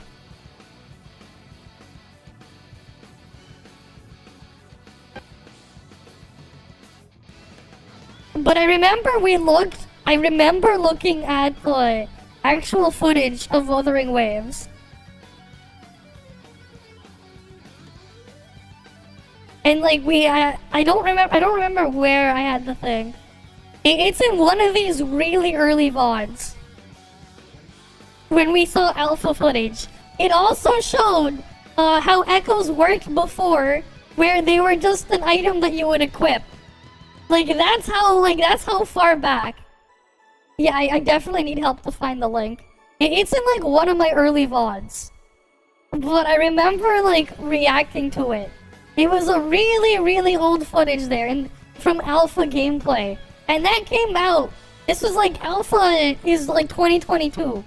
The first beta for Wuthering Waves wasn't until the early 2023. That was when they had the first beta. And then like 2023 was the first beta. So again, that was after Global Alice released. The first beta for WoW was after Alice already came out on Global. The second beta was the beginning of this year. Like, actual ancient gameplay, like, no. The time frame is wrong. The beta is, like, it wasn't in the beta. And I also had CBT access. And the thing is, people even made a private server and data mined the beta client. Because of how Pepega the distribution of the beta client was for WoW.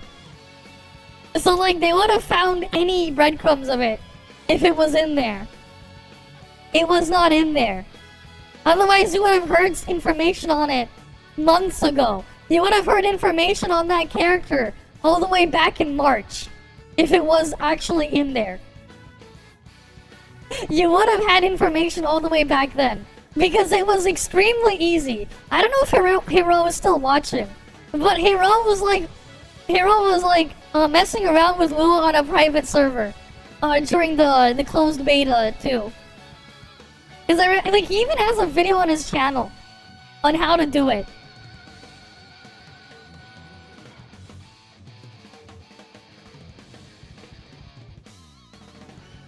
I am not joking, by the way.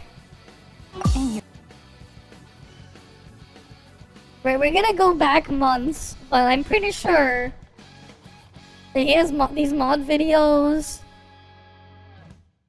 right here, 6 months ago.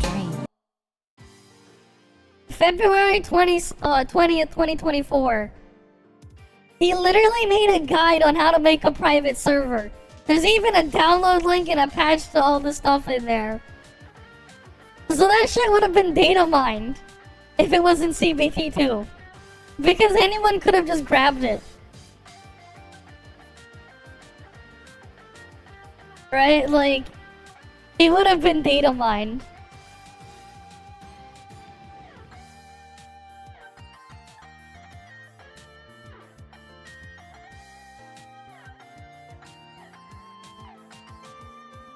I don't know if it actually has one now. But if we're talking all the way back then.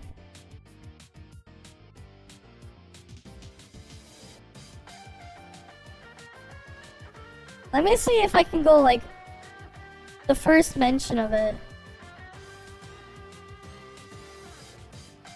No, this thing goes. Oh wait, I didn't have that set up.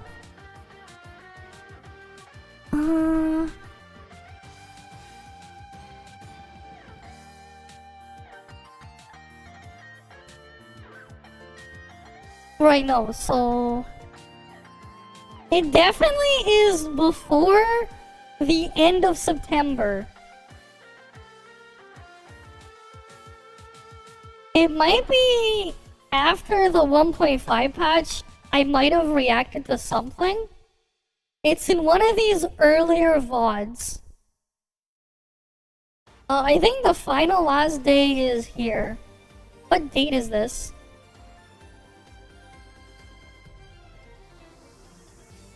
Yeah, no, never mind. It was definitely not this one. It was definitely in like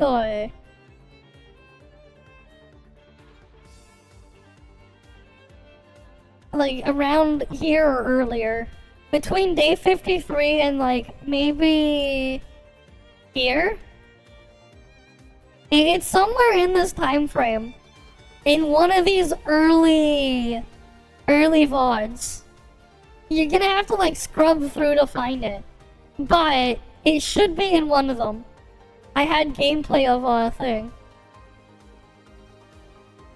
No, like the beta was like the private server was like wasn't even complete.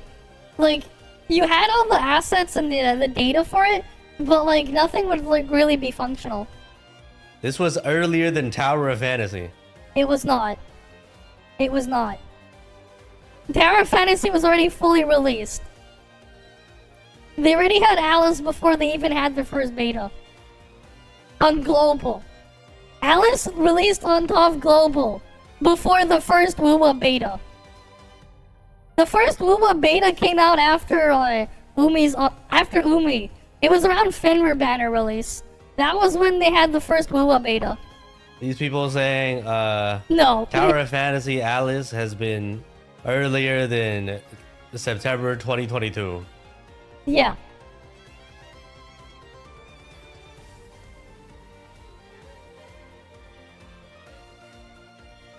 It definitely was. And then this guy is saying, okay, look at this video. This has existed since July of 2022. Sure. If you're looking July 2022, June 2022, they already had inners. Okay, what is this old ass fucking video? Oh, this is the old Echo menu. What the fuck is this UI? That is the old Echo UI. You would have to level them up. They actually had stats to level them up, and then you would just use them in battle as like a separate ability that you would equip.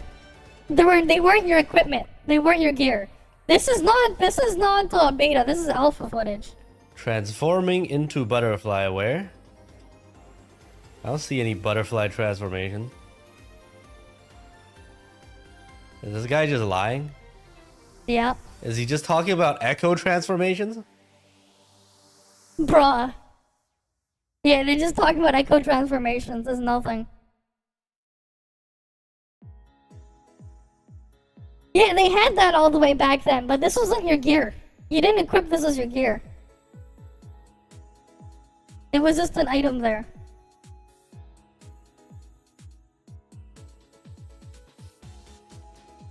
There's a butterfly.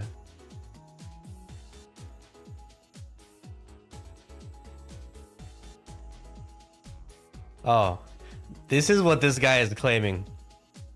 Transforming into a butterfly. Uh-huh. Sure. Wow. That's insane.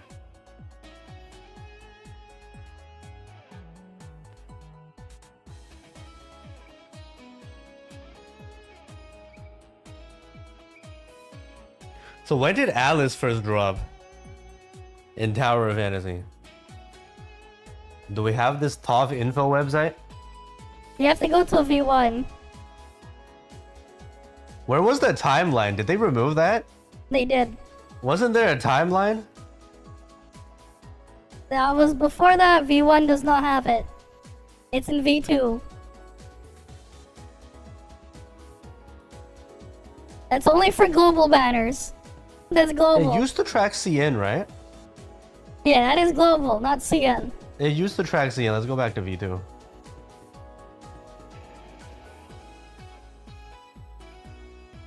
When did Alice first show up? That's when she released, not when she was like thing. Alice was in October. Yeah, October 2022 was released. 2022. So yes, I guess Tower of Fantasy stole Alice transformation from Wuthering Waves, right? Clearly they stole it when they had it released already. They already had it finished. Clearly. Clearly.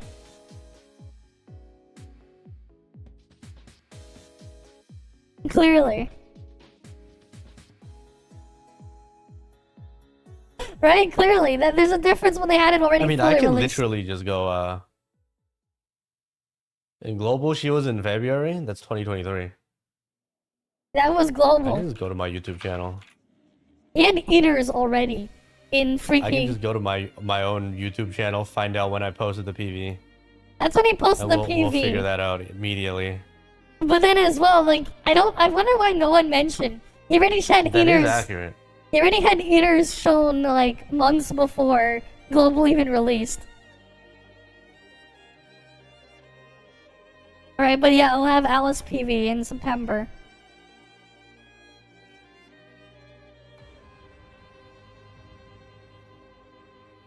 Alice PV. When was this? September 22. Right? She did drop in September. Yeah. Okay. And that was like for a full So release. stolen from Alice. There's a difference when one was already in a finished state. They're so fast, they stole it and they released it before the thing was made. Yeah, like Hana stole so fast, they broke through time and space. They stole through time and space and put it out ahead of time. I mean, Perfect World is a lot bigger to back them up, but it's not worth it. You know, Alice stole this from Wuthering Waves. Uh-huh. Clearly they stole, even though one actually already had it released.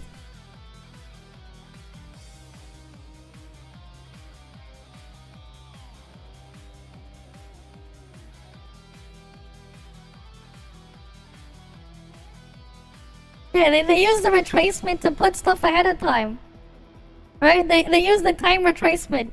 They got some crazy Shameless new hopper, technology that they made it bend through time and space so and basically technology. we have Alice. So we have ToF versus Wuwa Shield PvP. And then finally at the end, which was just posted, it feels like this is similar to Yellen in Genshin. What? Okay, we have a Hoyo Frog being like, yeah. What? No. This is from Genshin. Of course. Clearly.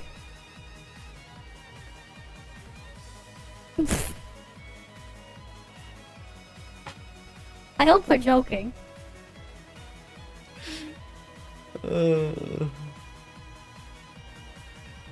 is too good.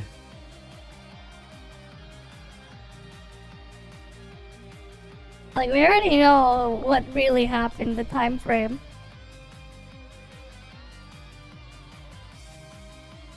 Pull animation. Oh, it's by Step Leaker again.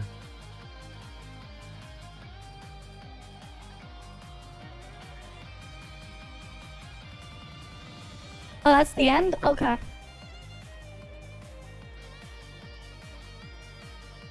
user, which again, you know, is great for Wuthering Waves, seeing as, you know, they probably don't want to be spending their money on, you know, battling that. But in terms of the actual animation, I do think that this one looks better. I would actually prefer this one. But at the same time, Jinshi's current one is also very, very good. So hopefully we can see Kyo Games cooking with a, you know, few more experimental ones like this in the future, and hopefully not kind of take assets off of people so they can actually use it in the game. Because again, it is a very, very well animated, you know, piece of work. Yeah, that's about all I got for this video. I just wanted to talk about the situation really quickly because, again, not very many people are talking about it. I found it super interesting in how, you know, Kuro Games actually dealt with this and how they dealt with the original author and stuff, because usually a lot of companies would just like take it down, say sorry, and that's about it, and not even contact the original kind of author. But it seems like they are very apologetic towards the author and also towards the players for, you know, letting us down. But at the same time, I think their response was, you know, the best that it possibly could have been. So that is really great to see. Just let me know down in the comments what you guys think. Do you think that this was a bad thing that happened? Do you think that they should have, you know, done something more to apologize for this? Or do you think that, you know, it's fine and that they've actually done a pretty decent apology and made things right? But if you enjoyed this video, then don't forget to leave a like and subscribe. And as I said, go over to Game Subs, use my code CASO, where you can get yourself 10% off a ton of cubs and tubs. And yeah, I will see you guys in the next one. That's all. See ya. Okay. Was I saying something else from you? Alright, we'll put on the cat ears.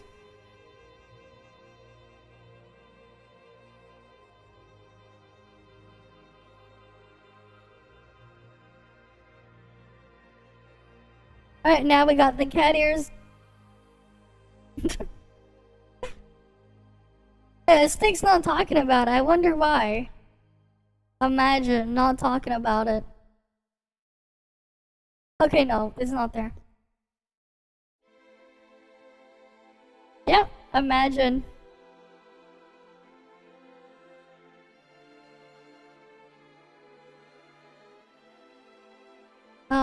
We go back, we go to the food one, right? I think there's no reason. Welcome to another video about there's no reason to look at the has-been one where you can just look at the original video. Why react to reaction? We'll go look at the original. problem that is driving people absolutely insane. Today, we're talking about fast food pricing. Tell me if this has ever happened to you. You're hanging out with some friend and really craving some quick and easy food. You pull into a place like McDonald's and place a simple order. Let's say 2 Big Macs, box of chicken nuggets, 2 large fries, and 2 drinks. You arrive at the window and the cashier looks at you and says, your total is $36. Oh, fuck? Now, some people would probably eat their meals For a Big Mac, the 2 drinks, and the fries or whatever? That's way too much. The fuck? The fuck is McDonald's on? 2 drinks. You arrive at the window and the cashier looks at you and says, your total is $36. Now, some people would probably eat their meals and move on with their lives, but if you're like me, this interaction might get you thinking. I mean, if we don't get enough drama, we'll have to make our own. Just close it down, focus on PR. That would honestly be for the best. Right, salvage what we can. Was my total $36. Well, if this or something like this has happened to you, you are not alone. I'm here for you. Come here. Come on. Closer. We can get through this together. As a consumer, you have the right to understand why your dollar doesn't stretch as far as it used to. How did fast food, the one thing that was supposed to be affordable, become so expensive? Why did this happen? Who's to blame? What happened to the dollar menu? And what's going on with celebrity meal deals, fast food apps, and more? Let's dive in. In the late 1980s, fast food restaurants like Wendy's and Burger King introduced a groundbreaking idea that would forever change the industry. Yeah, I don't really have the much dollar hope. menu. Wendy's launched a super value meal with items priced at just 99 cents each. Yeah, no, Soon after, Burger King followed with the 99-cent Great Taste menu, where you could get a Whopper for, no joke, 99 cents. Because it does get too much hype. What do you get at the end there? In Istanbul Airport, you have to pay a double for a double burger menu?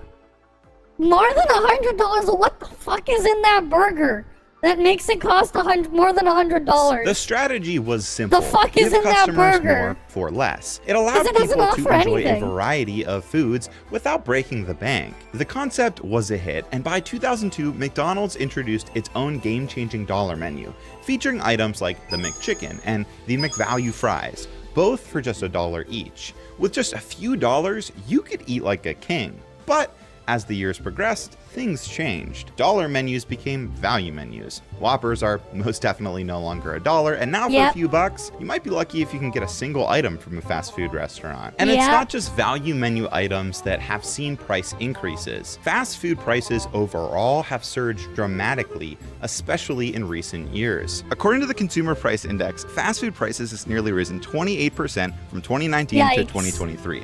Specifically, McDonald's has increased its prices by more than 100% over the past decade, which is 3 times the rate of inflation. And it's not just a few fast food places. Popeyes, Arby's, and even Burger King have raised prices beyond the point of inflation. If you really want to see a big difference, take a look at this menu.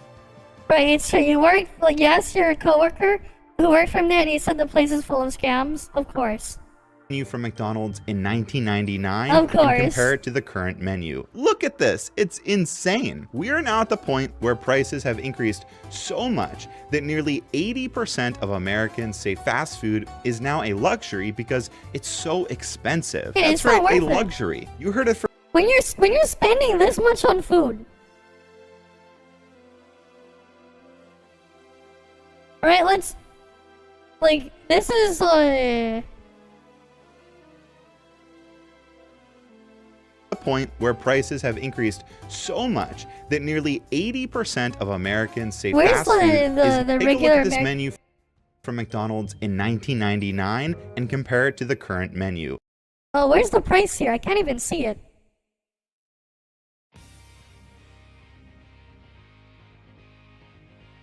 $10.59 for a Big Mac? Oh, I thought it was like the freaking Big Mac is $10.59. The fuck? $11 for a Big Mac, and that's just the Big Mac on its own. The quarter pounder with cheese is $10.49. The cheese and bacon one is $12.29. The deluxe one is $11.69. Double quarter pounder with cheese is $12.39. I don't know what the hell. Okay, I guess the McCrispy is their chicken one. That's $9.49. Spicy is $9.49. The deluxe is $10.49. Spicy deluxe is $10.79 or $11. 10-piece chicken nuggets is $10.69. The Filet-O-Fish is $10.39. That's just the burger. That's not even the like. The fuck is this? Yeah, it's like not the main reason. This is absurd. Look at this, it's insane. We are now at the point where prices have increased so much that nearly 80% of Americans say fast food is now a luxury because it's so expensive. Pounder. That's right, a luxury. You heard it first here. If your significant other takes you out on a date to get fast food, that counts as a luxurious dining experience. Now sure, it's common for the prices of consumer goods to increase over time. But once you start spending this much, why eat at a fast food place like this? Like, why? Alright, and like, let's just say you wanted the Big Mac. That was like $11. It's $15 Canadian.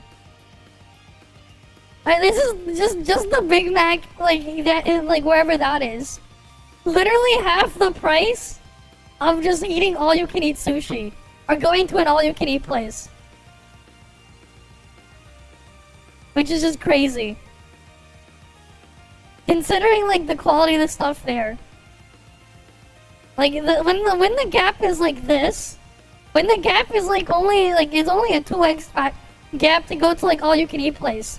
But then if you don't go get all-you-can-eat, you just get, like, a reasonable amount of food. Shit's not even expensive anymore, like just going to eat somewhere nice. Right, because like all you can eat is like obviously gonna be more expensive. Right, but like if you go to like an actual reasonable, like just regular sit down restaurant, it's like maybe you're gonna end up spending maybe $5 more at tops for like regular menu food meal type of deal over like the price of a Big Mac. That's how inflation works. Like, with inflation, it's not worth it anymore once things like raw ingredients and transportation go up. Aside from Arizona iced teas, nearly everything eventually rises in price. But typically, these increases are gradual, nothing this drastic. Yeah, it's so too why drastic. is fast food so much more expensive past the point of inflation? Now, the obvious reason that everyone likes to point to is rising wages. Joining me now is Fat Brand's chairman and founder and former Fatburger CEO, Andy Wiederhorn. Just so you know, like once they start replacing the fast food workers with robots, the prices aren't gonna go down. They're gonna stay like that. If not, they might even go higher. Increasing hourly wages for fast food workers, what kind of an impact has that had on your business? Well, someone's going to pay for it. Prices are going to go up. The wage pressure is going to drive prices up. Burgers go up by 50 cents or $1. You're going to see pizza go up. It's just expensive. A man named Andrew Wiederhorn, a former Portland business whiz kid, now indicted in California for allegedly taking $47 million out of companies that he controlled. The indictment alleges Wiederhorn and his family used the money for their personal benefit, including private jet travel, vacations, a Rolls-Royce Phantom, other luxury automobiles, jewelry, and even a piano. Well, someone's going to pay. Because here's the thing, inflation doesn't affect everything the same. Inflation doesn't work the way you think it does. Not everything inflates the same way. That's why they're able to keep the price the same. Sometimes those costs aren't that much higher than they actually are in practice. Especially when you're producing stuff at a large enough scale. Right? Especially, again, if it's automated too, at a large enough scale. At some point, some of it really doesn't scale up to the extreme people may think. Not everything does, heck. If you, let's say, here's why as well, the PS5 price for the dumbasses who think, the $700 is somewhat reasonable. If we're gonna adjust for inflation, right? What was the first AMD 64 CPU? What was the first one? We'll do an even more extreme case. Just to prove inflation doesn't work that way. What was the first AMD 60? The first one is back in 2023. What was the model number?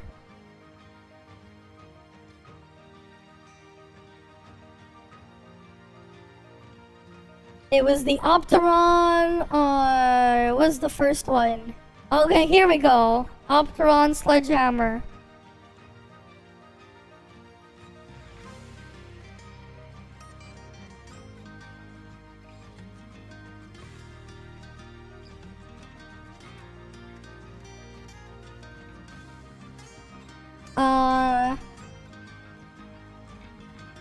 Please.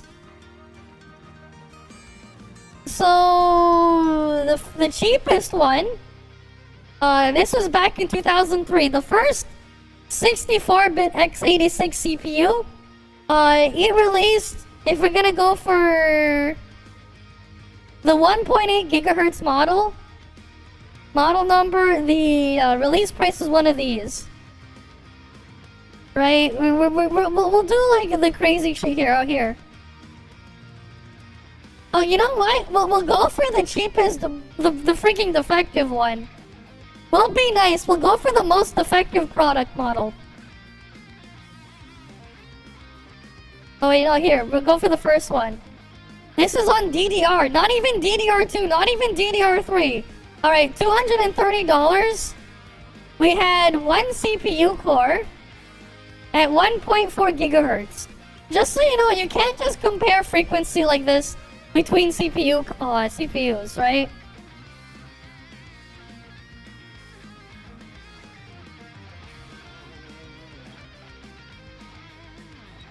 Let's see. You know what? We'll compare it to the Cartoon Duo. We're gonna compare it up as much as we can. Do we have benchmarks to compare it to? I wonder if we can find all the benchmark comparisons.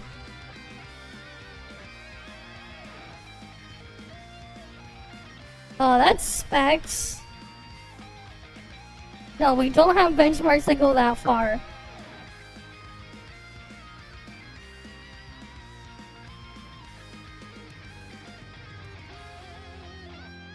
Oh, here we go. Wait.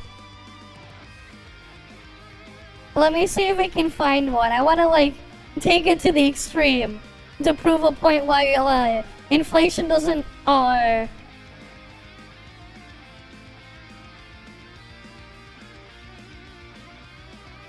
No, that's not the right CPU one. That's a Sempron, that's not the one.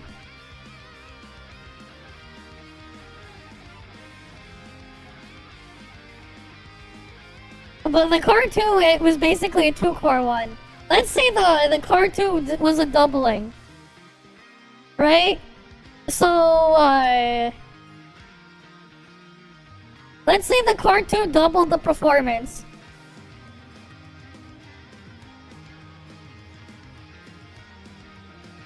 That came out in 2008.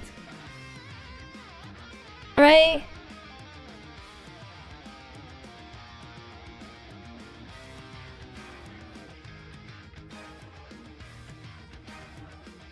Right, that, like, release price.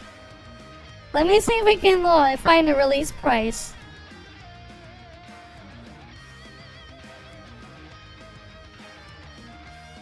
Just like a...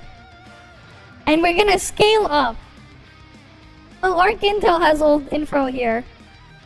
Core 2. Right, 45 nanometer. Do they not have their MSRP? No, they don't even list it.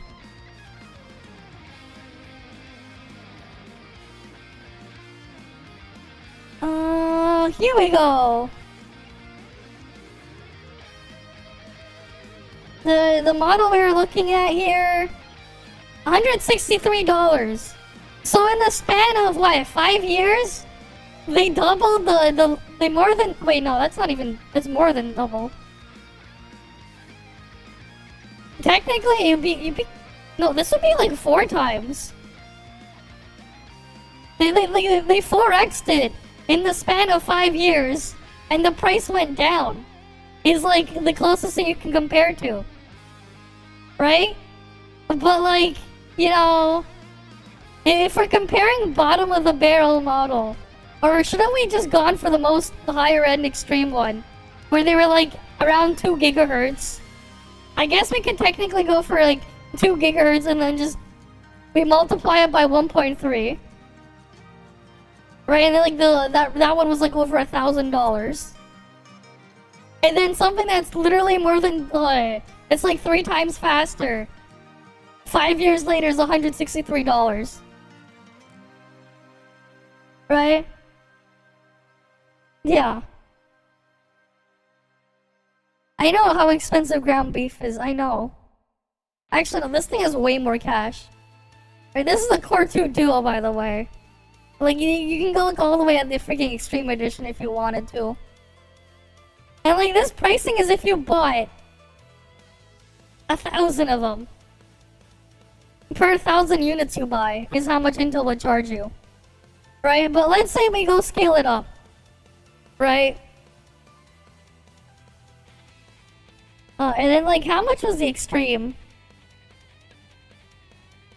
The most expensive Extreme. $1,500 was this one, and it had... Right, so 3.2 over... It was like, what, 1.6 or something? Or was it 1.8?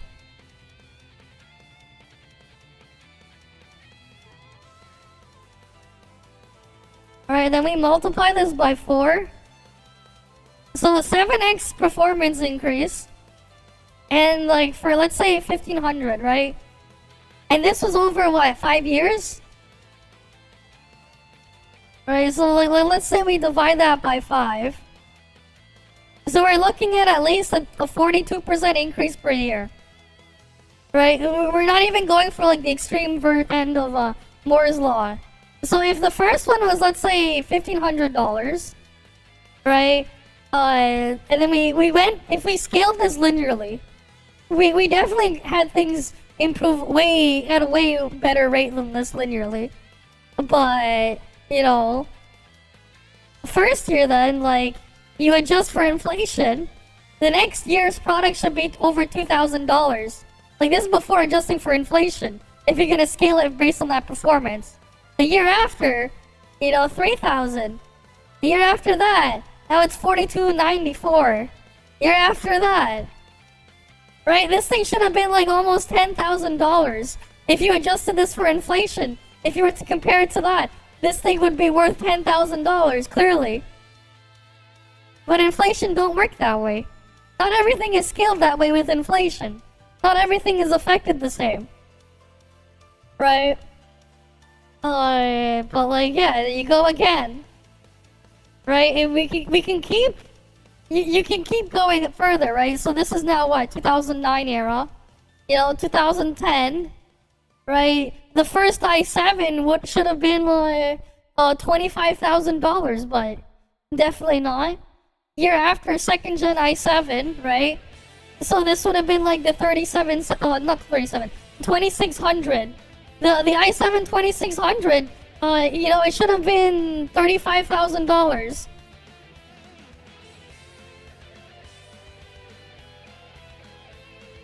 Like, if you were gonna go by that logic.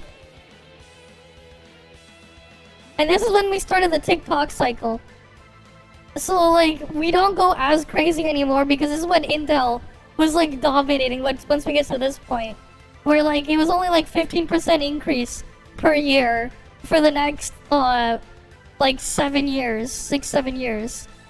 In 2011, $294. Right? $300. Right? Okay. So then at this point, you know, if we're gonna go scale for performance, if we had to, like, do that, then we'll do 15% per thing. Right? So this would be what? So, like, we were on 2011, this would be 2012, 2013, 2014, 2015, 2016, 2017. Okay, so now we have Ryzen released, right? Imagine we then double it to scale to AMD's Ryzen 8-core CPU that was on the desktop, which was also $300 at launch. I know, because I bought one. And, like, it was a pain in the ass to get a motherboard for it. Because, like, they didn't have enough motherboard stock. Okay, so now we're here. And then again, we go back to the 1.15 thing. Right, another 15%, we're at 2018. Alright, 2019, third gen. And then if you wanted to double the price, actually no, but we'll just stay like this, like, right? 2019, right? 2020, 2021, 2022, right? For this one is like, what? 5th gen Ryzen, right? Or is it the... Yeah, 5th gen. And then 2023 is Ryzen 7000.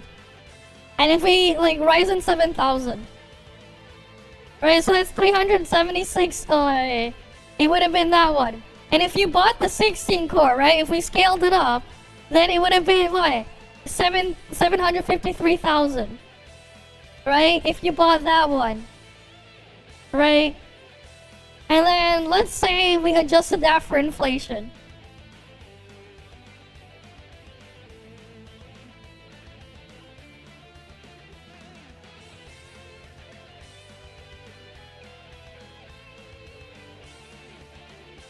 In 2020, no, in 2003.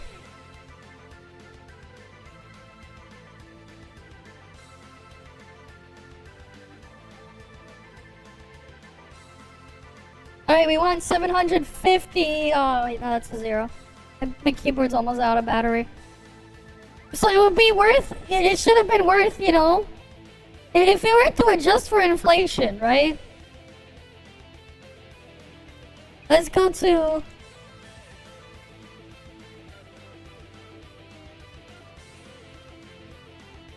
the 9950X, right? If we adjust for inflation then.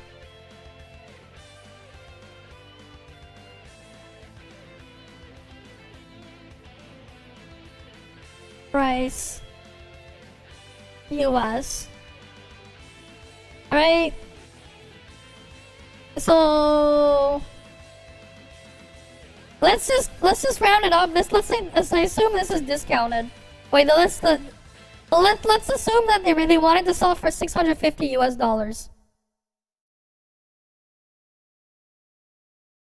right? You know, if we adjust it for inflation, then that $650 should be almost $1.3 million. It should be worth almost $1.3 million. Same time, in the same time span of that, supposedly, you know, 71% inflation if it compared 2024 to 2003. 21-year difference, right?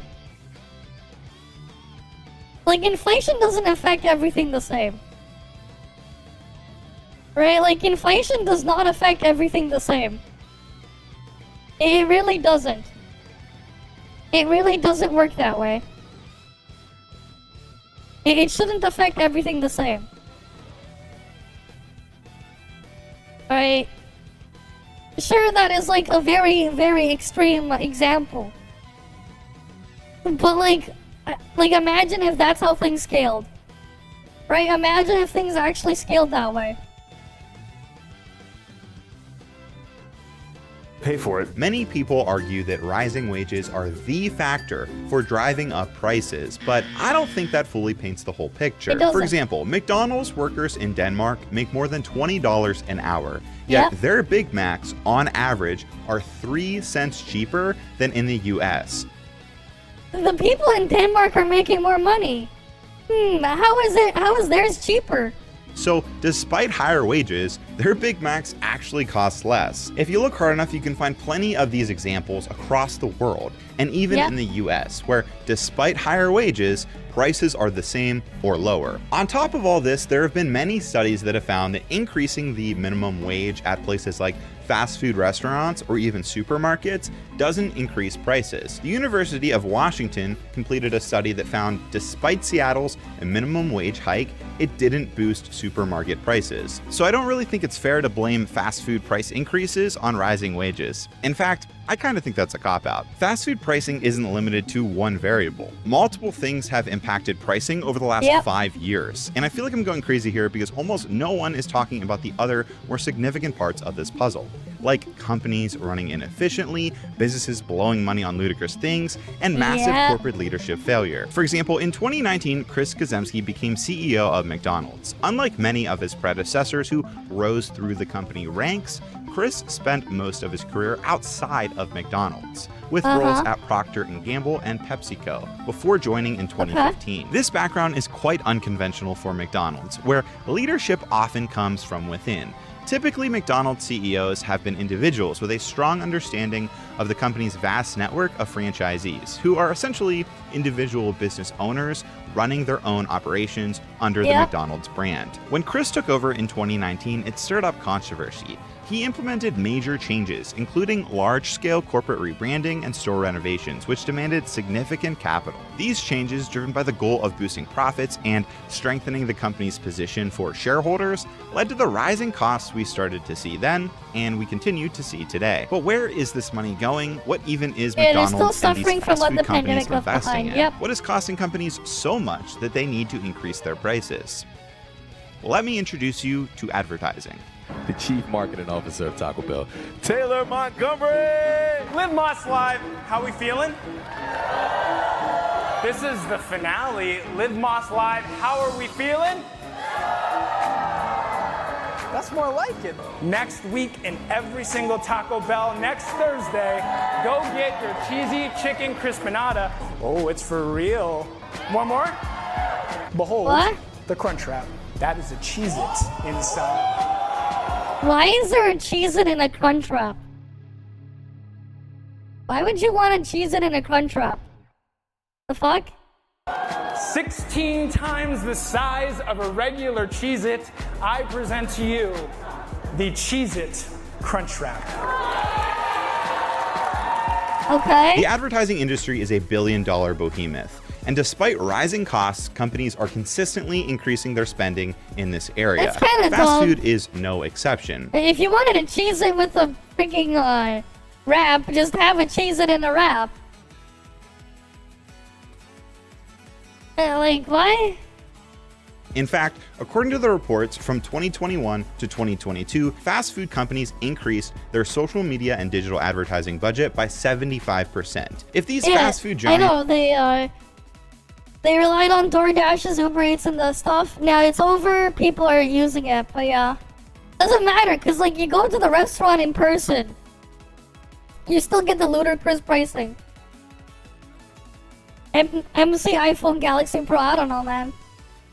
Are shelling out record sums of money, you can't tell me this has had zero effect on the consumer. And while it's true good advertising generates sales, bad advertising can hurt businesses and cut into bottom lines. And you might think since most fast food restaurants are owned by franchisees that they don't pay for advertising. Well, that's not really how it works. Franchisees typically contribute a portion of their sales towards corporate advertising. For example, Burger King franchisees pay 4% of their gross monthly sales for corporate advertising. McDonald's is about the same at about no more than 4%. Even Subway franchisees pay 4.5% towards corporate advertising. If advertising costs are increasing while not delivering the same expected results, prices will reflect that. Which leads me to this guy. Can we talk about how dumb fast food celebrity meal deals are? From Travis Scott to BTS to Cardi B and J Balvin, the cost of these celebrity endorsements are undoubtedly affecting the average consumer. Why do you need a random ass celebrity endorsement, man? The fuck is the point of this shit?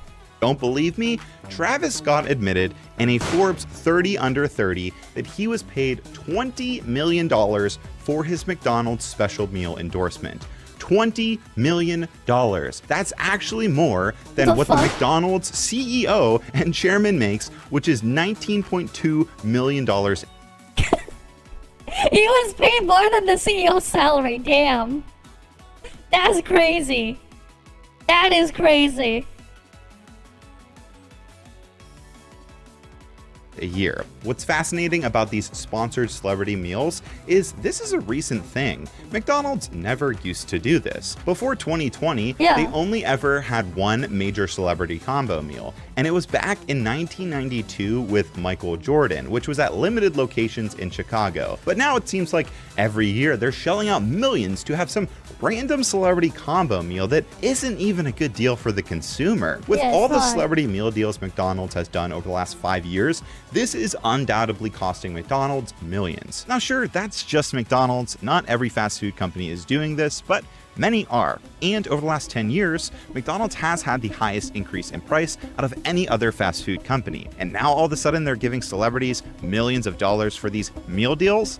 I doubt that that's a coincidence. Chipotle, another brand we are familiar with on this channel, has been in the news for rising prices as well. And sure enough, they have also partnered up with celebrities and even content creators to promote their food with special meals over the last few years. Subway is another great example. Home of the original $5 footlong, they I miss those days, man. Spend a boatload of money on celebrity endorsements. And guess what? They just called an emergency meeting as there are reports their sales are plummeting. Here's an idea. Stop paying celebrities millions of dollars and use those millions to offset the cost of your food. Yes, from a business standpoint, a good advertisement can definitely pay off. However, from a consumer standpoint, I'd much rather get my food cheaper, even slightly cheaper, than get a special sauce from Sweetie. But it's not just record high advertising increasing food prices. Another large driver is the way we order food. We have to talk about food apps. Companies are pouring millions of dollars in their food apps. Wendy's, for example, plans to invest $35 million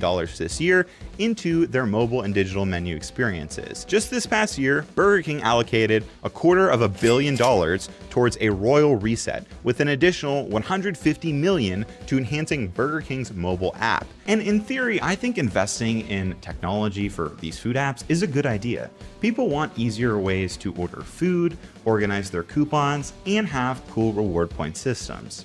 However, we can't deny that it's coming at a cost. And I think this would be a fair trade if it was actually a fair trade. But is it just me, or do most of these apps blow? McDonald's, for example, says they are investing hundreds of millions of dollars in their app and digital marketing services to win back customers, announcing... Yeah, when I was, like, here's the thing, right? When I was, like, you know, like a long time ago, right? When I was, like, very young, they didn't have those random-ass celebrity endorsement shit back then, too. That's, like, only something they started doing recently. And they didn't need that. They didn't need that at all. But now, they got all this ridiculous shit. they're offering a $5 meal deal like the good old days. Well, guess what? If you're ordering food for you and your girlfriend, you're screwed because you can only use one coupon at a time. Go on a Friday and you want to get those free fries that they're always advertising. Sorry, you can't get the meal deal now. And just like before, it's not just McDonald's. Most food apps try to present themselves as this massive place to get food savings, but only allow you to use one coupon at a time. So you have to pick and choose your tiny amount of savings. And oh, this is what I did. What I would do is, like, you download the app, you open it on an Android emulator, right? You clone it to make multiple instances of the emulator. You use a gift card to pay for your food, right? And what you do is you order each thing individually. You place an order on each individual instance of the app so you can maximize as many things as you can as possible. And then you place your order, and then you pick up the food, right? You split it up into a bunch of stuff. I actually do this sometimes when I'm ordering burgers at Harvey's to save even more money. Like, I remember it was like, was it like 2 or is it 3 months ago? They had a promo to get the regular burger for $1. And I was just like, so what I ended up doing is I got my emulator, I used the tool to synchronize it. I made a bunch of salted email accounts, right? I had a Harvey's gift card. I copy pasted the gift card details into all of the accounts because of how the thing works. It doesn't tie the whole thing in there. They had it so it just deducts it from the balance on purchase. And then what I ended up doing is, like, I think I ordered like it was like 12 burgers that we ate throughout the week that, like, I shared between myself, my brother, and my mom, right? So we spent like $12 on burgers. The regular burgers normal price is like $5 or something. But, like, I abused that thing with like a bunch of emulators to make to take full advantage of that, like, weird special promo deal they had. Because it was like your first use of the app, right? But if you could just create infinite emails, and, like, if you had the tools to synchronize them, you could pretty much automate the process. It was pretty funny. Like, the funny part though was when I went into the Harvey's to pick it up, right? They were like hella confused. Right, because they're like, why the hell are there so many burger orders for this one person and they're all paid? But then, like, they see it's all tied to different accounts. But they just make it anyways. And that's like one of the things I've done. Right, like, but that was like a very, like, extreme case because they wanted people to download their app. But, like, yeah, that was like something I did. But, like, this was a couple months ago. That was this year, though. Sure, it might be a few dollars here and there for a single person, but that adds up for families, which is why 80% of Americans now consider this a luxury. On top of all that, these built-in reward points aren't even that good. At McDonald's, every $1 you spend, you get 100 points, which means you have to spend $60 to get a free Big Mac or a free Happy Meal. At Starbucks, $1 equals 1 star, which means, no joke, you have to spend $100 to get a free drink. At Burger King, you get 10 crowns for every dollar you spend, which means you have to spend $75 to get a free Whopper. And the kicker, if you finally earn many of these rewards, you can't combine them with any other offer. Oh, don't forget, sometimes they like to have this stuff expire. Sometimes the points will expire as well. So you might not even get the ability to use it.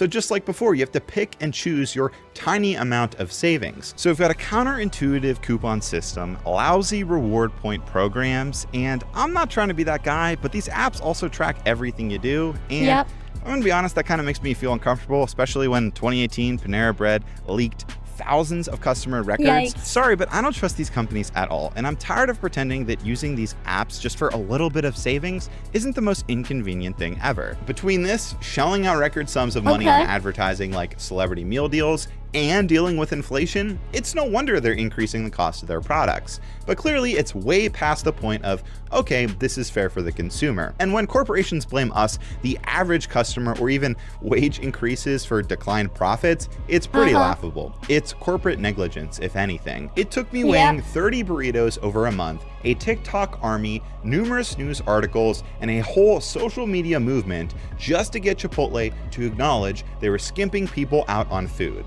I don't want to hear any brand blaming customers or consumers for their failures. If you can't provide a good and consistent product at a reasonable price point, then sorry, but I'm going to think twice about giving you my business. And clearly, I'm not alone. There are plenty of others skipping out on these businesses, and it's actually leading to change. McDonald's sales fell globally for the first time in more than 3 years last month. And as I mentioned, Subway recently had an emergency meeting about their sharp decline in sales. Interestingly, some fast food and fast casual restaurants are actually using this as an opportunity. Some companies are listening to consumer complaints and lowering their prices. Chili's, for example, reported a 15% increase in their sales thanks to their new 3 for a meal promotion, which offers customers a drink, entree, and appetizer all for just $11. The concept originated because Chili's was actually tracking social media conversations and noticed that many people were frustrated by the recent rise in fast food prices. It's amazing what happens when brands actually listen to their customers. And I don't know about you, but I think the lesson here is clear. If you have a complaint, don't be afraid to voice it.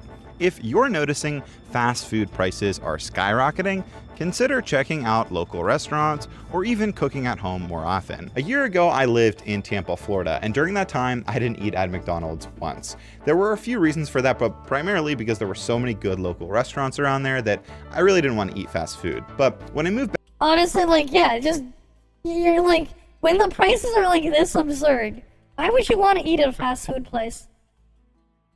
Right, Chili's is a real burger, okay.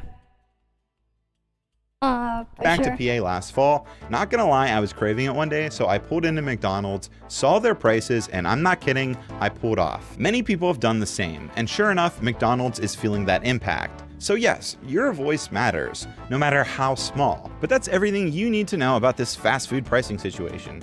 Hopefully I was able to shine a light on everything. Of course, I'd love to know your thoughts. I really try and read all the comments down below, so please make sure to leave them. And yeah, thank you guys so much for watching. As always, I'll see you next time. Bye! But like, some of the things that I do to like, when I'm really trying to, you know, save money that way, they are on like the more extreme, absurd things that like, it's obviously not something you'd ask a reasonable person. Right? Like, some of them are like obviously not reasonable. Alright, here we go. Players have spoken, gacha games have come full circle. And it's the forbidden topic for me because I hate talking about it. Okay. Fan service, or as the crackpot journalists like to Hey, call home cooking, exactly. hypersexuality in video games. Yeah, has been a pretty hot much. topic ever since 3D gaming has become a thing. Hell, Yeah, like, the McDonald's food's so expensive and the food isn't even good. The last time I had McDonald's, because I was given it for free, I ordered a quarter pounder.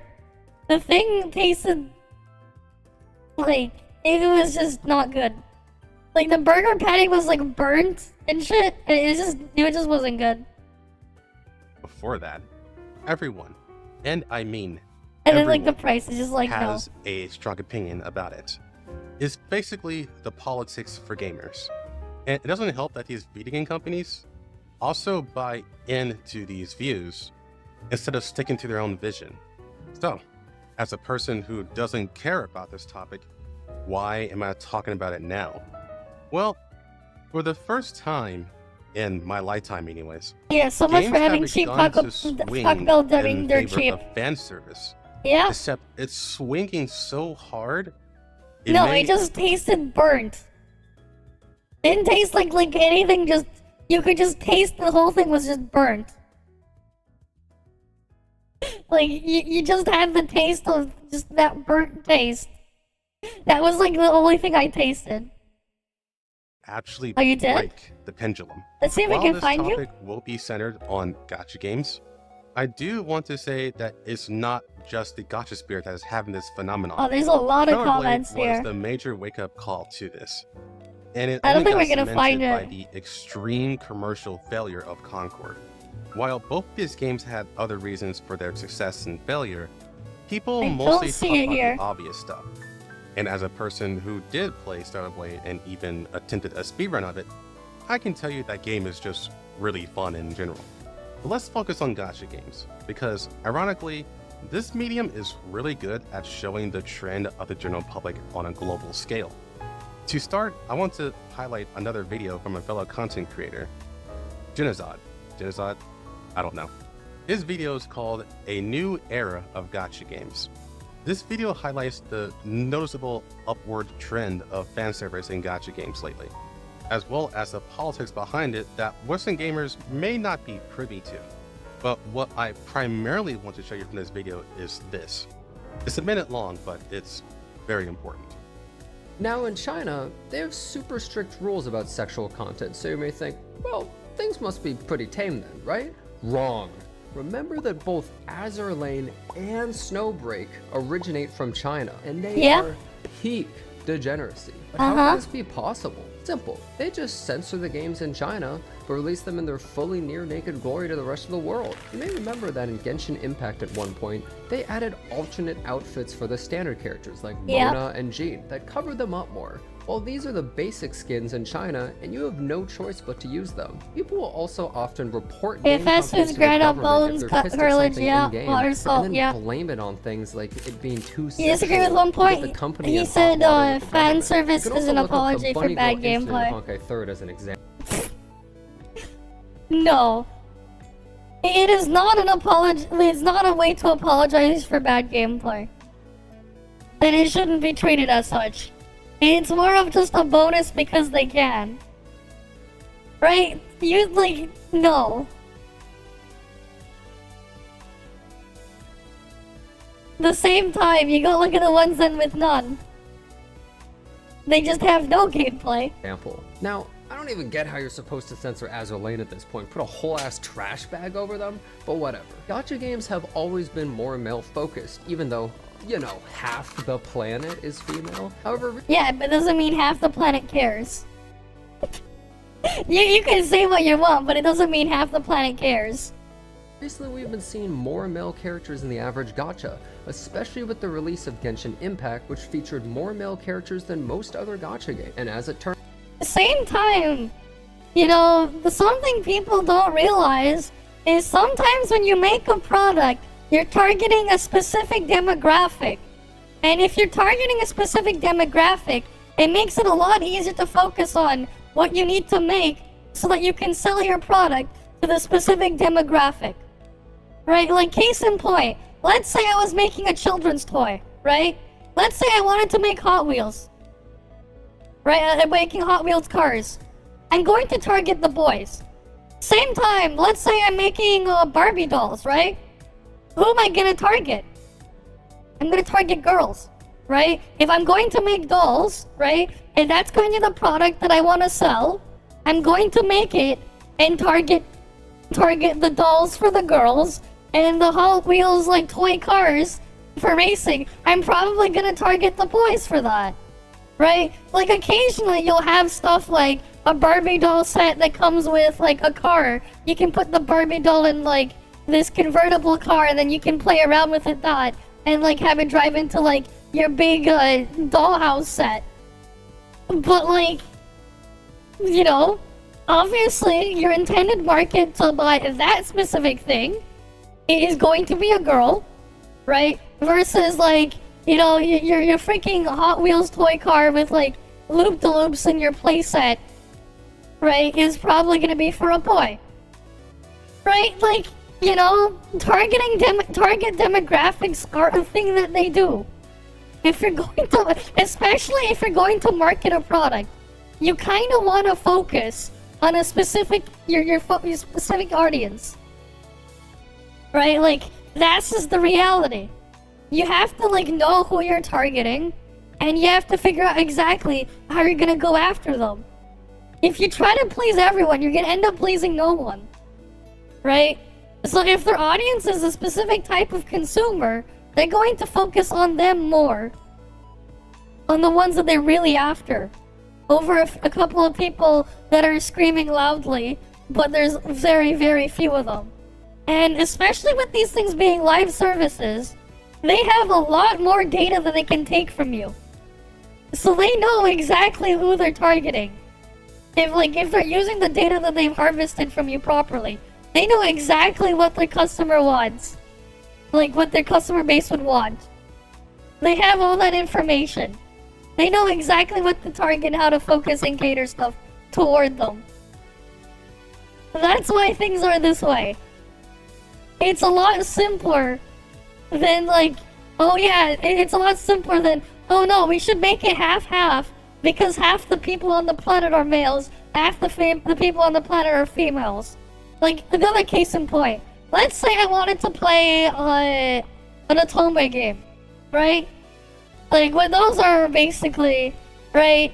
So, like, you have your, like, you know, you have, like, your, like, it just, usually they would end up being, right? You know, you would have, like, your harem visual novel type things, dating sim, whatever, right?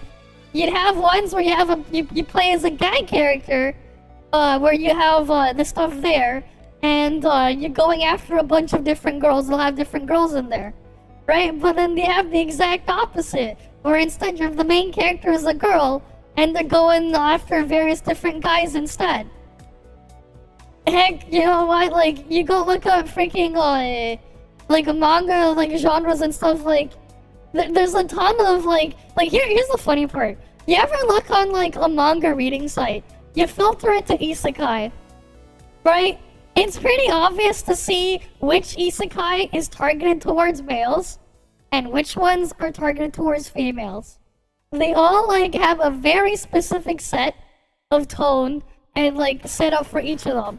It's very, very easy to tell. Oh, you're reincarnated as a villainess, right? Oh, yeah, clearly they have to be, yeah, that's your clear giveaway that they're, the villainous tag, if that's slapped on, yeah, that's going to be for, that's gonna be targeted towards girls. Right? At the same time, oh, you'll have, like, you'll have, like, very, like, strong, overpowered, super, like, you know, jacked up main character or whatever, with some crazy ass ability. You're gonna know what demographic they're targeting when they were writing that story. It's, like, pretty easy to tell, right, for stuff like that. Because for a lot of those, they are targeting a very specific person in mind when they're making the thing. And, like, some of it is just, it's a lot more obvious to see who they're targeting than others. They know exactly, like, they should know exactly what their target demographic is and what product they should be making for them. That's what it is at the end of the day. Right? Like, that's what you should be doing. If, like, your goal is to make money and to produce their thing. That's just how it is. They had good gunplay, but they did not have a defining thing. It was bland before. The fan service brought more eyes. Exactly. Like, they brought more eyes in it. Right? Like, they had they had decent gunplay for a third-person single-player shooter, right? But, you know, they have, like, they know exactly what their target audience was, right? And, oh, hey, you know what? Maybe their target audiences would rather stare at females. Right? And boom, what happens? Like, that's not to say that you're not gonna have, like, only males looking at the thing there. Of course not. But they definitely know what they want there. Right? Yeah, like, here's a funny one as well. You go look at, like, a bunch of these, like, these gachas and stuff out there, right? For the people that produce content for them, you look at the streamers there, you look at Genshin Impact, you look at, like, Wuthering Waves, for example. Look at the ratio of male to female people creating content there. You're generally gonna have a lot more males making content there in the ratio than females. Right? Despite them having not the worst male to female ratios in characters. Right? But then you look at ToF, where you look at the creator, the content creator sphere there. Like, if you were to look on, like, any regular day, or, like, the ones that, like, they're at least somewhat relevant that you can think of. Right? Like, outside of Gate, who is the biggest one, right? Mr. Cake. Pretty much, like, all that you really see that's left, that's, like, that you kind of see, right? They're all female playing it. Despite, you know, how many male characters do we have? Right, like, I can go put in here. How many males do we have? You know? Let's count them and how much do people actually care? Because, like, with how a lot of people end up playing, they don't really care that much. Right, like, you got Zeke was the most recent one, that's 1. And before Zeke, we had Icarus, that's 2. Before that, we had TLoN, that's 3. And then now we have to go to standard banner on release. We had 0, and we had 0, King, and Crow. Right? That's what, 6? We had 6 males. 6. How many characters did release? 3, 6, 9, 12, 15, 18, 21, 24, 27, 30, 33, 36, 39, 42, 45, 48, 49, 50. And in the next patch, another female will be at 51. Right? You look at that ratio. They don't care. Most of them, you know, when you give them a different reason to play, and a different thing that they want to go for, reality is they probably make a lot more money from people getting all of these outfits. They probably do, than they get from people getting a fucking character. Like these days. They get more from people grabbing these outfits to play dress up. Like, how many freaking outfits do I have? Like you look. Right, like, we're still scrolling. Like, keep that in mind. How many outfits was that I have? Right? When, like, they have more options and other different reason to play the thing. Some people will play it for a different reason, will do things, they'll grab things for a different reason. Especially when you have the option to use whatever you want. Right? Like, you know, like, if I wanted to look at Zeke all day, sure. You know? Yeah, his E3 looks really cool. But at the same time, I don't really care that much. He's been a viewer for a long time, Tara. Right, he asked about stuff in the game there. But like, yeah. Your friends, people playing in-game as well, female. They just want to play with, like, you can play this way. Most people you'll see out there, right? Look at this guy. We go view info. Okay, never mind. How about this guy? What are they using? Custom character. Who is fun? They're using custom character. Look at this guy. What are they using? Custom character. Custom character. Custom character. Custom character. Are they using custom character? Custom character. Right, the married male custom character. Do we have another unique person here? I guess these are the only people really talking right now. But like, you get the idea. Most people are just gonna use a custom character. Yeah, but like, you think about it this way. When you get an even smaller minority of people doing it, and then you outnumber it that way, it's a bit of a different situation. It's, you know... Oh, look, another custom character right here. What's this? Another custom character. Alright, majority of the players there that you'll just see regularly, custom character. Alright, that's just what happens. That's just the reality. When you really think about it. Like, even if you have a bunch of females playing as well.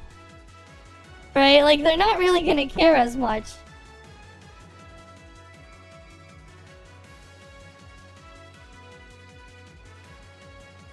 Right, but like they know that like more people are more interested in the cosmetic stuff. That's why they've been slowly shifting towards doing more of that stuff. Because that's what they know their customer wants. Yeah, you'll ever like play just for the MMO aspect, especially the customization. Exactly. Hey, sometimes it's fun to mess around with it. No, this outfit here is not bugged though. It is intentionally like this. It is not bugged. Exactly. So just make it a soundbox, people will play it for that. We don't have to do the stupid mint picking crap for content. No need to go mint picking. You see me do mint picking here? Yeah, fuck no, I ain't doing that shit. Of course not.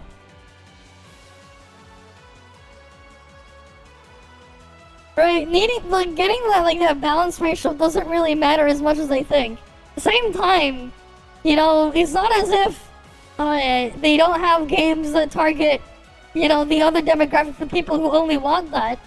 They do exist. They do exist. And if the people want to play that stuff, they'll go play that. You can't even mimic, no need. Game will just throw them at you, man. The game will just throw them at you.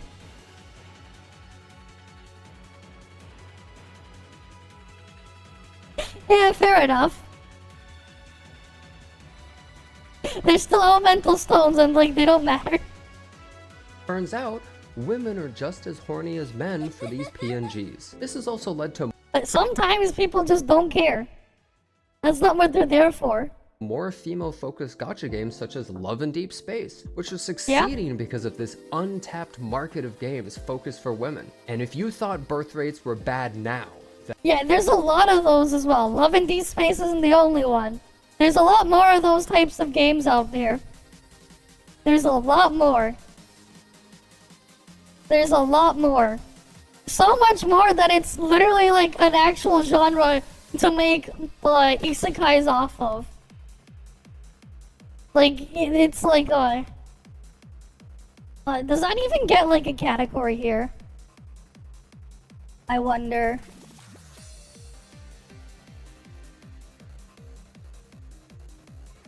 Can we filter for like categories?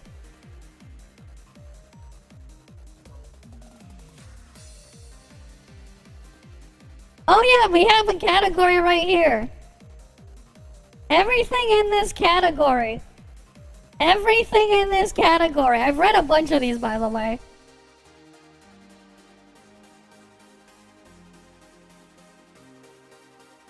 You know what's sad?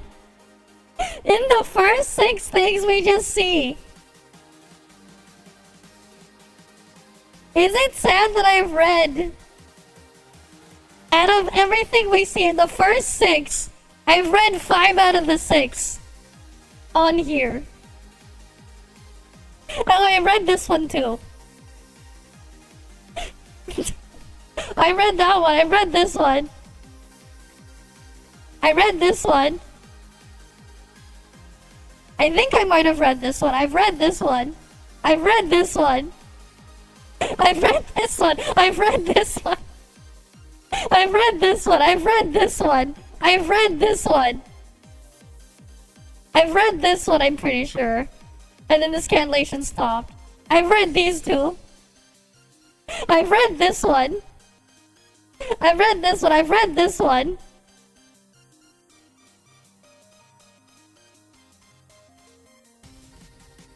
But like... like, this is just on the first page, mind you. This is just on the first page, mind you. Right? But like, there's a very specific target demographic for them. It's not really what it is. There are lots of games that have had fan service just without being desperate. It's been a thing for years.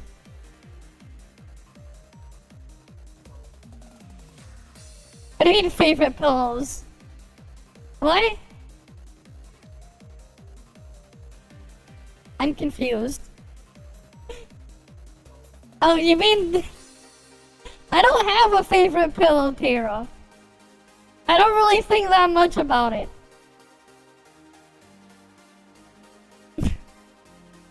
Also, are you sure you understand like the genre I just pulled off?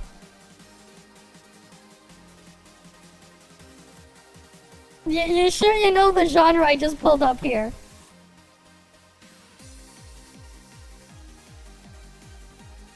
Like, are you sure you understand the genre I just pulled up here?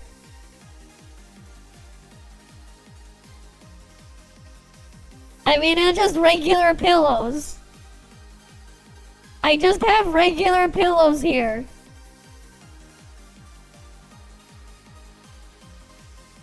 I don't have one of those. I don't have a Dakimakura. I don't have a body pillow.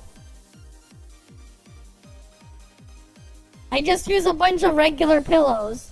I just sleep on the pillow and that's it.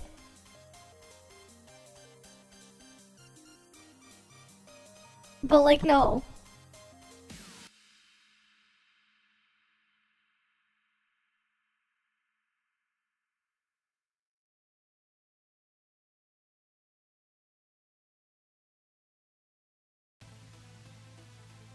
Moving on. Then how am I even supposed to compete with that? Now, I do recommend watching the whole video. It's very good and informative. Thanks to Junazad or Junazad for allowing me to use this video. But the important part of that clip is this. Everyone, and I mean everyone, loves fan service. And companies know this. Yeah. The fact that the male gaze is heavily scrutinized, yet the female gaze is not, just goes to show just how out of loop critics are. And that's assuming they're even on the same planet. Genshin Impact is the primary example of a gacha game that heavily tries to appeal to both the male and female audience. But I want to point out from my own personal experience that even Nintendo exploits this in their most successful gacha game, Fire Emblem Heroes. Yeah. You know, one of the most popular series in the world that has been rightfully marketed to teenagers.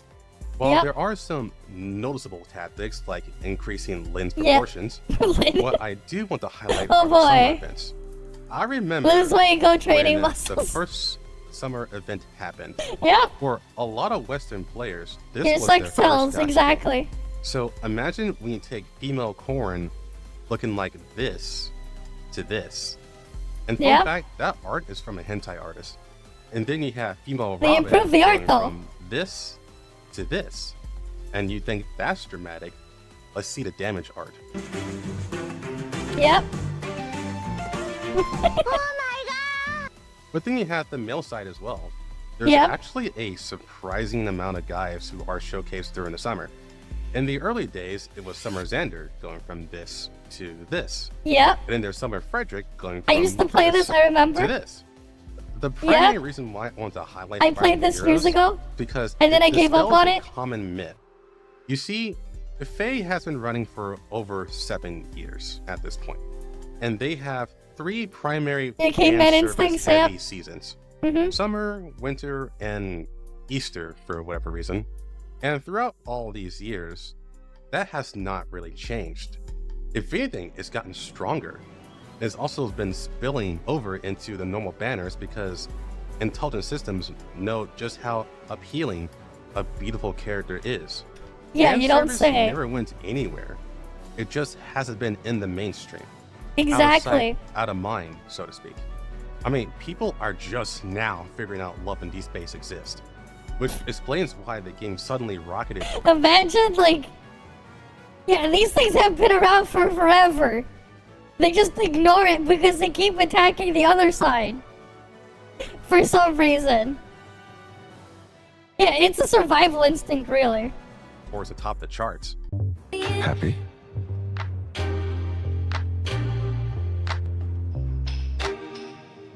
Okay, what the fuck? I'm sorry.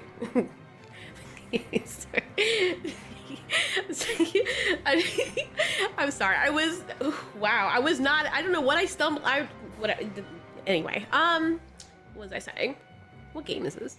People are not looking at these games and being disgusted by them. They're getting hot and heavy, and they want more. And that has always been the case. Always. Even back when lords across giant polygons graced the original PlayStation.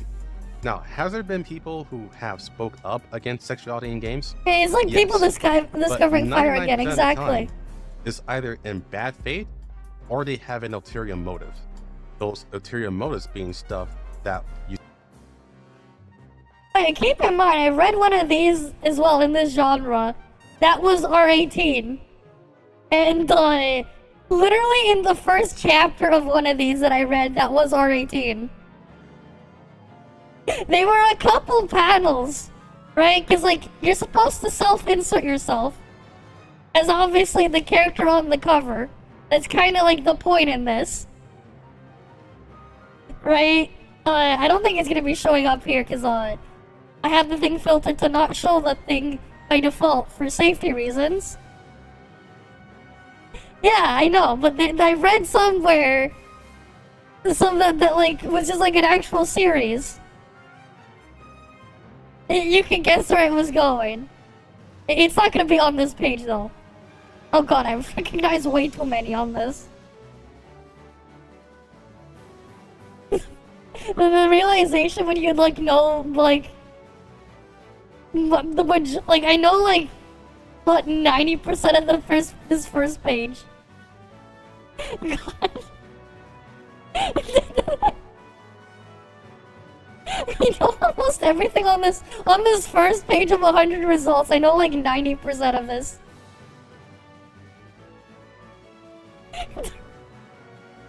Yeah, I read too many of these, man.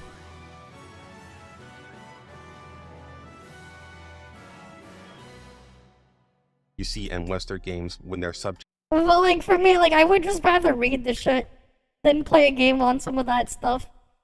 Like for me, when I'm doing like messing around with the stuff in the game, it's more of I'm just curious to see where they've gone. But for the most part, I would just rather read. Subject to politics.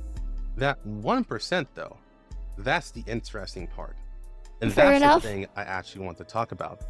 Yeah, the stuff before this is basically stuff that I want to get out of the way so that everyone can shut up about it. You see, some countries have already figured this out. Those being Yeah, sure, South let's hydrate. Korea Let me get a and drink. China. And Korea a being the stretch. home of Nikkei and Brown Dust 2, and China being the home of Snowbreak. These gacha games are relevant Yeah. to this case for several reasons. Let's start with Nikkei. No matter how tame the player base thinks it is now, it is the fan service game that broke into the mainstream of Western media. Several articles have written about it. Some went They as far as saying literally it's the worst marketed gacha game the ever freaking made. one-handed Commercials gameplay. of the game were banned in Korea, and it went through the usual talking points.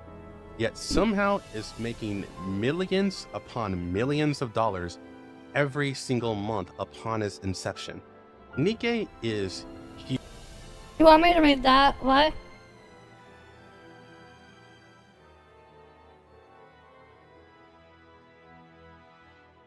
Huge. Even in the West, it has a powerful fan base. It's getting Don't worry there, I'm calm. close to 2 years, and content creators are still going, oh my god, booba over it. But this caused a problem for other gaming companies. Since Nikkei is so mainstream now, and it has such a huge following, it has now set the bar for what gacha games had to provide in order for fan service to appeal to the audience. In order to attract players away from Nikkei, they had to beat Nikkei at their own game. So now we have Snowbreak and Brown Dust 2, both released last year, and both were a bit on the struggle bus at the beginning. If you're watching this video, you probably already know about Snowbreak's story. Oh, I so do. I won't repeat it here.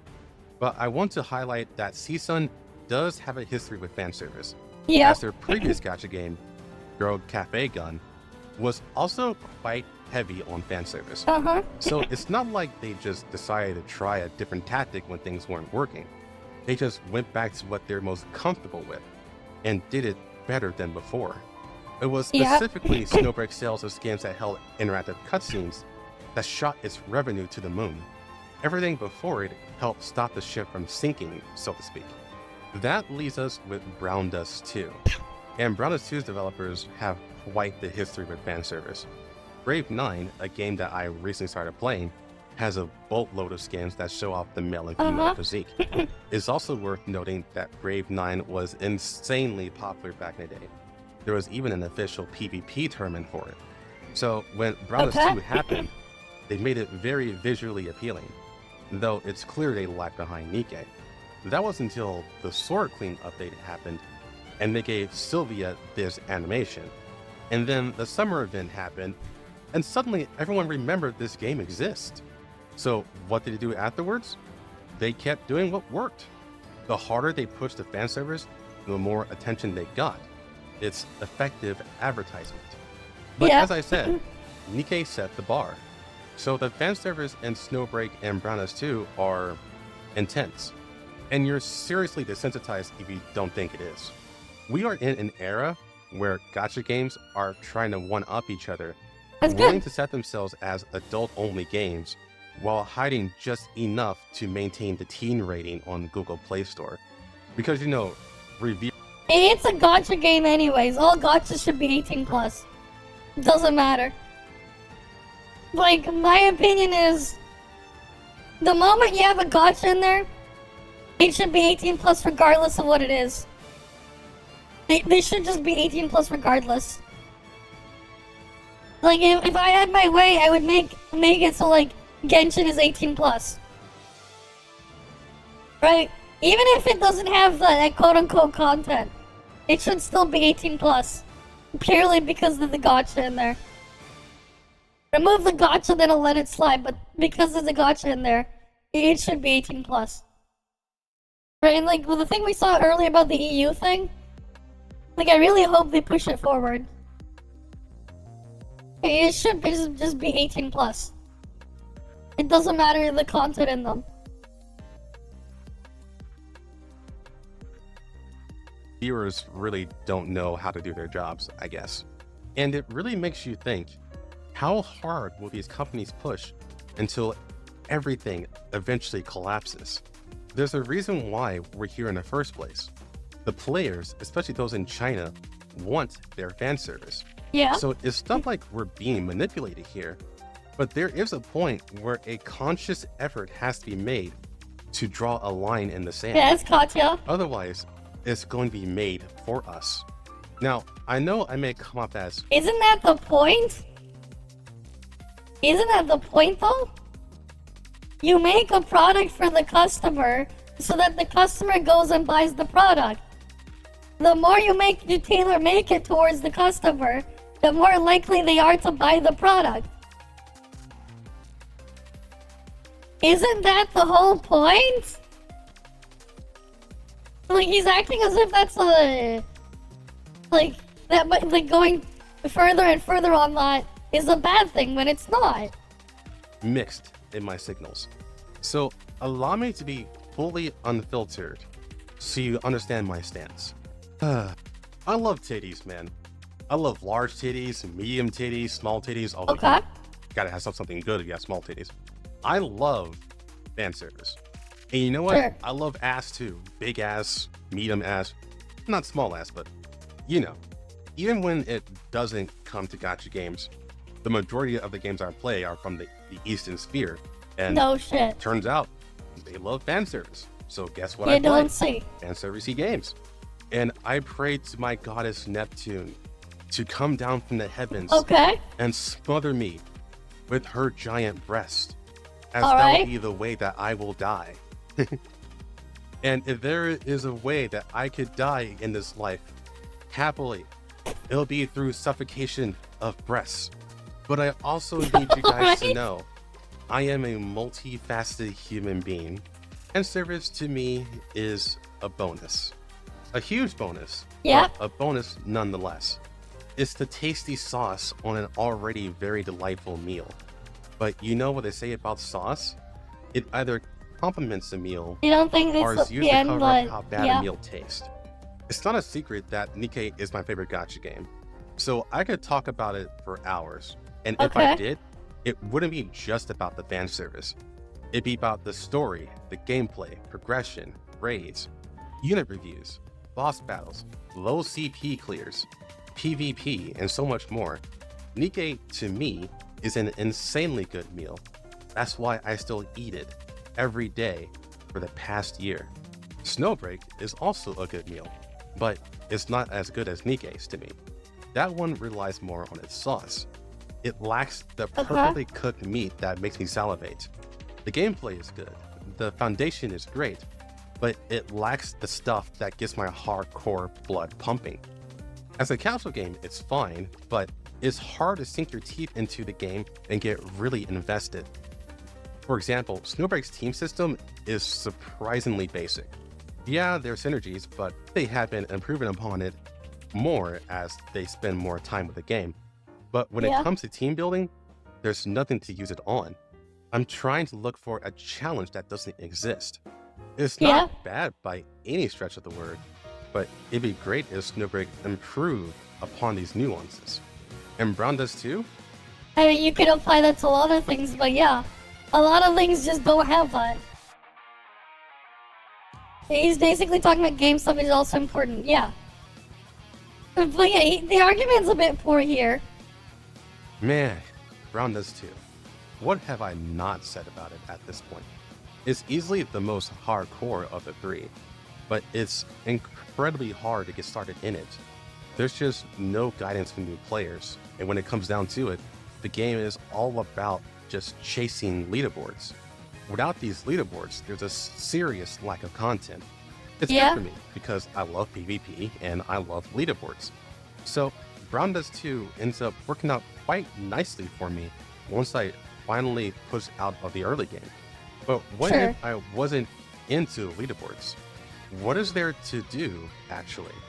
Brown Does 2, to me, has the tastiest sauce out of all three of them, but is covering up the worst tasting meal. Okay, food analogy aside, what I'm saying is, a game is more than just fan service. The game has to be a game first. Yeah. And like I've said that before too. There has to be the game there. But in a lot of cases, some of these don't have that. It has to be great and fun in order to succeed. So we have players heavily defending these games because it's effectively a safe space for cultured gamers. It starts to feel like the catering of fan service is being used as a way to apologize for all of the game's shortcomings. And I know I'm using some of the biggest gacha games as examples here, but there are plenty of gacha games that are literally on the edge of dying, and they're just scraping by through the use of fan service. And that's the thing that makes you feel like companies are going to keep pushing how far they can go until everything breaks. We keep forgiving companies and defending these companies because we're either consciously or subconsciously excusing how poorly they treat the foundation of the game. Sure, but not everything's that way. Just because they're giving us ass and titties. I am a cultured gamer, but at the end of the day, I'm a gamer first. I mean, look, I'm wearing a Mario t-shirt. I still want my games to be still fun and worth playing. I still want good gameplay. I still want thrilling and immersive stories. I still want to interact with theorycraft communities to figure out builds and how to take down bosses for max rewards.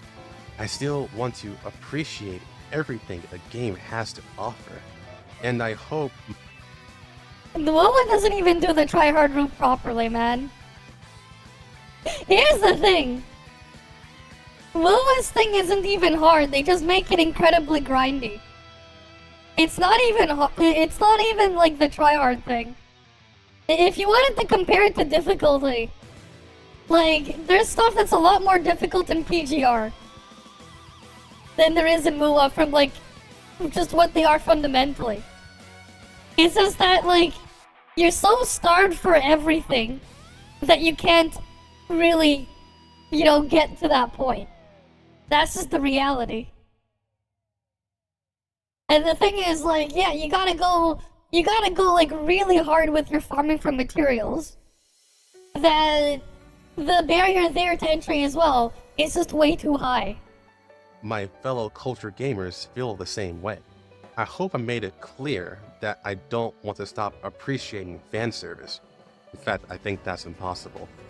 I'm just saying, it will be good to show these companies that we do appreciate other aspects of their games. That depends, because for some of them I don't appreciate any. The art is like the bulk of they got. MOA is, I don't even know, man. Scavenging is a profession. Here's the thing. It doesn't really feel like you're actually scavenging like you need to. Min picking in MOA is not the type of scavenging where it's like, oh shit, we need to go get the resources because we're actually fucked. We don't have anything. Right? It's not like the actual thing you would get, the experience you get if you went and played a survival game. Where like, oh shit, I need to actually go and get all these things so I can survive. Because I have to scavenge through things. That is not what MOA is. It is not like that. Right? There is a way to make a game around scavenging for resources and actually make it feel necessary. But the way it is in MOA and Genshin is, it's just completely unnecessary. What the fuck is the character gonna do with 169 of that specific flavor of mint? In the case of Genshin, or whatever the equivalent number was in MOA. What the fuck are they doing with that? Right?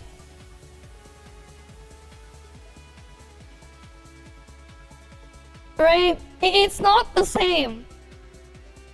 Like, actually scavenging can be a different experience than what mint picking in Genshin and MOA is. Like, case in point, go play a survival game and, like, really get into it.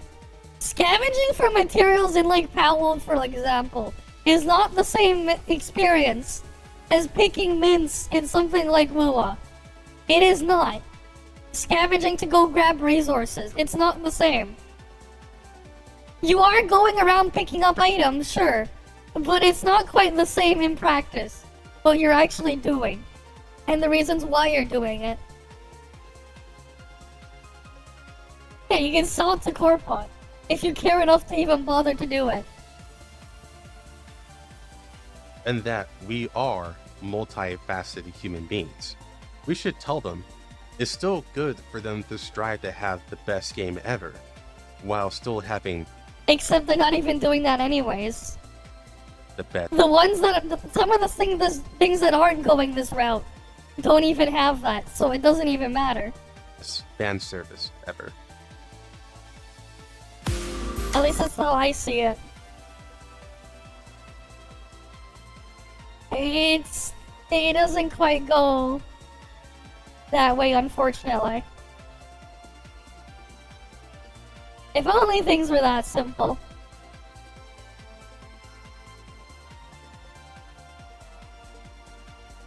Do we have anything else to look at?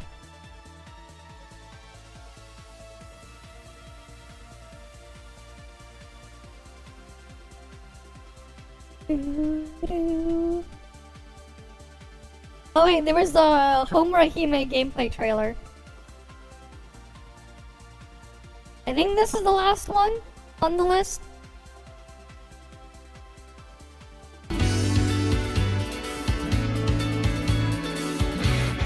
What is this? Okay. It's an action game?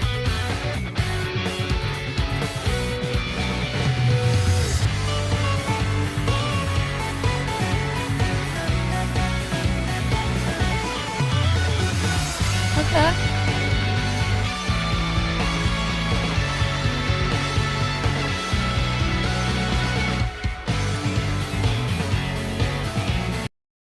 What? What the fuck did you post there?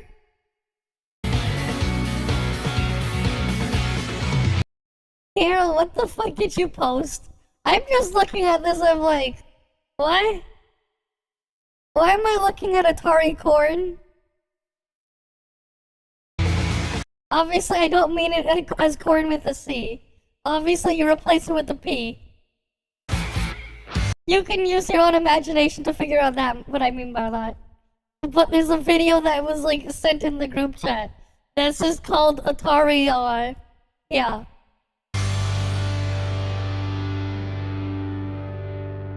Obviously, I won't play that on stream.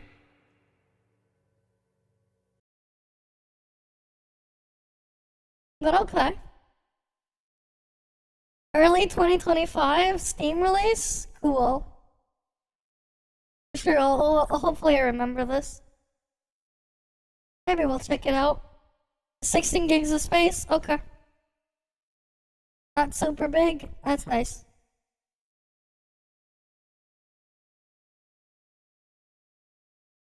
Why is that thing, that a thing? Really? This guy going, saying that, Reinx is amazing? Didn't we play Reinx the other day and it was kind of shit? At least the gameplay part, it was just, yeah. Oh well. It is what it is. The story could be whatever it doesn't matter if I don't want to actually touch the actual game part.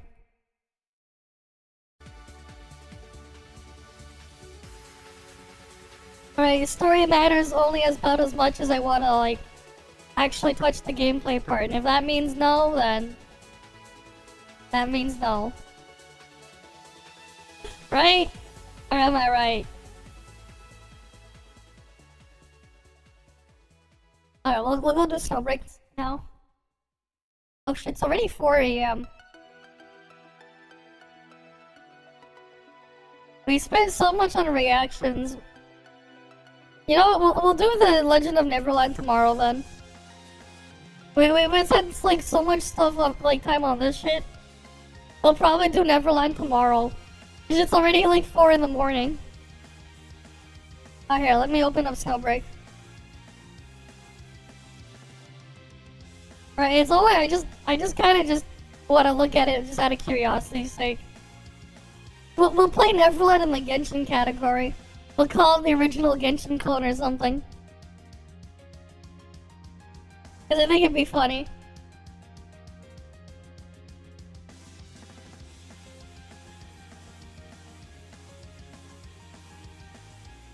Okay, let's open up Snowbreak.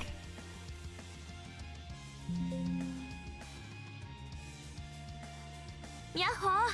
分析員が帰ってくる時間を覚えたよ。すごいでしょ。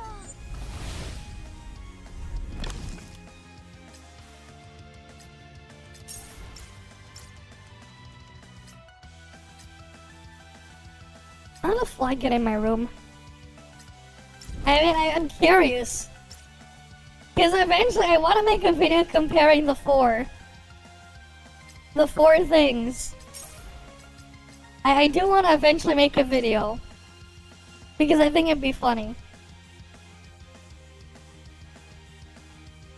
Right? We might as well compare them all.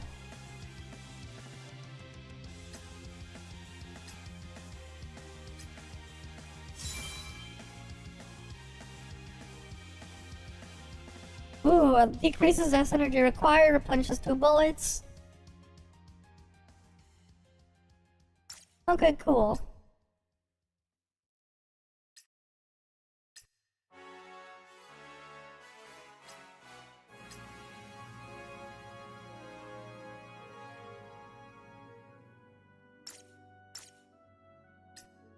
Oh wait, manifestation here. Oh yeah.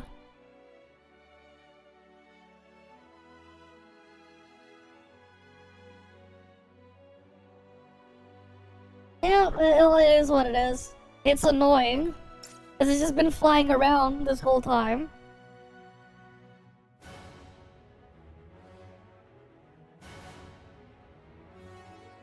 Alright, what do I need to get done here? Alright, this is Snowbreak. We need to just do giggling. What's Nerlson this week? Okay. And then later in the week it's the other dude. It's John Syrian Sartre.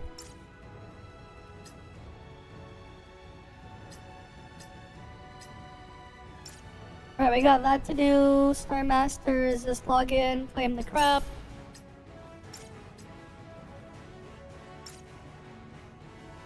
Alright, don't need anything there.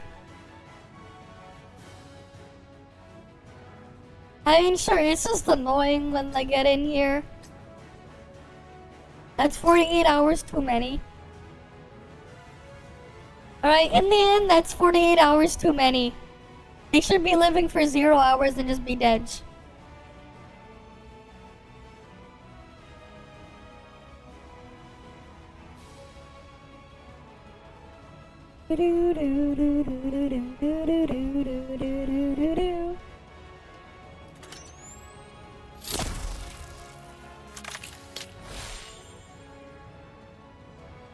Come on.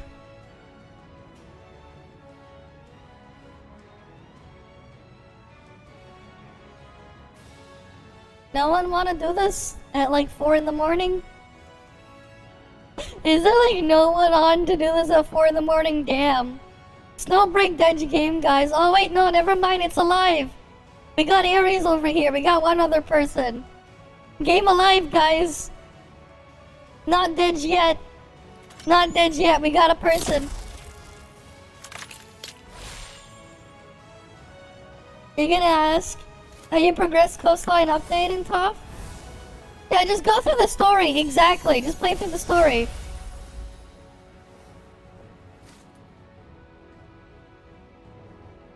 The one with Nova? Yeah, you just play wait.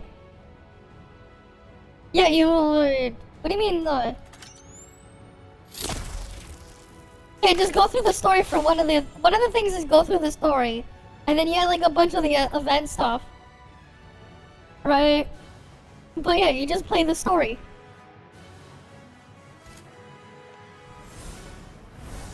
I guess we just started.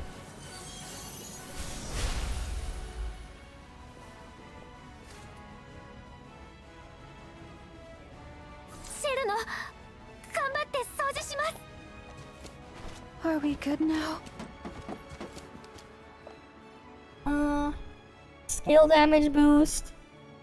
More skill damage boost.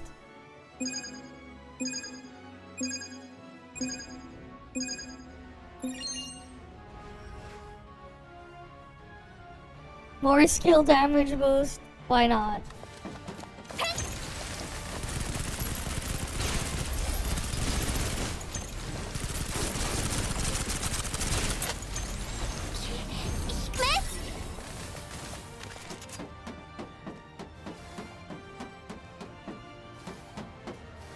Alright, get all of the skill damage boosts. Skill damage boost. I'll grab that one.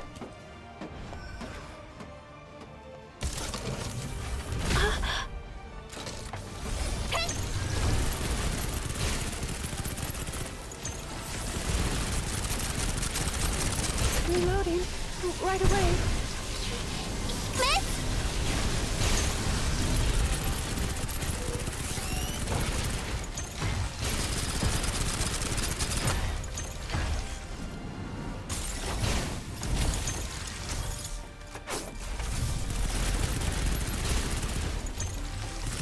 Why doesn't it sound like metal and glass? Because there's probably metal and glass underneath it.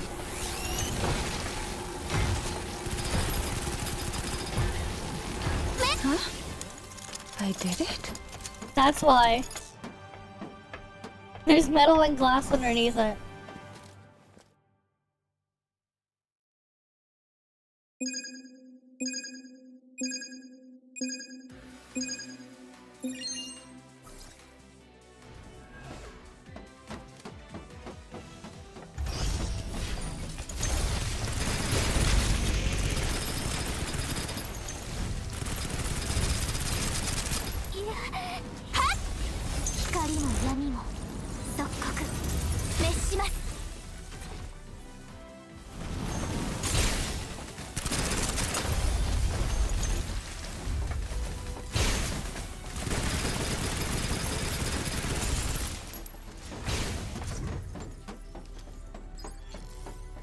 Yeah, I don't know. 嫌いなものは Well, 全て処理しました well, I did more than half the damage. Cool. Ooh, we got a revision application. You're still in the Rorian ToF. You didn't get the Verita Travel Trophy. You look it up, seems like you have to be male during the story. Yeah, I don't know, I guess that thing is still bugged. I think that was an old bug that they never fixed. Trophy though, I guess you're on PlayStation. Cause like that's not a thing on the other devices. But you must be on PlayStation.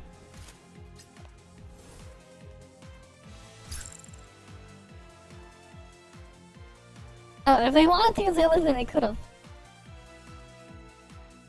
I'm not on Journal now. 指示を手早く片付ける Amp on the target. Ooh. Elemental boost.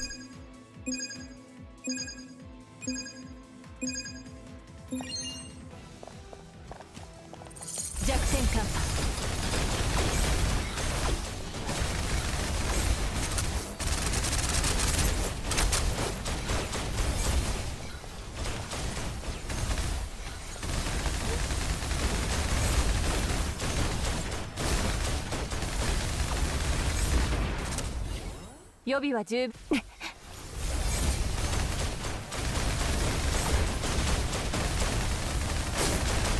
また出るだろうからよく覚えておいて」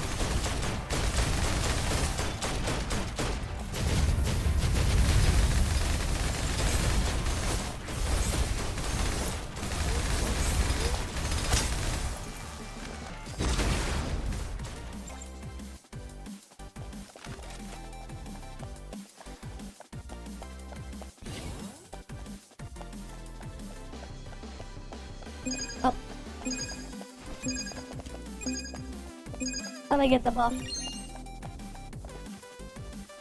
Ooh, more magazine capacity.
Alright, we'll take that.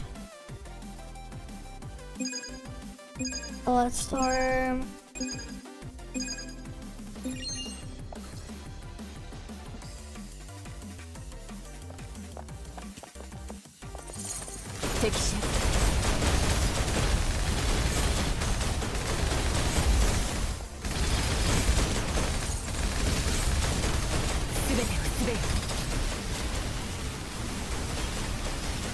Bye, you're almost dead.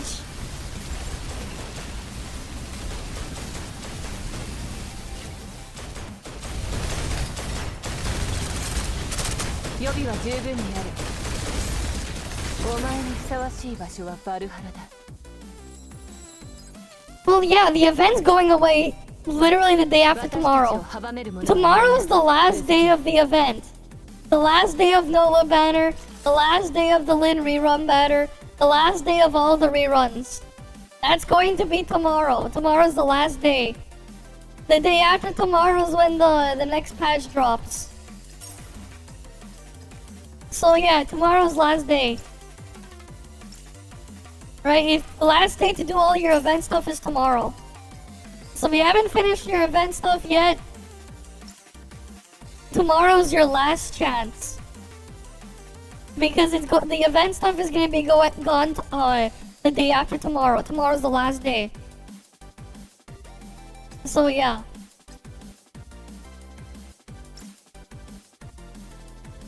It is indeed your last chance, and then we're gonna get the next patch.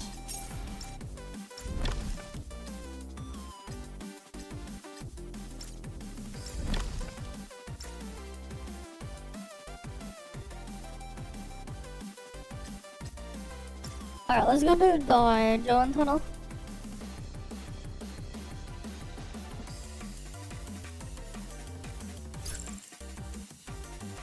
Dispatch. Underground, let's go to Joan tunnel. No, not like, I don't know. I don't know the exact time for the maintenance. But like, you better get it done sooner rather than later. If you haven't finished the shit yet. I just got lucky.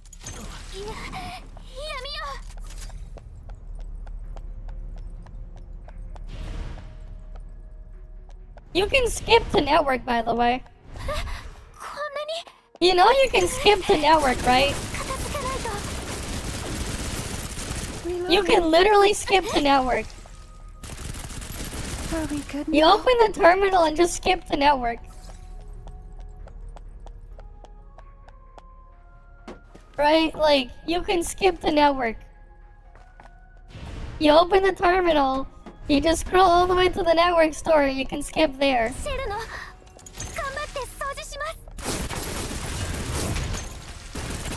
I just got lucky.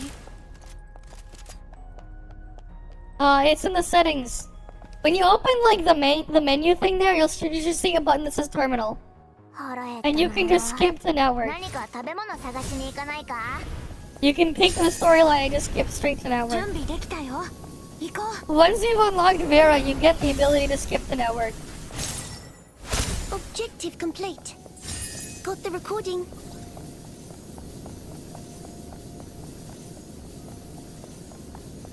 That said, the 4.0 story is pretty decent. Like, it's a huge step up from a lot of the older stuff. I mean, it doesn't do the story, but I don't think you can even access that until he unlocks network. You need to be able to unlock. You need to unlock the ability to teleport to network first. I don't think fruit attack will help. Sure. You can always go back and do all the old story later. You can always go back and do all the old stuff later. It's always been that way. Right? You can always go back later.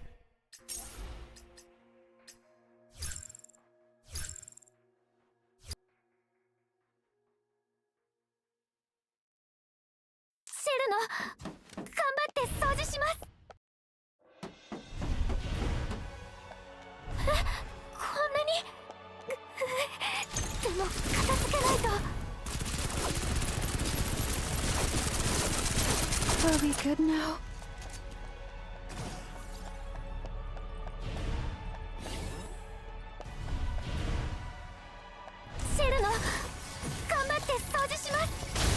But like, if you want to pull Nola, you gotta pull her now. Because it's gonna be a long ass time until she gets a rerun again.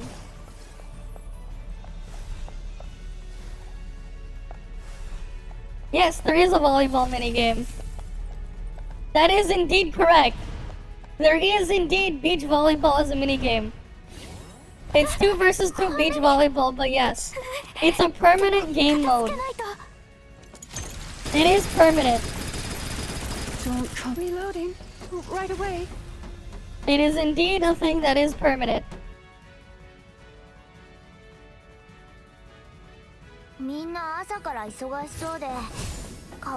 So yeah, you can play beach volleyball. Yeah, so like the thing is, altered units, they only get rerun when the next altered unit is released. For an anniversary. So, if you really want Nola, you gotta pull her now, cause, it'll be a long time until you'll see her again. It'll be like, I don't know how long until they want to make the next altar. Maybe 6+ months. Right, when was like the last run of like it's gonna be like more than 6 months.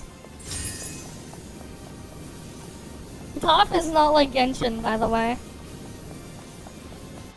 The beach-like island is just part of a regular map. There just happens to be a beach there. The only thing that's going away is the event. The story is not going away because there was no event story. ToF doesn't do event stories. They never do.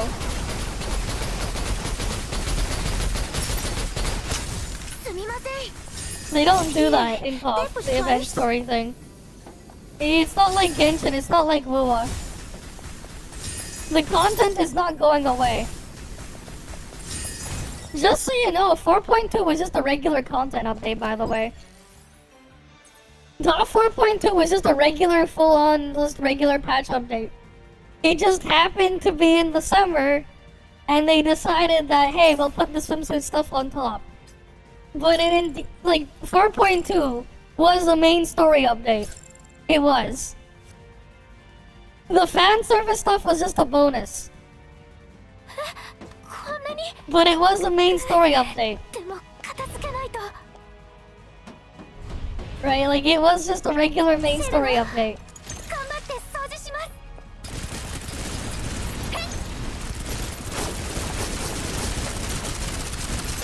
I just got lucky. Are we good now? Like, it was just a regular main story update.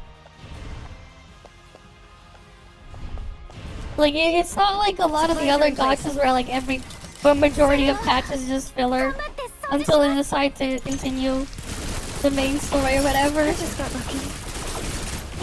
The amount of like full-on filler updates ToF has had. To life. They've had minor updates, but like not really filler. You can count it on 3 fingers. The amount of filler updates ToF has had over its more than 2-year run. You can count it on 3 fingers. Because they usually instead do stuff in main story update, like main update with new map, and then continuation of the story in the next update, but like no new map. And they would just take off cycle like that. But like it would still all be just main content. The mini games and stuff is just an extra side thing on top. Never like the main thing you're doing. Like it's just never been that way. It's not like Genshin where the game has no content, so the events are the only content. It's not like WoW where that's the same thing too. And if you were expecting that experience, you're not getting that. And if that's what you wanted, you're not gonna get that. So like, the story stuff is not gonna go away. You never have to worry about that. It's never going away. It's never gonna get removed. It's always gonna be there. Because they don't do that. They don't do that for ToF. You either just get a major story update with new map, and then like the next one is like continuation of whatever was there, and then just take talks like that. Major patch, minor patch, major patch, minor patch. Always been that way. The only exceptions is when they just had the artificial island patch in 1.5, when they had the Barori expansion patch in I think it was like 2.2. And then after that, the only other thing was the Evangelion collab. Those were the 3 filler patches. Those are the 3. You can do it. Oh, and get used to the battle pass cycle not matching with content updates. Because they never matched. They've always been out of sync. Because the patch cycle in ToF has always been anywhere between 4 to 6 weeks for the most part. Whatever they feel like. Well, the battle pass is like, what, 7 weeks? They will always update before the battle pass. It's always that way. Right, so that you might find that a bit jarring. The story is there. So the story is still in the game, but the event itself is gone. The actual story from the Evangelion collab is still there. You can replay the Evangelion collab story, but the actual event is gone. They don't remove the other thing, right? They don't remove the actual story stuff. That always stays. I just got lucky. Supplies are in place. Pull myself together. The only thing they remove are just the events. That's it. The events are mostly just a bunch of minigames anyways. Right, like it's mostly just minigames for events and ToF. That's all they are. Like, if you're worried about missing important story stuff, you're not missing any story. They put 0 story in events. And honestly, it's better that they do it that way, because honestly, I just got lucky. Right, why waste the time, money, resources, and everything to make content that's just gonna be deleted anyways? Are we good now? Like, why bother doing that? It makes no sense. Right, like what is the point when they can just make actual regular content that they should have been making in the first place? Right, like, I don't get what the point of that approach that like a lot of those other ones like to do. There is like no point. Just continue making the story and stuff. If you want to do like a fun little side thing, just keep it in there. Even if you get rid of the event after.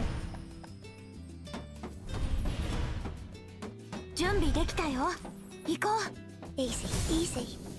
You can do it.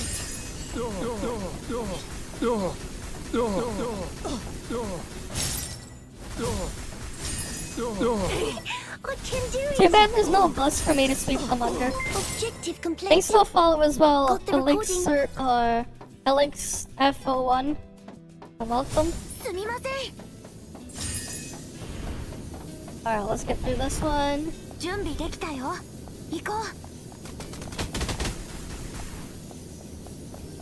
So yeah. Welcome. Alright, we gotta destroy this thing.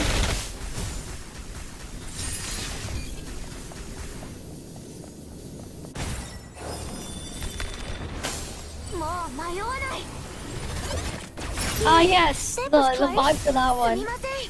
Hopefully you watched the one that wasn't scuffed. But yeah, welcome. Yeah, so occasionally I do get permission to show the beta stuff early. Occasionally. You can do it. So yeah. I don't know who the random person is that voice acted the enemies. Phew, that was close. Alright, let's go kill this dude. Everything done here?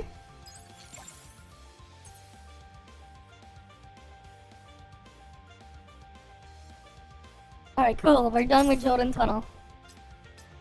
Nice.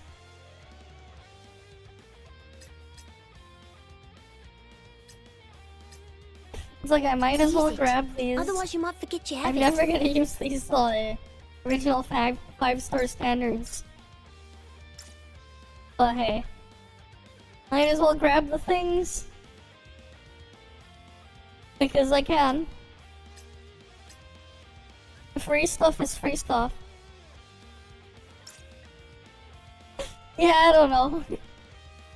That's the voices they got. Right on their like non-existent shoestring budget when they made this stuff. So that's fine. How settled we are for the next banner?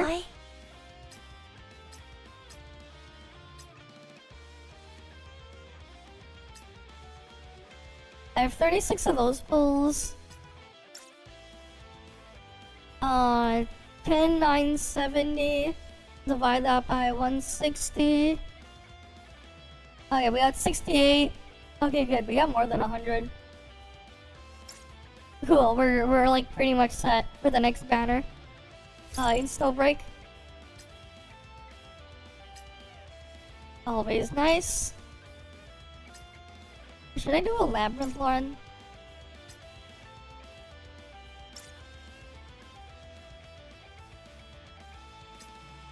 Yeah, don't worry about it. Like, they've had that, like, fairly old voices. It just, yeah.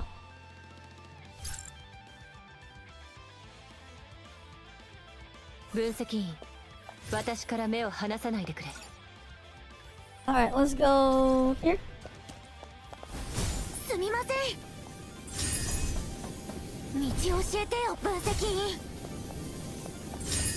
You know, it's funny how it's like for when they stopped doing the dubbing, but like if you was a character that was like that had older dub voices from an original variation, it's like they're still there. It'll still play the English, but then when it has to play a newer voice line, I can keep this. You'll get the jarring Japanese instead to go alongside the English.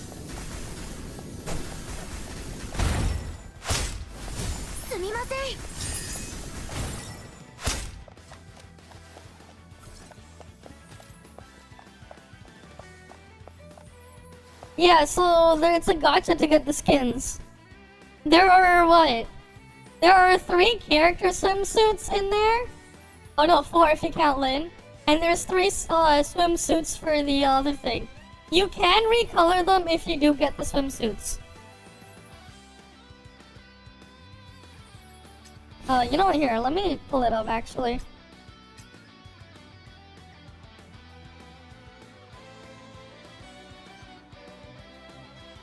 Let me open up ToF. Cause like every new year they release a new one. They do have a male variation as well. No, the swimsuit is gonna go away. The gacha for the swimsuit will go away until they rerun it. Which will probably be next year. Right? Like after the swimsuit gacha, you probably have to wait a year for them to rerun it. And that's just kinda how it is. Like, the event thing is just to showcase what they added. Some of the swimsuits are new, but like, it's a gacha to get the swimsuits. They'll rerun skins. Skins can get a rerun. Skins can get a rerun. They'll rerun the skins when they're appropriate. Right? They'll rerun the stuff when it's appropriate. That's all. But like anything can kind of get rerun. Sometimes the rerun might work in a different way, but like, yeah. So like, we go to the skins here. Like, we go over here. Swimsuits is a gachapon here. You either pay with dark crystals or tanium. Tanium is cheaper, obviously. But like, this outfit here, because Nanian got a rerun. The only reason why this one's here, this is not a swimsuit. This was released in November of last year on Global. But this is the first time it has rerun. Because altered units very rarely release. And because there was an altered rerun, it was the time to rerun that to go with the character. This thing also came out last year in November. They're rerunning it now, the swimsuit of Linghan. Right. This one's obviously new, this patch with Nola here. Again, it's a gacha to get the swimsuit for them. Right? The cost of each pull goes up the more pulls you're in. Eventually you'll just get everything in the gacha. if you spend the maximum amount. It's like 10,000 dark crystals to clear it out, or just under 6,000 tanium. Right. You get these blind boxes, you know. This one is, yeah. Right, this one's the new swimsuit this year. This one is a rerun. Seabreeze Whispers, this is a rerun. This was released last year. This was released last year. This one is a rerun of the swimsuit from 2 years ago. This was one from when ToF released. This one was 2 years ago. This rerun. Like, this is a rerun of a thing from 2 years ago. But yeah, they do occasionally rerun the outfits.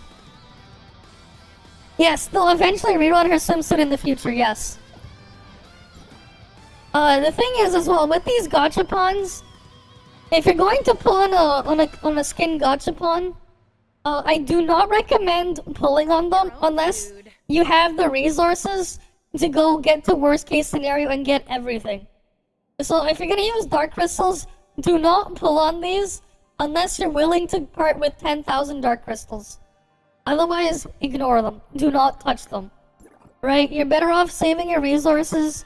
If you want to grab them on a rerun, you can grab them on a rerun later. But, like, yeah, they will come, like, again. This is a Lin swimsuit. This was released again about 2 years ago. This is a rerun, this one for Lin. Sometimes if they move it to a blind box, the actual cost to get the thing from the gachapon is a lot cheaper when they move it to a blind box. So sometimes they even discount the reruns. Sometimes. Versus the original run. Yeah, like, the RNG is, like, weird for them. Oh, the bike's loaded up and ready to go. It's gonna be a Right? crazy Also, ride, keep in so- mind, when they do the character runs on the event matter, the weapons themselves are separate from the character, the different skin. So it is possible to pull the character skin but no weapon skin, and vice versa. Some of the weapon skins as well have different visuals, right? Right, like the swimsuit bike for Nola, as you can see, it's blue, and it's a blue visual. But if I change the weapon to the regular one, now you see it's this black and red color scheme. Right, but the swimsuit variation is blue. As you can see. Right, the game will let you pull the skins without having the character, but you cannot use the skin if you don't have the character. Keep that in mind as well.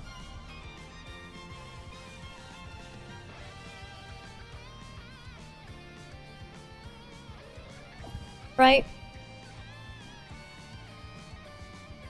The game will let you take the thing without the character.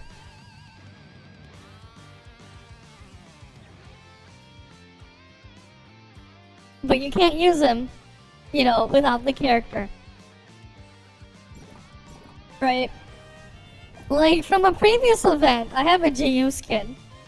But I don't have GU, so I cannot use the skin. It will not let me use the skin, despite having GU. This was a skin that was given away for free, by the way. This one, a couple months back. I have it, but I don't have the character, so I can't use it. But it was free. So I got it for free from the event. Oh, and just so you know as well, sometimes they rerun the free stuff as well. The Shirley skin and the Zeke skin, right, this is a rerun. They were given for free before. It is a rerun. Right, it is a rerun. Yeah, they're gonna have a rerun in what, 4.4 in CN? CN's getting a rerun in 4.4, yeah. We saw the trailer the other day. But yeah, they are getting a rerun, yeah. They did announce that they were rerunning it, 4.4.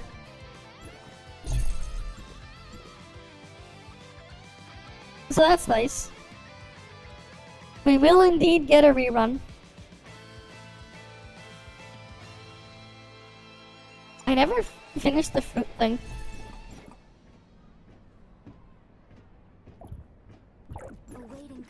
I already maxed out the Evangelion characters on the original run. Right, like as you can see, I have A6 Asuka. I have A6 Rei. I don't max out matrices, I don't do that, but I already got them on the original run. Yeah, it's its own different thing. ToF is a whole different situation. It's its own beast, so to speak. It's not like the other things out there. So it will take a bit to learn, but yeah. To be fair, that's all you need. My free-to-play alt account has A1 with 4-piece on Asuka as well.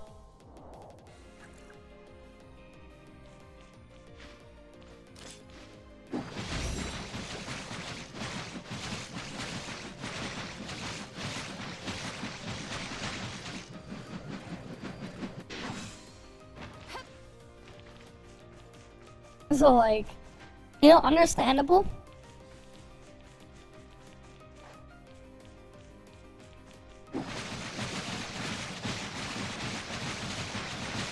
I don't pull everything after all.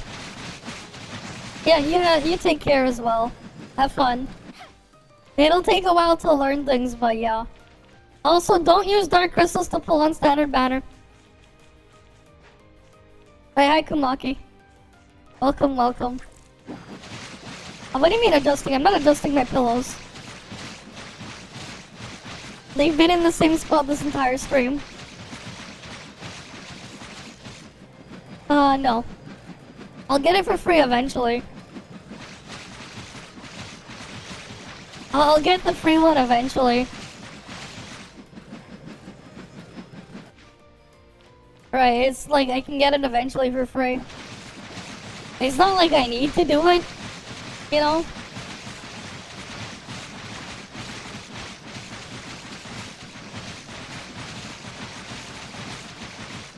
Oh, that was probably just a tracking issue.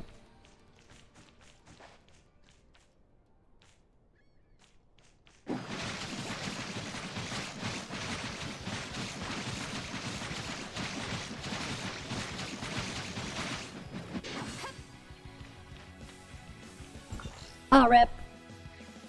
Rip, man. Let's try another fruit spot. You can't even end up getting A3 Nora. A1 to 3 costed you less than A0 to A1. Yep. Well, it is what it is. Rip, man.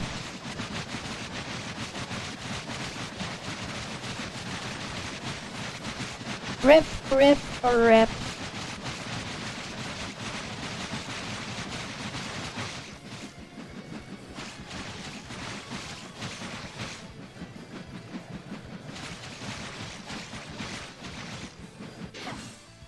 Yeah, I know.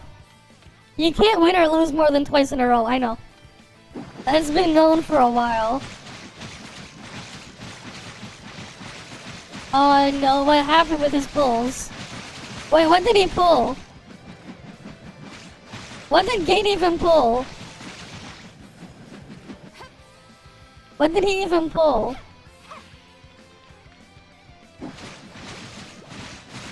Like, what was he even pulling?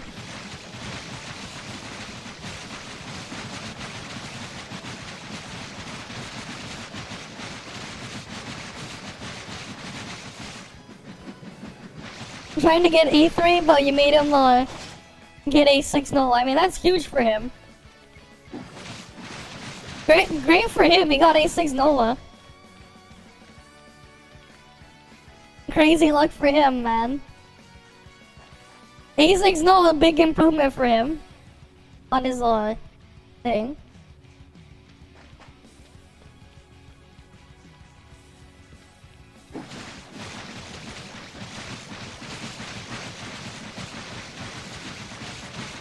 He basically lost his dividend when suddenly he wins next one. Trying to build a pity, what the fuck? But hey, he went and got A6. A6 big.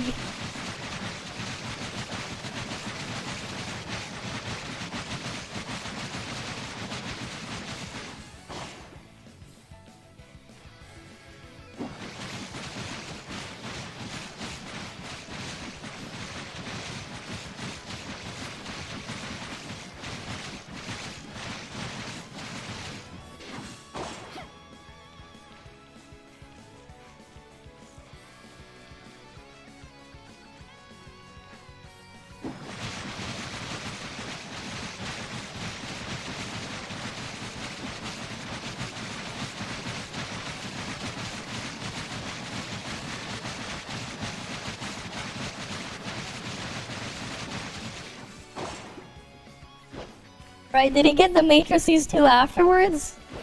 It's like he might as well when he went that far. He might as well have gone all the way. And gotten the matrices as well, man. Did he go further beyond? Or did he just stop there?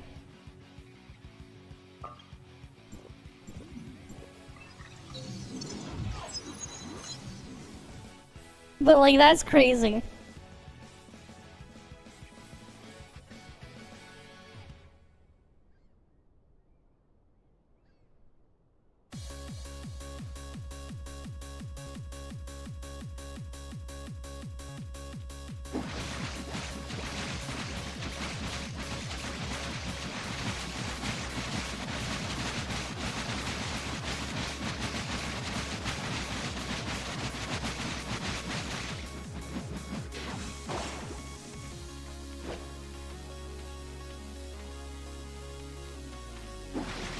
Oh, true. Well, I wish you luck on Meryl then. I'm probably just gonna get Meryl for the collection though. And her swimsuit. We'll grab it for the collection, but we're not vault main anyway.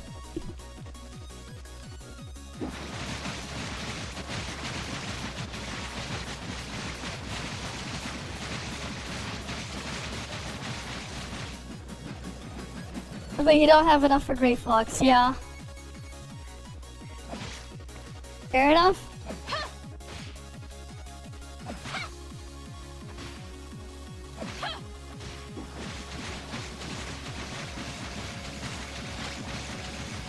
I'm really curious what like the new end game content mode, so to speak, will be in thing.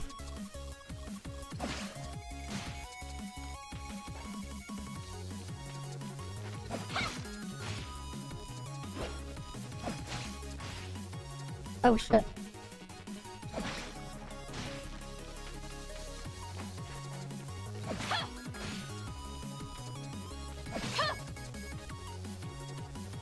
But the 4.4 content will be. I am curious on what they'll do for that. The 8-player content. What do they have cooking?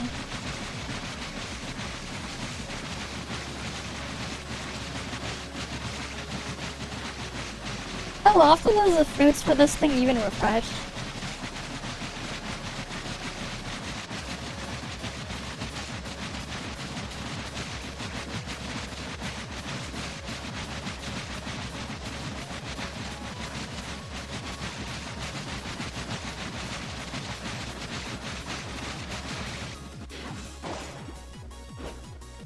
Alright, next.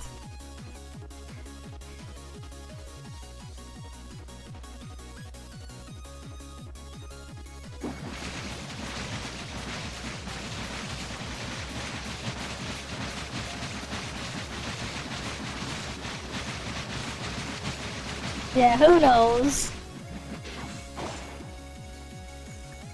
How many more do I need?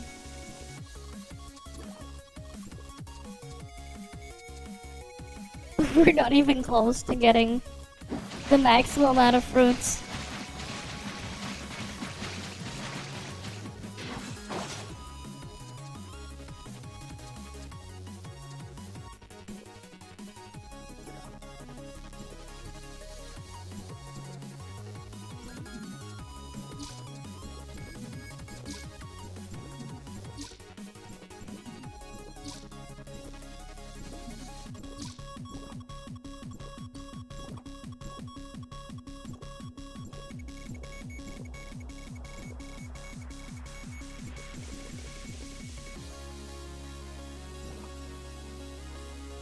I have like all these. I mean, at least we'll have like one of everything.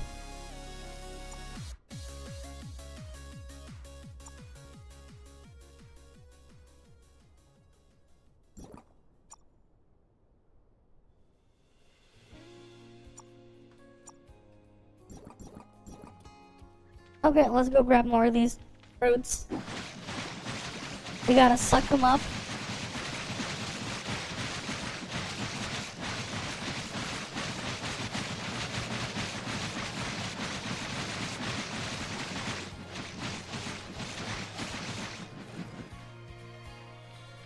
You definitely need to basically save them, yeah. They're not gonna come up with an end.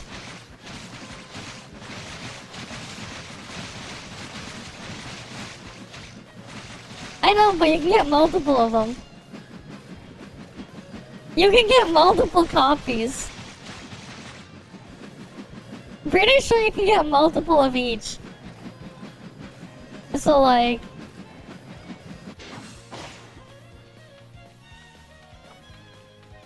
You know...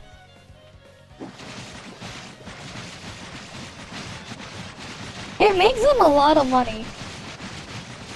Considering how little they spend on this to make this.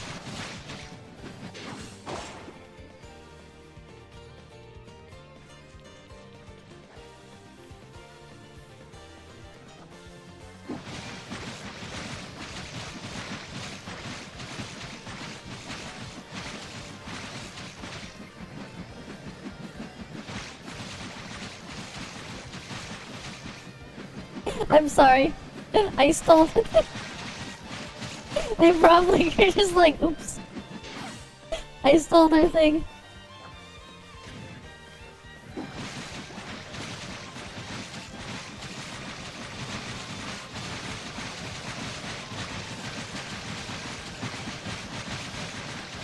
If they have Ganal, they should try this.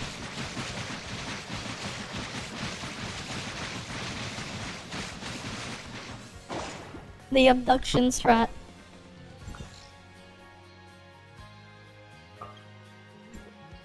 There's another spot over here.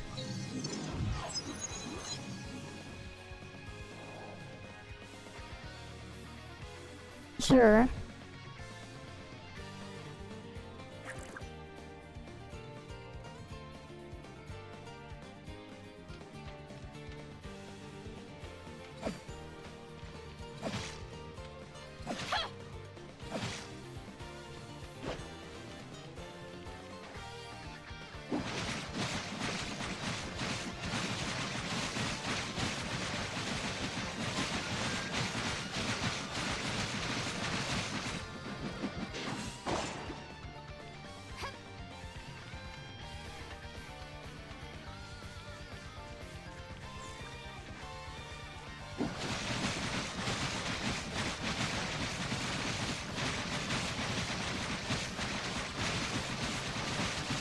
Come on.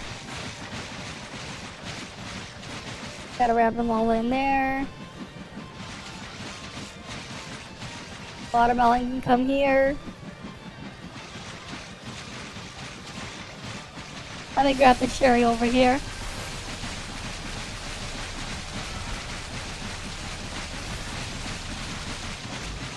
Oh, free dandelion badge.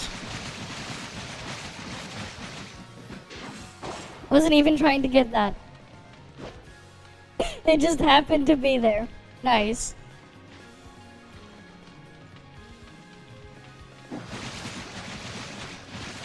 You have Ganano, so use the grappling hook?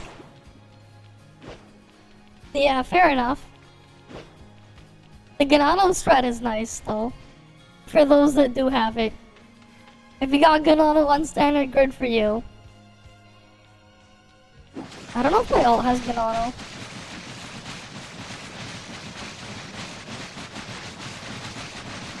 Who knows, man? Hopefully they cook something.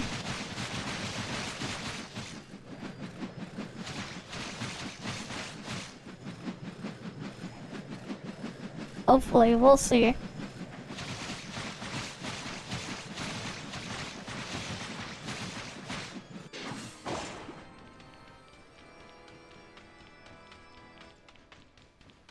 I mean, sure, but then it's not gonna...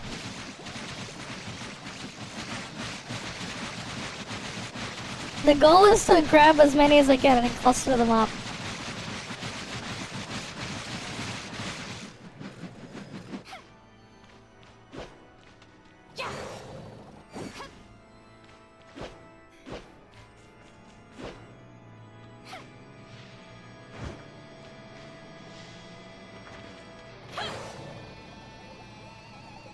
When do they respawn again?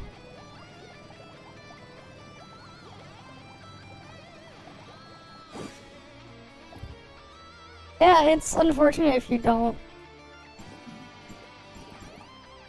Because Gano is super useful. Wait, 1 day, 16 hours, so... Yeah, so... Get your own food. Yeah. Yeah.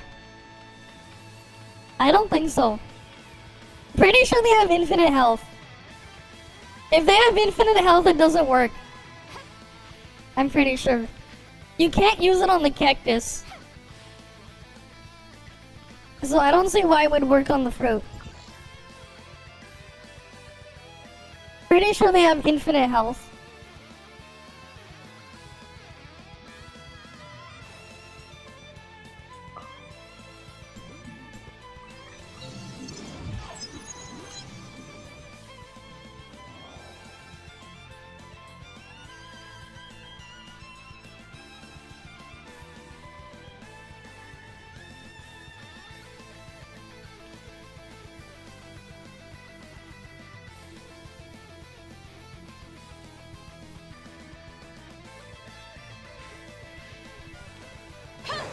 Oh, no more fruit?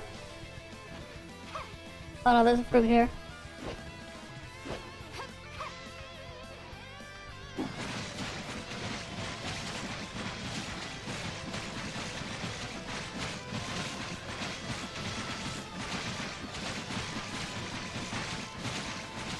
One fruit. But I'll take this one cherry.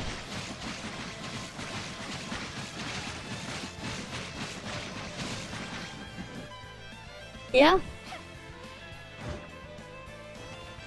Because no one really cares that much.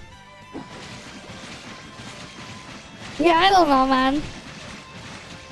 They were looking for something to complain about and nobody really actually cared about what they were complaining about in practice.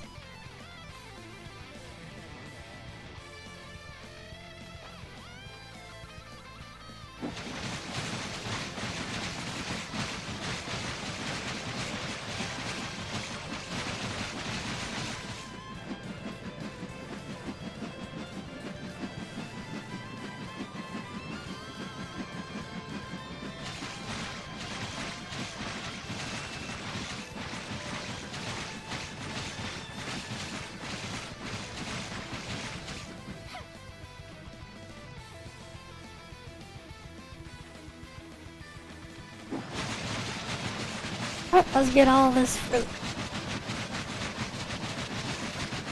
Is it like every 10 minutes there's only the fruit respawn?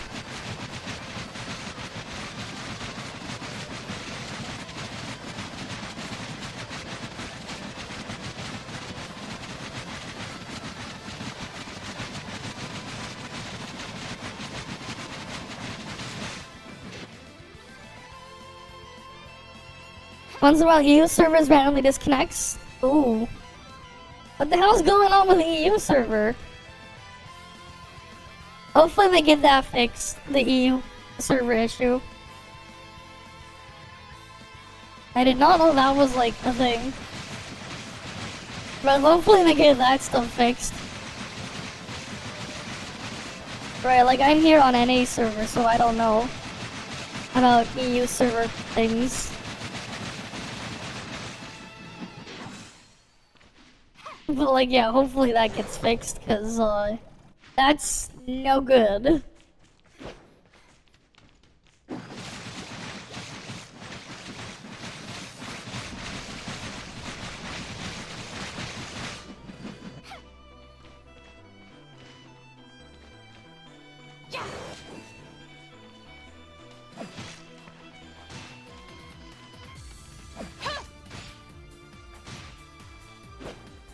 Ooh, nice.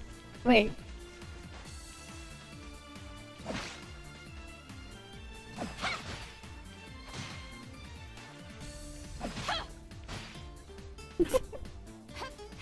The tentacle pushed it in. All hail the mighty tentacle.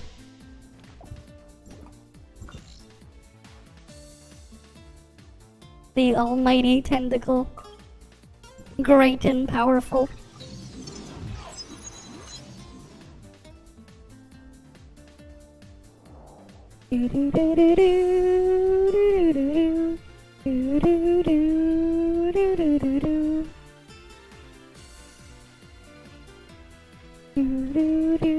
Is it that? No, there's nothing here. That area dead. How about this beach? Is it dead?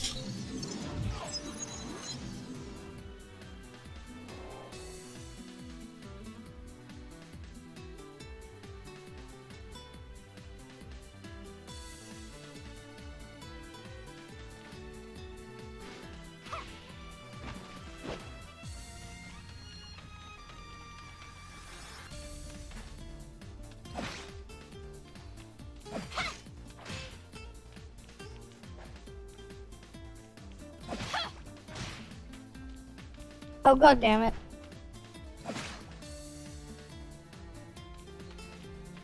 Alright, now this area's dead.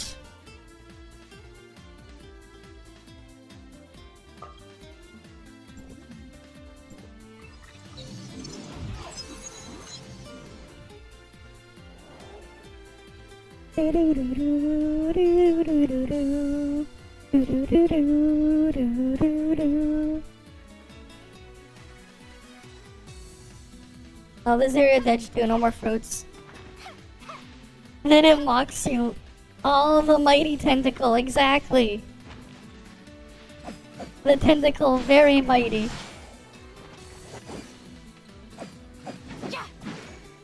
All hail the mighty tentacle.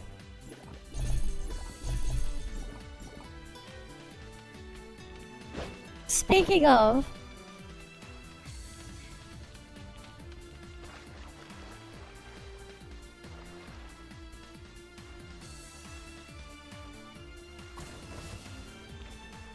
No.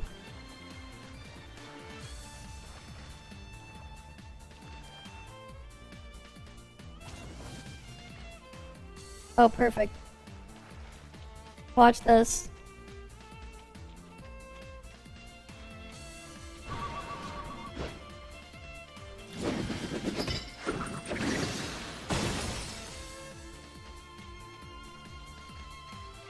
Look at this, I'm walking on water, guys. Sadly, I can't ride the motorcycles. But I can do this. Look, I'm doing it on water.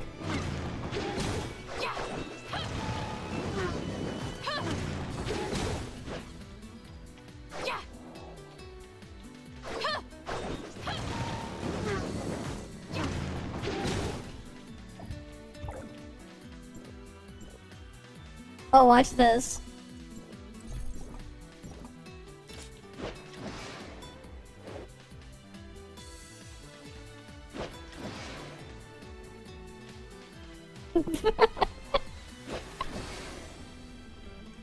Look, Rubilia could actually fly. We got biblically accurate Rubilia.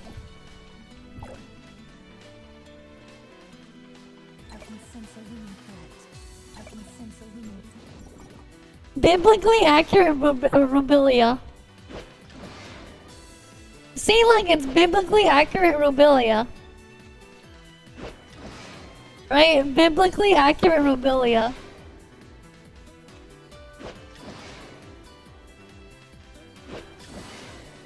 Who needs the elevator? Rubilia is the new standard. I mean, Rubilia's been on standard banner for a while.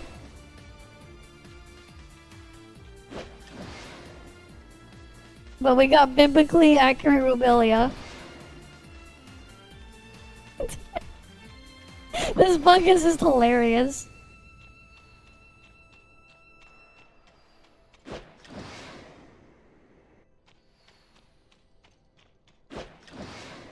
Right, this is how you climb the tower.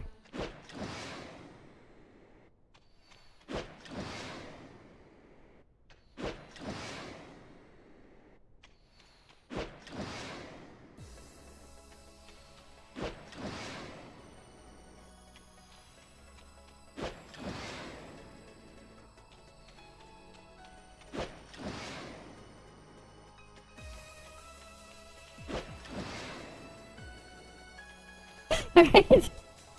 We're just flying.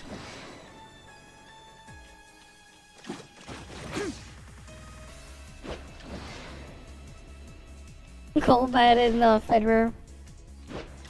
Yeah, you mean Cobalt, yeah, so you can use the free skin. Oh, true.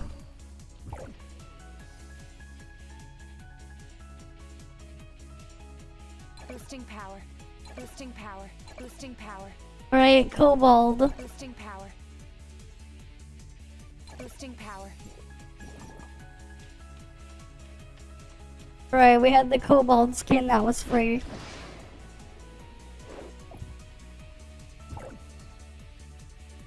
Boosting power. Oh yeah, I forgot I had the Claire mod on here before. Look guys, we got Claire! We got Dr. Claire here. Right, we have Dr. Claire. Because I had the mod still installed.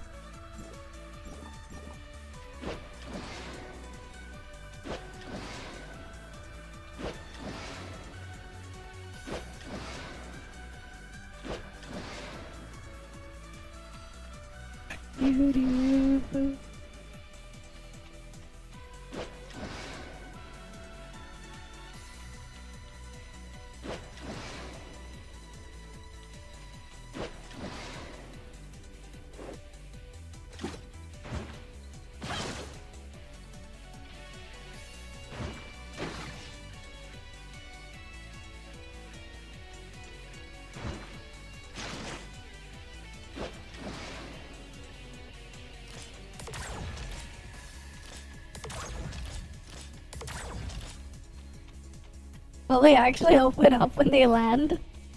Whatever I fired.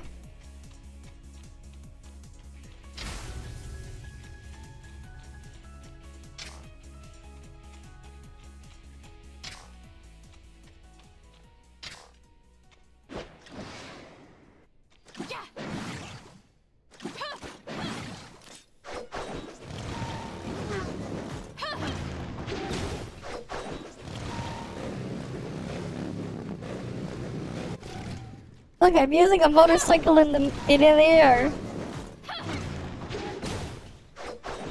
Air riding.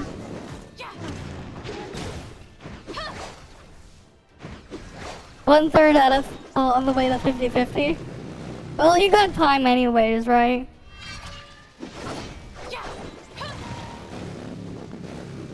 You got time.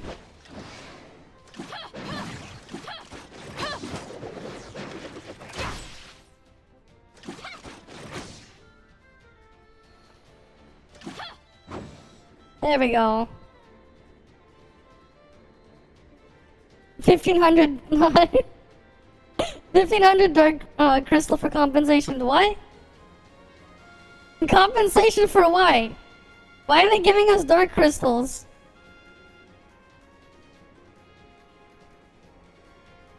Wait, why are they giving us dark crystal compensation? Compensation for what happened?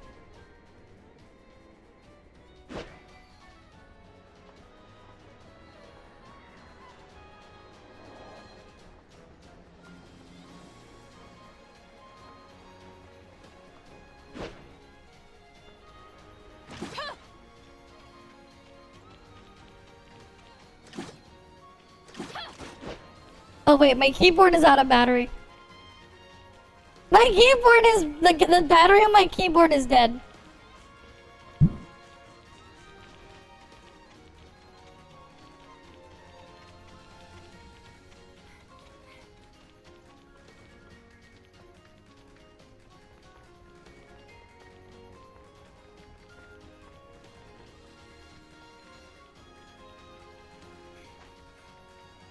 Yeah, so like the keyboard, the battery on my keyboard is dead. That means I kind of have to plug it in. It's just kind of not great when I have to keep it plugged in. I mean, yeah, we were just making a joke on the bug. I mean, the bug is really neat. Honestly, I'd rather they don't patch it. It's a fun bug.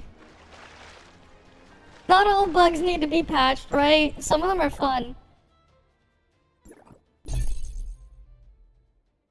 They don't need to patch every bug. No, the battery just ran out. Because I use a wireless keyboard. Alright, I just use a wireless keyboard as my regular keyboard.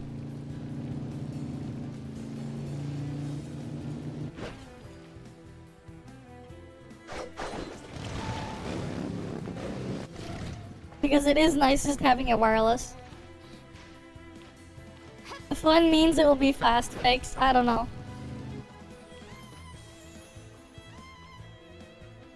That's how Level Infinite rolls. I hope not. Not all bugs need to be fixed. Keep some bugs the way they are. It's the best part. It gives it more character, you know? It helps with the game's personality. I don't know what I'm saying. But like, you know. He's great. Now that's, like, I mean that though, like, the bugs are fun. They're great, they're fun.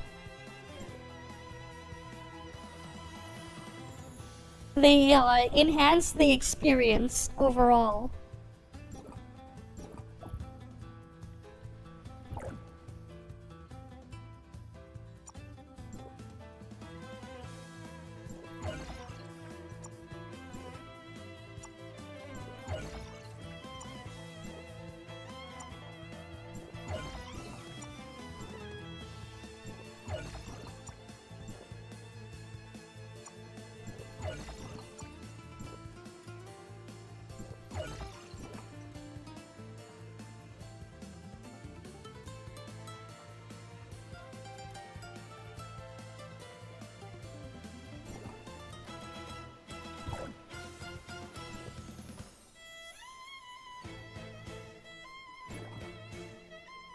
Oh, we got more stickers here.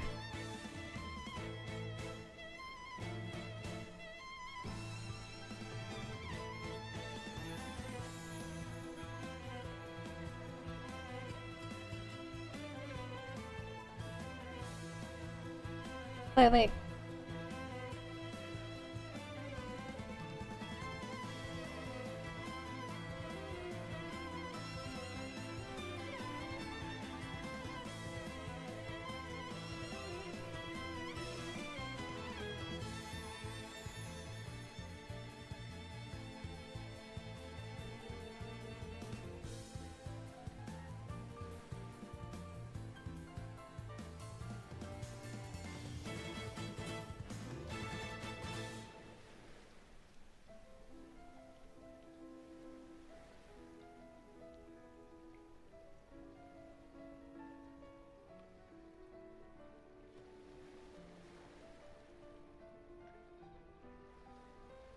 There we go. Now we're keeping it this way. I'll give her the ace over here.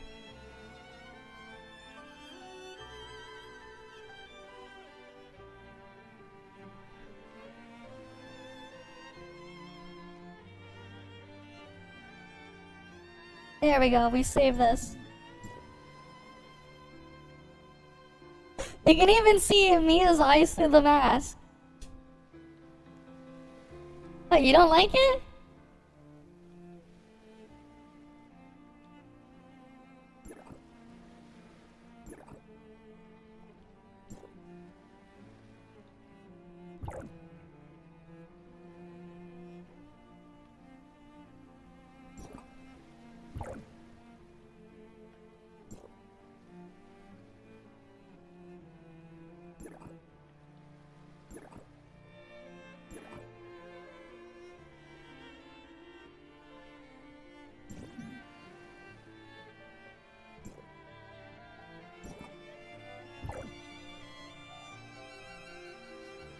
Right, we got Mia having ice cream as she's traveling. That was my profile card.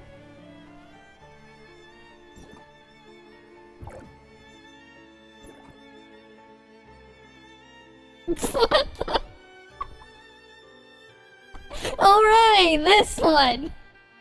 I almost forgot about that. Yeah, you did just scatter a bunch of cards like this. Right.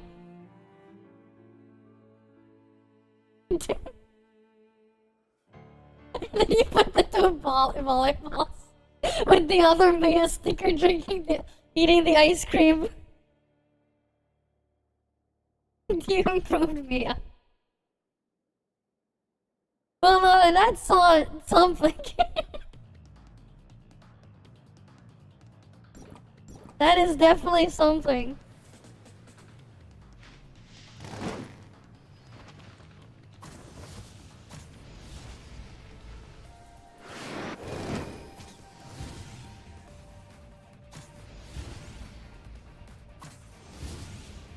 Modern day Picasso. Clearly.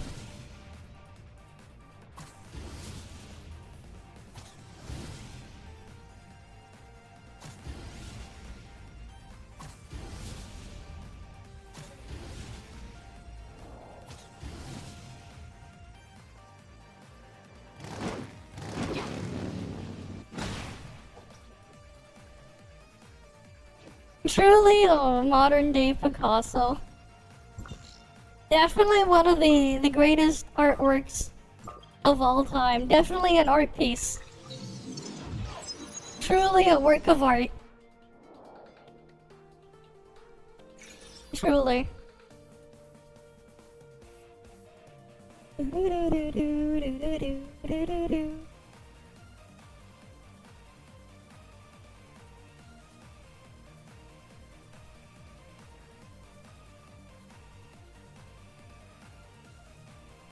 Wait, where was that picture I saw before? Oh, wait. I saw this the other day. This'll make you laugh.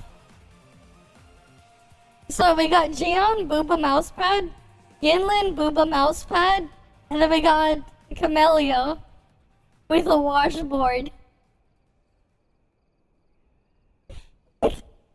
Truly, a possible march right there. Right? You got the washboard.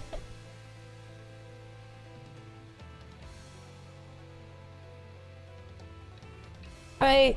Truly something.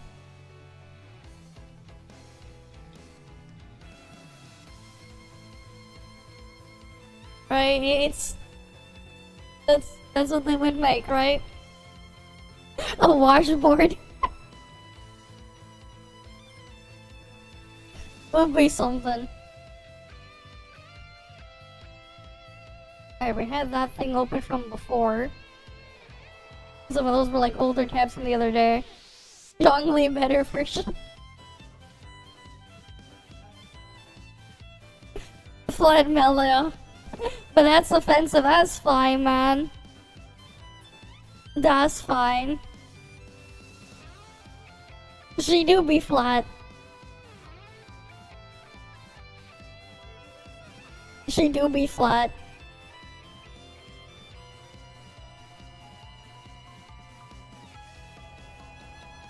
Alright, she do be flat.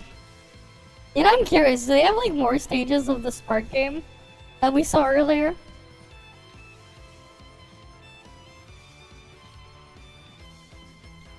Probably this one. Here, I'll remove the music. They got like a city stage. They got like this city stage here. Oh, they go into a building?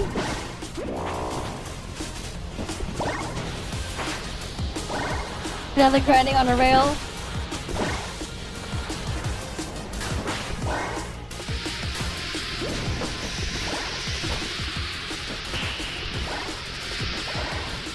Go all the way around. Out the door there. And they just keep in the speed.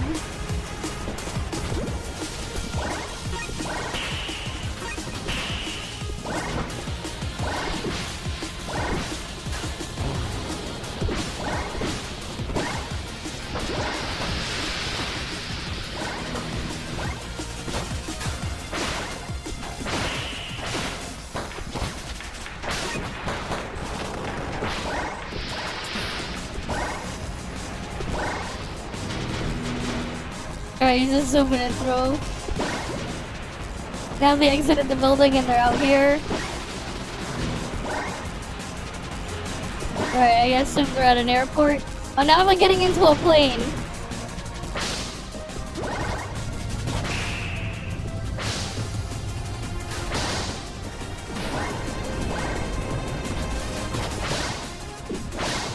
Alright, they're in the cargo hold for the plane, I guess. Okay, the plane's flying, you can see in the background. Alright, good luck with your studying.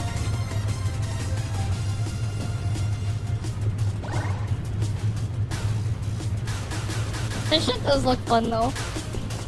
I do want to play this at one point.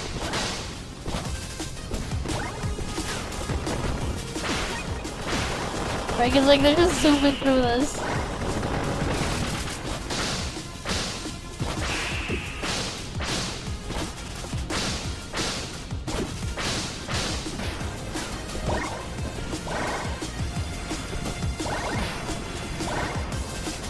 I guess that's the goal. Yeah, that's pretty neat. The first game since SA2 to finally capture the peaks of the Sonic and Shadow gameplay. It's like Radical Highway on steroids, without the broken issues. Yeah.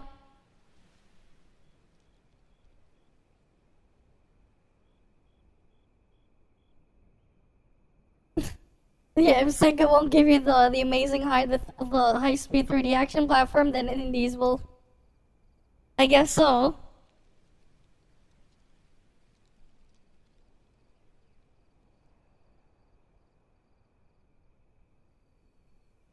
But yeah, that shit was neat.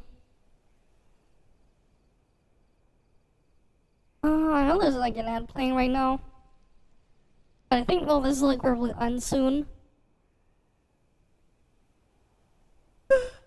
Because it's already like 5:40 a.m. My keyboard's battery is like dead, and it needs to recharge anyways. So it's not like I can like really do any more gaming and like in a comfortable position with how I have to like place my keyboard so it can actually recharge its battery. Because I have it plugged in right now. So I think though, this'll just be where we'll end the stream here for the night. Well, we'll go to the Legend of Neverland tomorrow night then. That's when we'll do it, right? We kind of already, at least we already did like our weeklies and stuff. So we should be set. And have like time free tomorrow. So we can play Legend of Neverland.